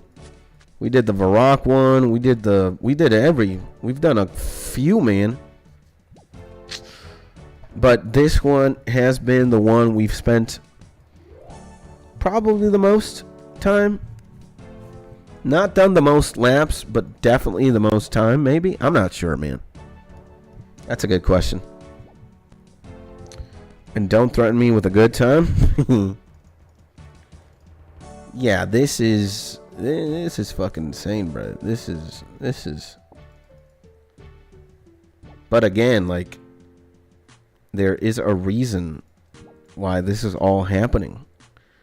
It's all content, and it's gonna get me, like, dog. I'm gonna be a big dick, man, in RuneScape. Just because I have this skill leveled to 99, I'm gonna be, like, people are gonna look at me and be like, oh shit, this guy, he's either fucking insane and I respect him, or he's a grinder. I can respect that. I might not be Lynx Titan, but, and you guys do not want to know who Lynx Titan is in old school RuneScape lore. See, I think you'd just crush your soul. But yeah. I am a next grind objective: complete every dang quest in RuneScape. I think I like that, because when you set yourself to go and achieve that goal, you're leveling everything very, it's all like balanced out, right? You don't work on one skill alone, you work on the cumulative of every. So some quests demand X level and X skill, and then skill changes when the quest changes. And it's a nice way to just, like, progressively balance and level your account. And underline, it balances things out. So yeah, but I'm going to have as much agility to be able to effectively explore the entire world, so it's great. And I have some money too, so, like, I can spend it and just, like, level up certain skills. Like, I'm going to level up prayer with gold. I don't give a shit what happens. But I am going to buy millions of bones, and I'm just gonna level that shit up, bro. Cause I don't think I have the patience to level 99 prayer with just, like, organic bones. I'm gonna have to buy them. So I have 100,000 prayer XP. Imagine getting 13 million prayer XP on your own. That shit is disgusting. And start another character after you reach 99 to get to 99 again. Yeah, or just delete this account, start over. Yeah, that would be the most diabolical fucking thing again. I wouldn't mind another 99 agility grind kind of fun as a viewer. Yeah, man, I'm telling you guys. You guys get to see me fluctuate in between varying emotional and psychological states. And I'm here reading you on the spot. And I think I engage very well with what is being said and done in the chat. And you have my attention more on you than what's happening on the game. Like, yeah, I'm paying attention and I'm clicking boxes and shit. But I'm reading chat and I'm focusing more on this side of the screen than this side of the screen. I just click an obstacle, boom. I just move. I'm focusing here. And also, I'm focusing here. Like, here, this experience bar there, and here. Total laps and laps until goal. So, 4,600 laps done? Yeah. Imagine that. Woo! And we still have more than halfway to go regarding laps. I think I'm going to end at like 10,000 or something. It's not stopping until I fucking get to 99 agility. This is where I'm going to get 99 agility. This is it. This is the place. Right here. I don't want to do anything else. Like, I don't want to go to a pyramid. I don't want to go to the XYZ course. I'm doing it here. This has arguably the best rooftop rate. And you get marks of grace. And we might get the squirrel pet, which I want to get. The squirrel pet. So I'm a man on a mission, man. We already got 4,600 laps in. Here's to 4,600 more. Boom. So yeah, guys. And remember, at the end of the day, I'm here for you, you know? I might be doing what I want to do, in essence. Like, I'm playing the video game that I want to play. But I'm here to tend to you, my G. Mark, Creative, Pika, whoever it is. If you guys want to ask me anything, if you guys want me to talk about anything, and if you guys just want me to keep you company while you're working, playing a video game, or just chilling, lying in bed, doing whatever it is that you might be doing, I'm here for you, man. All right? For your last tick of XP to get 99, you got to do it someplace cool. I'm going to do it here. I'm going to do it here. Ardoon is the place. Ardoon is the place. I like this place. Despite me fucking going insane here. But the thing I still don't get is why 99. 90 would have been good. The thing is, my G, I eventually am going to max every skill. Like, that is one of the objectives I've set. I might not end up fulfilling that because it is just a gnarly task to accomplish, to get 99 in every single skill.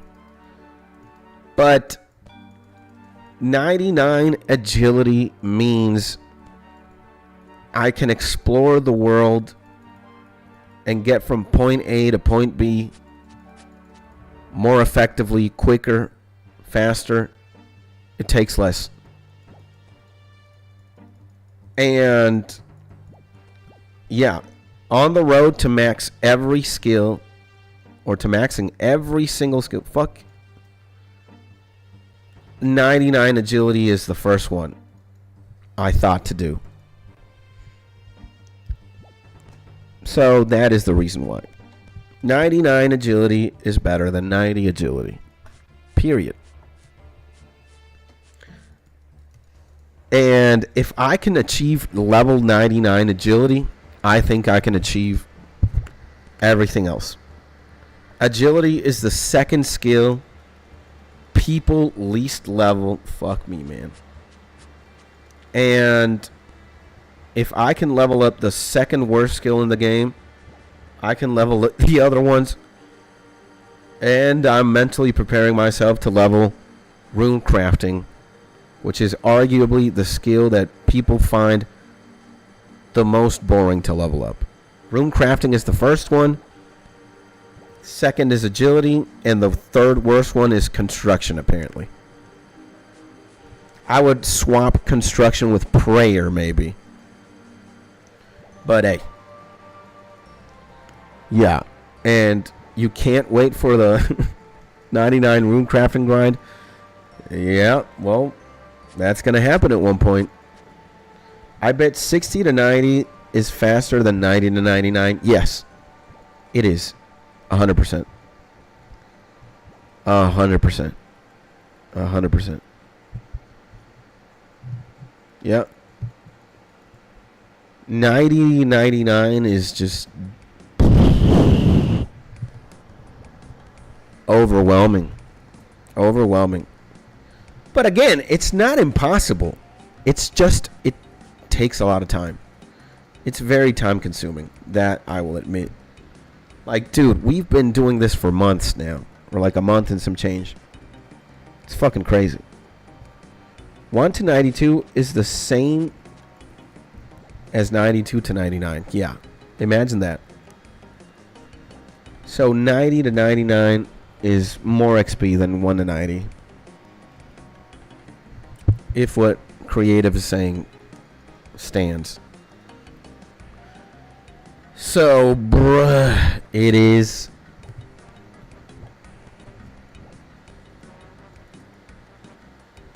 And there's a joke amongst RuneScapers that 99 divided by 2 is 92. Yeah. Yeah, I feel that. I can see that. And I was being conservative on my estimate. Nah, this is only for mad lads, bro. Let me tell you that. This is not for the faint of heart, bro. This is mad lad territory. This is, and again, it's very easy. Like, you're only clicking things. You're not even doing math. You're not even solving a problem. You're just clicking from point A to point B and clicking again, point A to point B, clicking again, clicking again, clicking again. You get more experience. But it's just, it's so taxing on the brain, man. It's so monotonous. It's so tedious. And it drags on forever. That you're like, man. Like, I understand why this is the second worst skill to level up. It's the second least level 99 in all of RuneScape. Number 1 is rune crafting. Number 2 is agility. So, and I could understand this is just fucking boring, man. Wow. Like, wow. It drags on forever, man. Holy shit. But, again, there is a reason behind the madness. There's a math behind the science. There's math behind all of this, so. And you could grind this whole thing walking on a treadmill. Low key, though. Yeah, I want a walking desk, man. In the future, but I just don't have the space or the money right now to execute something like that. That would be amazing, though. I do want to have a standing desk or a vertical desk and just walk, take care of shit. And let's not imply politics, but I get it if it's a joke. Like, yeah, man. It would just be a healthier way to play video games if you're just like walking. And it's always a joke with me, lad. Yeah. So, fuck me, man. This has been... But right now, yeah, I'm still in a very good mood. We're on a very good pace. Dude. When you think, you have 9 million XP, we're safely more than halfway now. Oof. We're beyond halfway. You only have less than 4 mil XP to tackle. I feel great, man. I feel great. Again, 9.4 million isn't 13.3 million. But we're fucking close. We're very close. I can see the finish line. Although, admittedly, it's still very far away, but I can still see it. And look, we're not falling at all. We're just going ham. And you know, I've already done a lot today, man. We already progressed very significantly, man. We've been going ham, bro. And that's the idea, you know. I can spread a joke all over your face. So, yeah, I feel very good. Like, the worst thing is when you kind of get defeated by the perspective or like your estimate on how much is left, right? So you could think that 3 million XP is a lot or nothing. And sometimes you look at that bar when it's like really, when it's like somewhere here, 50% or less, and you're like, fuck, man. Like, I need it. It's just a lot. But then when you put things into perspective again, and you're like, all right, it's only, yeah, I'm only missing 4 million or less XP. It's like, okay, good. And it's like one step closer mentality again. So every lap that you do is one less lap that you have to make or take.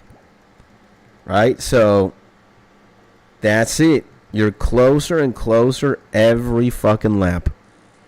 Every click, actually, like every obstacle is aggregating more XP. So, but there are moments in the grind where you're just like, holy moly, damn. It feels like forever, and it's just because you're constantly and continuously doing the same thing over and over again. And realistically, what time will you take your first bite of the creamy, cummy chicken Alfredo after the commute to the restaurant and cook time wait? The commute to the restaurant is 1 minute away from where I am right now. If I put on my shoes, I'm there in a minute. And it's normally like 10-minute wait. Sometimes even less. Because the people at this restaurant, they love me, man. Since I go there almost every day to eat, and I'm like a regular customer, they love me. And I'm a very social guy, you know. I'm extroverted. So it's like very easy to like me. You know, I say hi to everybody. I shake hands. I crack jokes. And I always eat there. So they love me, man. You've been playing for a while. Consider taking a break from your screen. We got the prompt. How funny. So, and the chefs love me too, man. I'm always telling them, like, hey, man, you got sexy hands. God bless those hands, man. That pasta that you fucking cook, or that cachapa, or that chicken barbecue grill that you give me, man, it's always fucking heavenly. So, they're really in their A game when they cook the shit that they give me, because that's who I am, man. I'm him. And yeah, man, the waiters like me too. It's just good, bro. Yeah, they love me so much they make it extra creamy. Yeah, man, I'm not joking. They do. They give me more chicken than they should, more mushrooms, more everything, more cream. More everything. And that's it, man. That's the truth, bro. That's the truth. And it's literally like, dude, I'm downstairs. It's less than a minute walk from my apartment building to the restaurant. It's literally not even half a block away.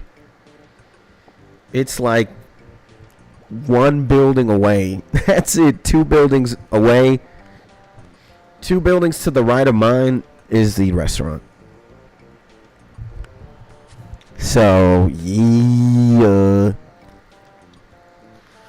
We Gucci, baby.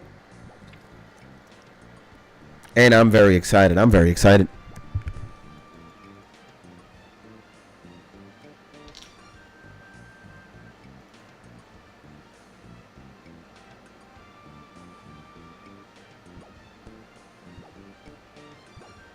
See, and I can time, like, things very insanely. Like, did you see? I just put drops in my eyes, and I didn't even miss a beat in the agility course. You see that? I know. I have the fucking science down to the T. I can always put eye drops on from this to this obstacle.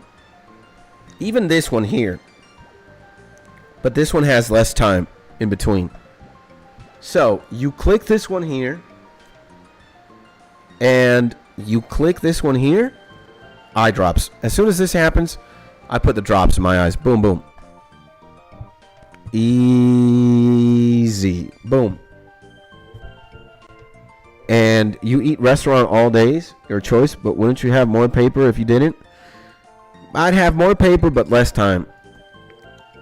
And again, I don't want to cook. My wife doesn't want to cook. I don't want to clean. My wife doesn't want to clean either. Just because of the water situation here. We don't have 100% guarantee that we have running water 100% of the time. So the second that we start piling dishes on dishes on dishes on dishes and pans and pots and... No. Fuck that, bro. So, if I have to cook and clean, I have to stream less. That's the truth. Why? Because you're doing groceries, you're cooking, and then you're cleaning. And we don't have time. Me and my wife are on a mission, man. My wife wants to save as many babies and young kids or young adults, and I want to stream and make as many YouTube videos. So buying groceries, cooking, and cleaning, out the question. We make more money that way, and it works out. We have a net positive with all the expenses that we have. So, and the biggest expense that we have is definitely food. Because we eat in restaurants all the fucking time. Like we're starting to have some dinners at home. Sometimes we have like an omelet. We cook an omelet. Or we just like boil the eggs. Have boiled eggs. Or sometimes we have like a tuna sandwich. We open a can of tuna, we have some bread, and we have a sandwich. But that's not happening. That's happening like once every 2 weeks. And like I said, your choice was just thinking about paper. Yeah, I know, man. Well, I think we make more money. We make more money, but we spend more money. If we would cook and... Yeah, buying groceries and cooking, you spend less money, but you also make less money because you just got to spend more time cooking, buying groceries, and cleaning. So we devised a system where we work more and make more money and spend more money. And again, none of us are like super lavish individuals. We just want to eat food 3 times a day. That's it. And have a roof over our heads. None of us wants to buy a Mercedes Benz. We don't want to buy a goddamn mansion. We're not buying designer clothes. Dude, all the money that I spend is on food. That's it. That's it. And, well, my wife's a woman, you know. She buys, admittedly, other things sometimes. And she likes buying clothes from time to time. But she's not a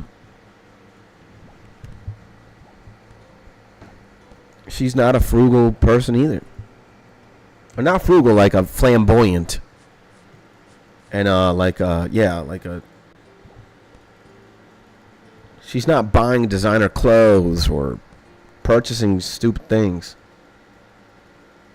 She's just a normal girl, a normal woman.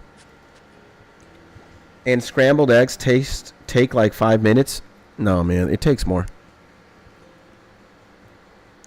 When you factor in everything that you have to do and afterwards you have to clean, it takes more than that, bro. Believe me, man, we've done it all here, bro. We've done the whole thing. We've ran the experiments. And the conclusion is, yes, you spend more money when you eat outdoors. And when you're not buying groceries yourself. But it just takes more time. And when you factor in that we don't have water 100% of the time, GG. You know? So, that's it, buddy. I'm not going to go into the specifics and fine tune. I don't even want to talk about that. Like, super nerd-like or nerdy. No, man. On a surface level, that's all you need to know.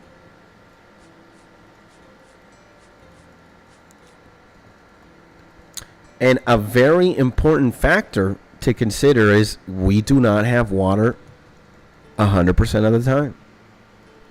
So we cannot clean. And sometimes we can't even cook shit because we don't have water, bro. So it's like, bruh.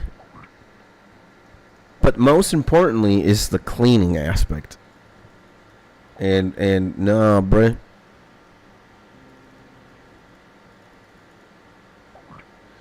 And again, man, like, it takes longer than 10 minutes. In our current kitchen, cleaning just takes a longer time because the faucet is like fucked up. So you're only getting like a sliver of water instead of like the natural stream of water that you would normally get. So cleaning takes forever, man. So again, I don't want to fine tune because I just get pissed thinking about it. And restaurants have water, but not you? Yep. Some restaurants have like water tanks that collect water when there is water, so that when it runs out, they use waters from these tanks. And some restaurants don't even have tanks. They just have like containers with water, and you got to figure it out. But we don't even have water tanks in our apartment or in our building, so we're fucked when there's no water. And I'll never complain about anything in my life, knowing that I have always working water and y'all don't. Dude, sometimes we don't have water for like 2 days. 48 hours without running water. That's like 6 meals worth of plates, pots, forks, knives, spoons. Are you fucking kidding me? Hell no.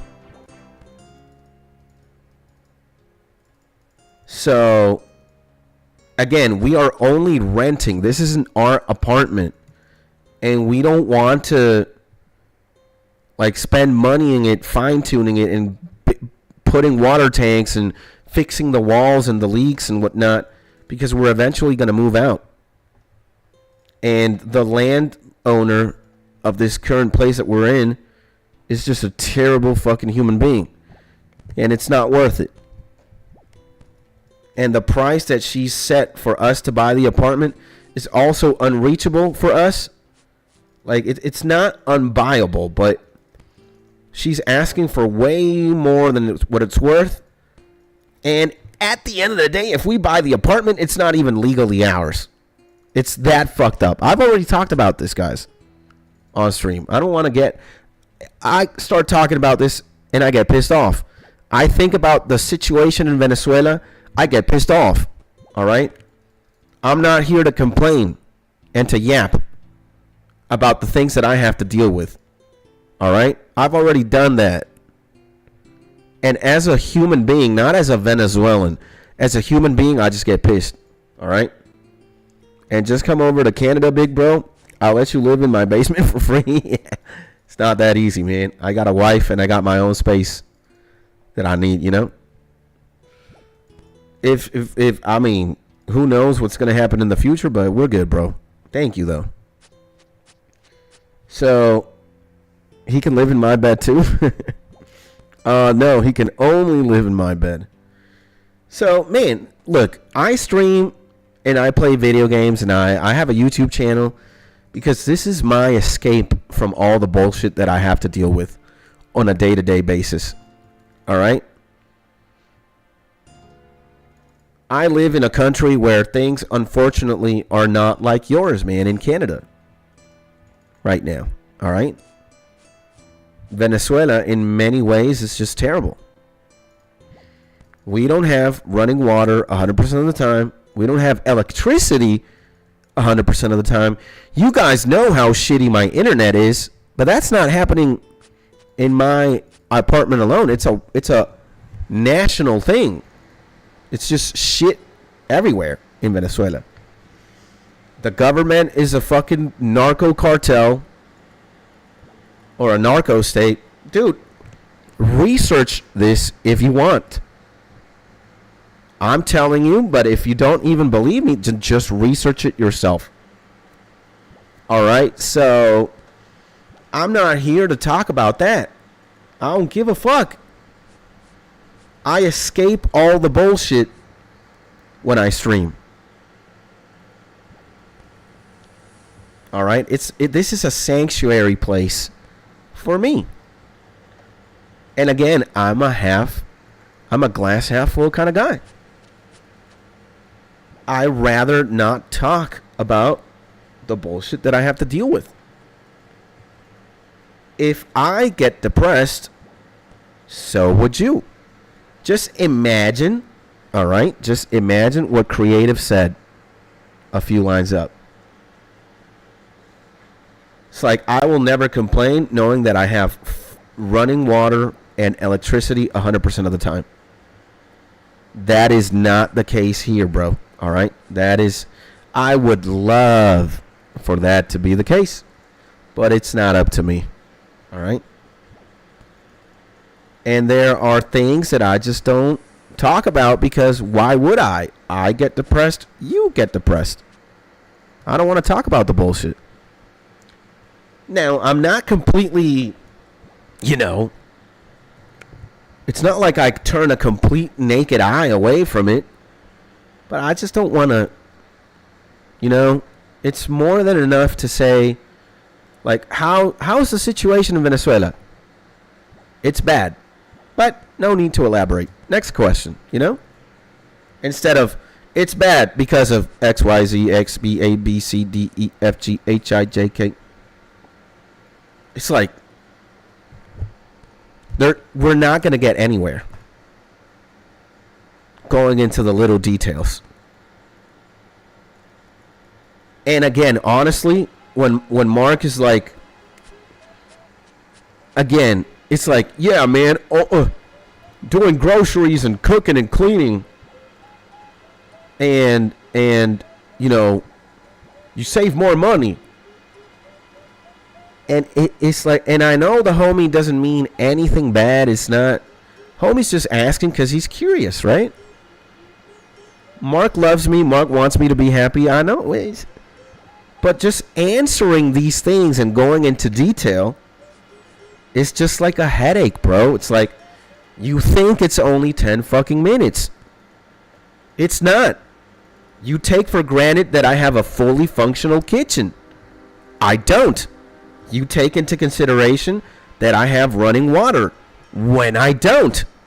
So you think I live in a place like where you live in Quebec, and I don't. So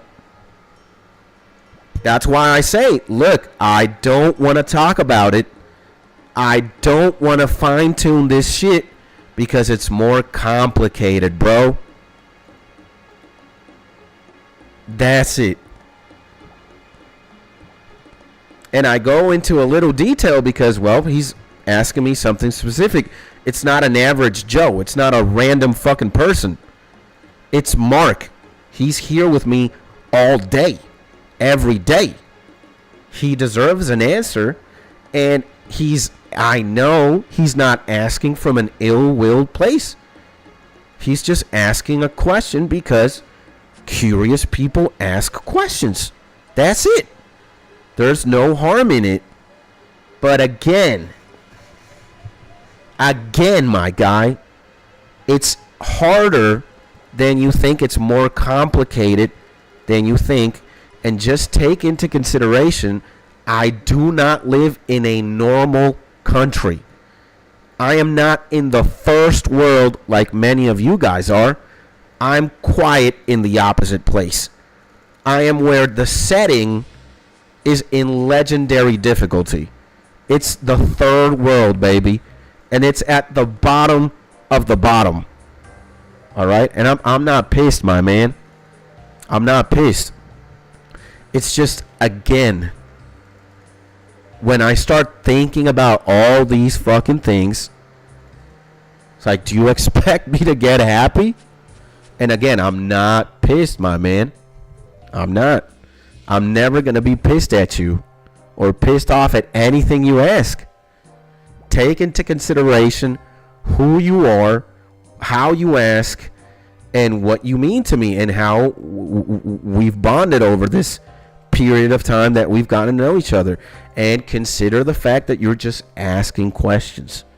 You're not asking for the art of trolling or whatever. You're just asking because you're genuinely curious, as would anybody, right?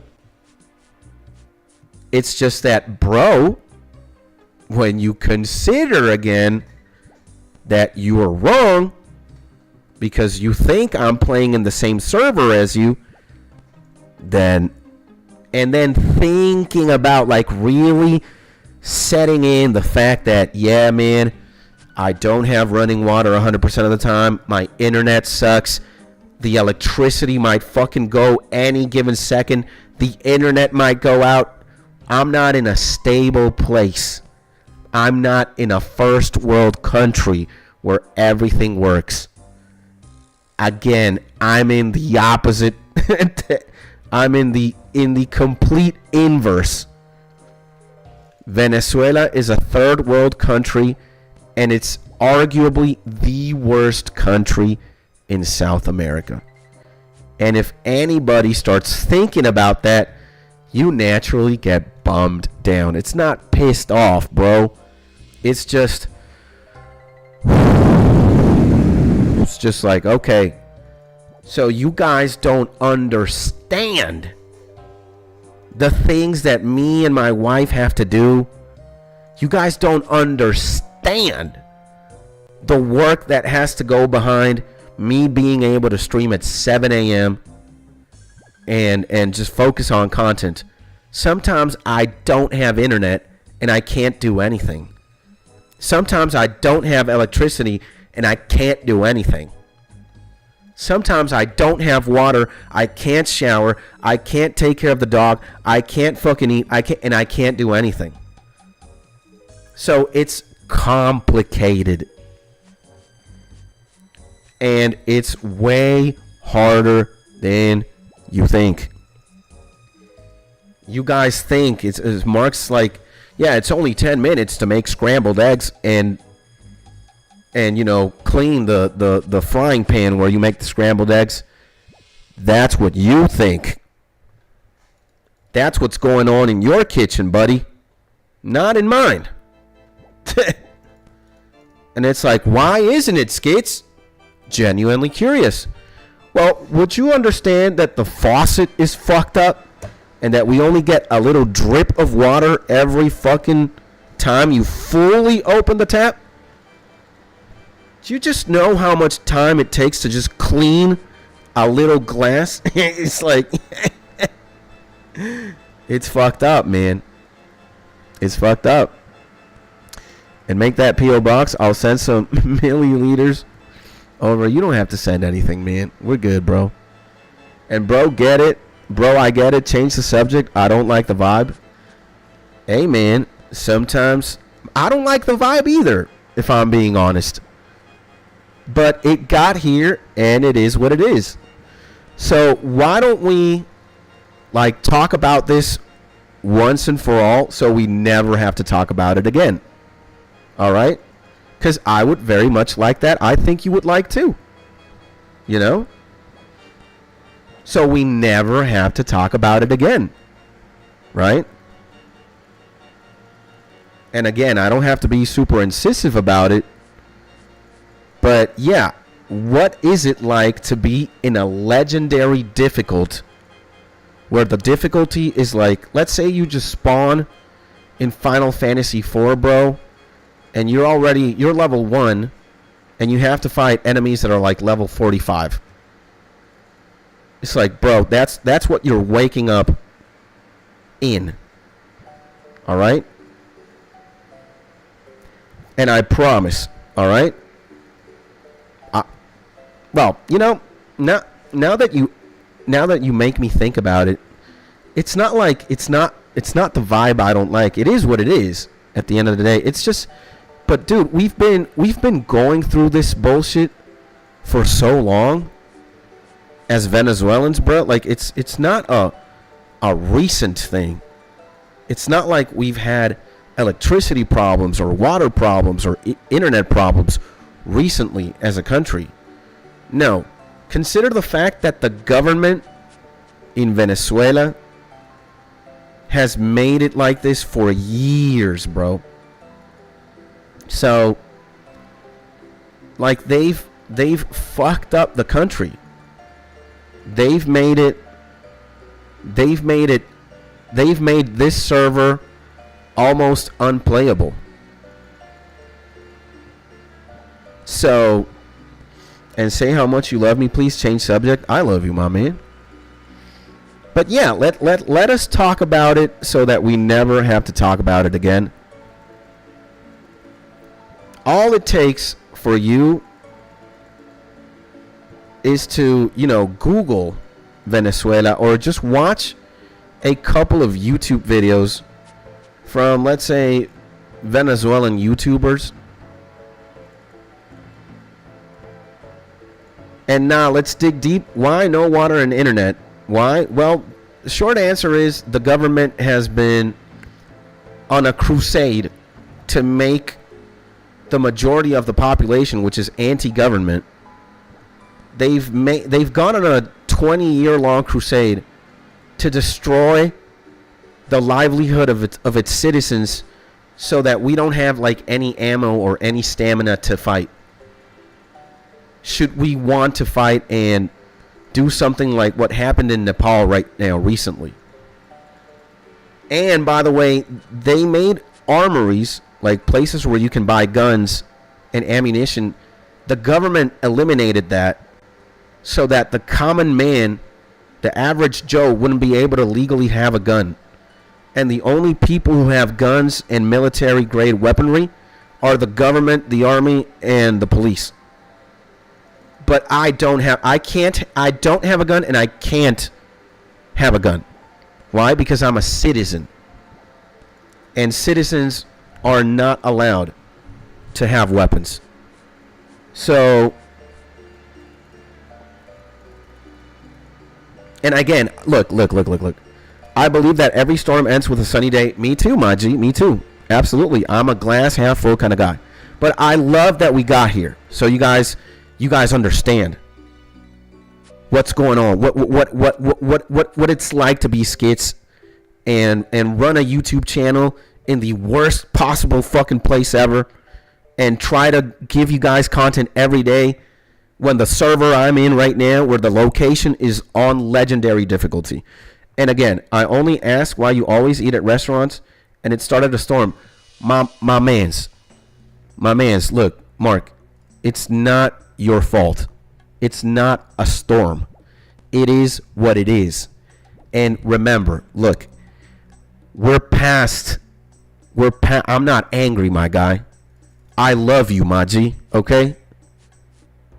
If I get to see you right now, I would give you the biggest hug, bro. We would go to a park. We would just immediately laugh it off and just be happy as always. I don't dislike where this has gone. And I don't dislike the fact that you ask questions. I know who you are, my man. All right? I know you want what's best for me. I want what's best for you, for everybody here, my G. I gotta be like the big boy Jesus Christ. All right, that's my number one inspiration and motto, bro. That's who I want to be like, Jesus, man. And he loves everyone and everything, despite whatever it is. And I know, again, I don't like repeating myself, but again, you're not asking from an inconsiderate place. You were asking only out of curiosity, like many questions. And again, it's not your fault that Venezuela is a piece of shit. It's not your fault I don't have running water or electricity or internet. It's nobody's fault. It's not your fault that the salary here, minimum wage, is $4 a month. You don't have anything to do with it. It's not you, my man. And we normally avoid all these topics of conversations because if I have to think about it, I get depressed, right? Who the fuck wouldn't get depressed you're getting depressed when I'm talking about it because it's depressing for me. So that's why I avoid the bullshit entirely. That's why it's next question with many things, right? But dude, you're an important person in my life. I love you to death. I have to honor you, and you ask me something from a genuine place, I have to answer genuinely, right? And again, man, get over the it's your fault or it's a dark vibe or no, I'm not blaming you. I'm not pissed off because you asked the question. It's more like when I think about my server, aka Caracas, Venezuela, where I'm currently located in, and I start thinking about all the bullshit that happens on a day-to-day basis, it's like, fuck, bro. Alright? And none of this is your fault. Pika's fault, Creative's fault. It's nobody's fault. It's the government's fault, which is something else. And it's the reality that I'm living in. Can't really do much to escape it because it's more complicated than you think. Just the same thing. It's like, Skits, why don't you leave Venezuela? Or Skits, why don't you, like, why does it take 20 minutes to just clean a plate in your kitchen? It's more complicated than you think. And we don't have to go. I'm not going to fine tune. I'm not going to give you a detailed explanation. Because everybody in here, including myself, is going to get depressed. And it's more complicated than you think. Let's just say that the biggest antagonist in my life is a narco state that has been fucking up the entire country for over 20 years. And it is what it is. All right? It is what it is. Do you guys think if it would be up to me,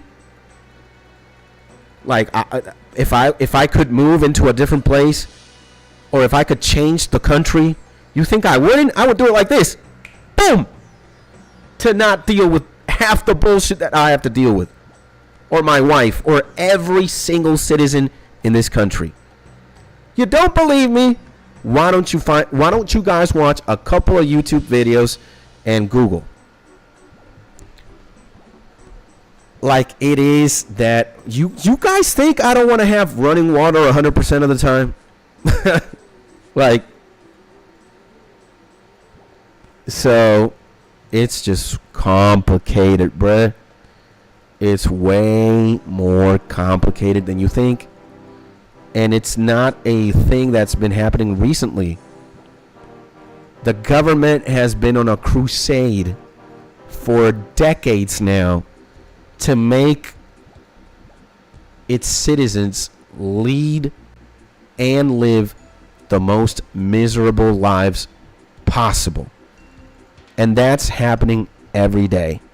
The people in power in this country ask questions like, how do I make this motherfucker's life as miserable as possible? All right, let's take out the water in this sector. Let's take out the electricity here. And let's take out the internet here. And you know what? We're going to throw some dice and then see what other sectors we fuck up.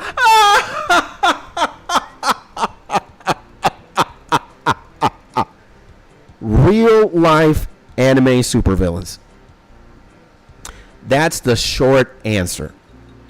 And the long answer is we would spend days talking about this. It's more complicated than you think. And I really do not want to get depressed and depress you in the process. All right? So let's get this straight. What are the fundamentals? I'm not pissed off. I'm certainly not pissed off at Mark. He just asked questions. Mark loves me. I love Mark. There's no reason to get upset at what happened to get segued into this bullshit. It's nobody's fault. It's certainly not any of you guys' fault. All you guys want what's best for me. I know. That's why you're watching me, and that's why you're saying all these things. That's why Mark is crying with his crying emoji at the top. This is a passionate disposition, Creative says. Think about how healthy you are, how happy. Yeah. Believe me, I got a lot of good things going on, and I'm a glass half full kind of guy. But the conversation got here. We just needed to talk about it. And we can only talk about it once. Why? Because when I work or when I stream, I disconnect from Venezuela. I disconnect from my country. In fact, I connect with Canada. I connect with Brazil, with Portugal, with Russia, with anywhere else that is not bullshit. And that is my wife. I do believe... Ya, ¿qué quieres, mi amor? ¿Qué pasó? Ya voy a terminar el envío. Dame 3 minutos. It's Mrs. Skits. And so yeah, guys, it is what it is. And it's nobody's fault. It's not even my fault. It's just, it is. It's just, it is what it is. All right. So again, I'm not pissed off. Not at Mark. Not at anybody. It's just that when we have to think about it, anybody with a right mind would get depressed. So the problem to solve is how to be in a dark world, 100% full of people, some guilty and some others innocent. You have to kill the right ones without hitting the innocent ones. This is like the plot of Death Note. Holy shit. It's not easy, I understand. It's complicated. So call me or write to me. Straight to business. I will steal your husband. Call me at nighttime when you're alone. No Nujabes today? Vlad, Nujabes is every day. Metaphorical music is every day. Modal soul is every day. Of course there's going to be Nujabes today. And what's going to happen is I'm going to eventually turn off the stream right now because somebody has to have a yummy, creamy chicken Alfredo And I will be back at like 2 p.m. EST, more or less, maybe a little bit before. But I gotta go get fucking food. I'm starving right now. And I feel like I triggered something pissed off or not. So feel guilty. No, my man. Look. Let's get this out the way. Fuck RuneScape for a second. Mark. Look at my eyes.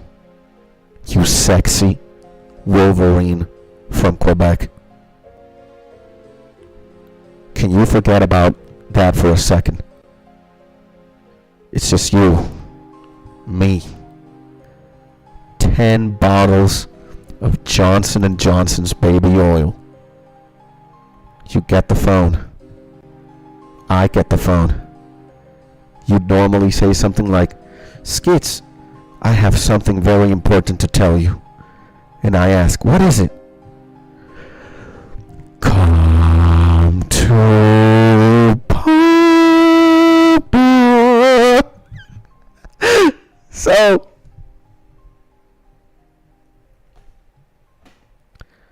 you didn't trigger anything.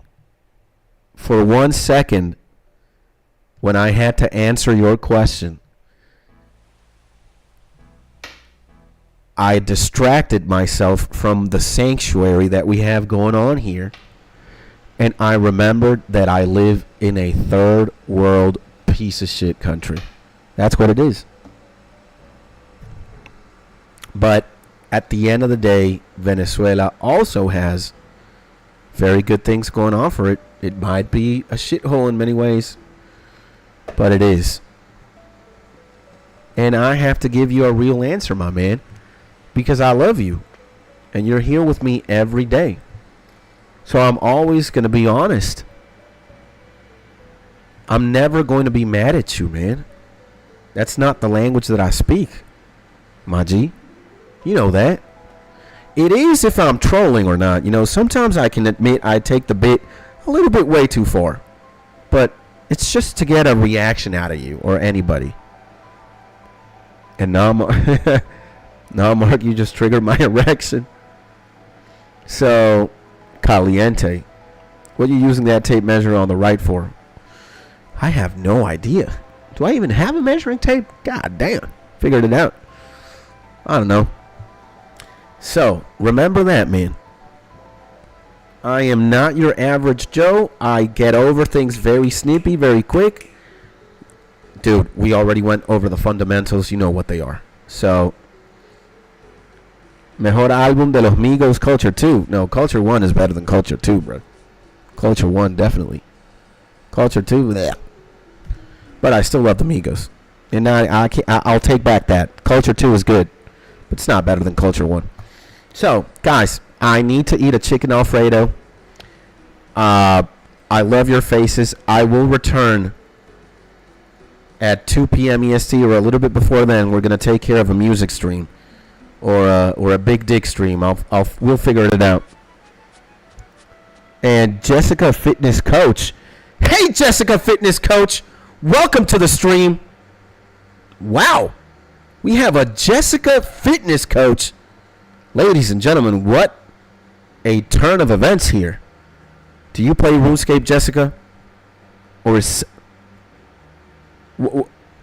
Jessica. Wow. I will never mention the subject again.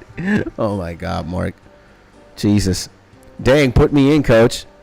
Thank you. Yo, Jessica, you better be subscribed to this YouTube channel right now. All right? I am just about to leave the stream because I'm going to go have lunch. I have not eaten anything today, and I need to put food in my stomach.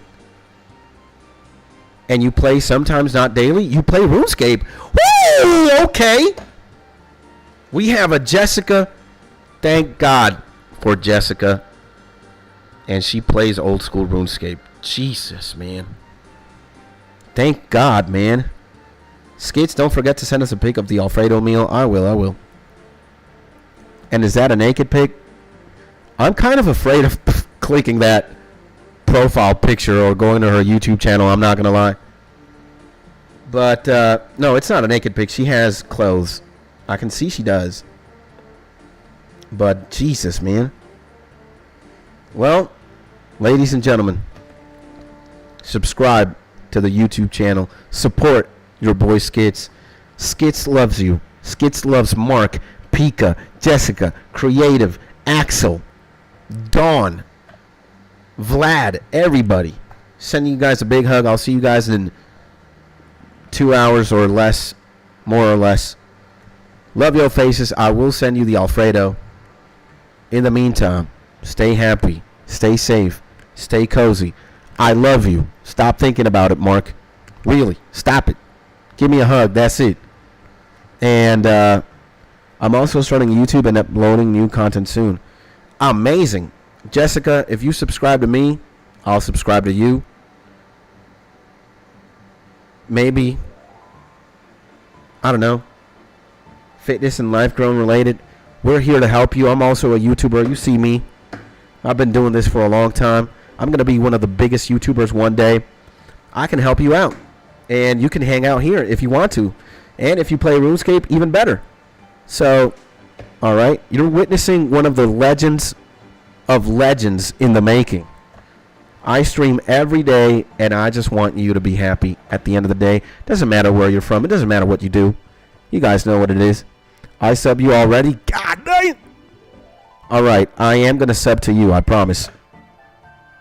And we are very eager to see your life and your fitness content. Believe me. So, all right. Yeah, guys. I got to go eat. I'm starving. I love you. I'll see you soon. 2 p.m. EST. I will return with a music stream. Mark, I love you. Mark, I love you so much.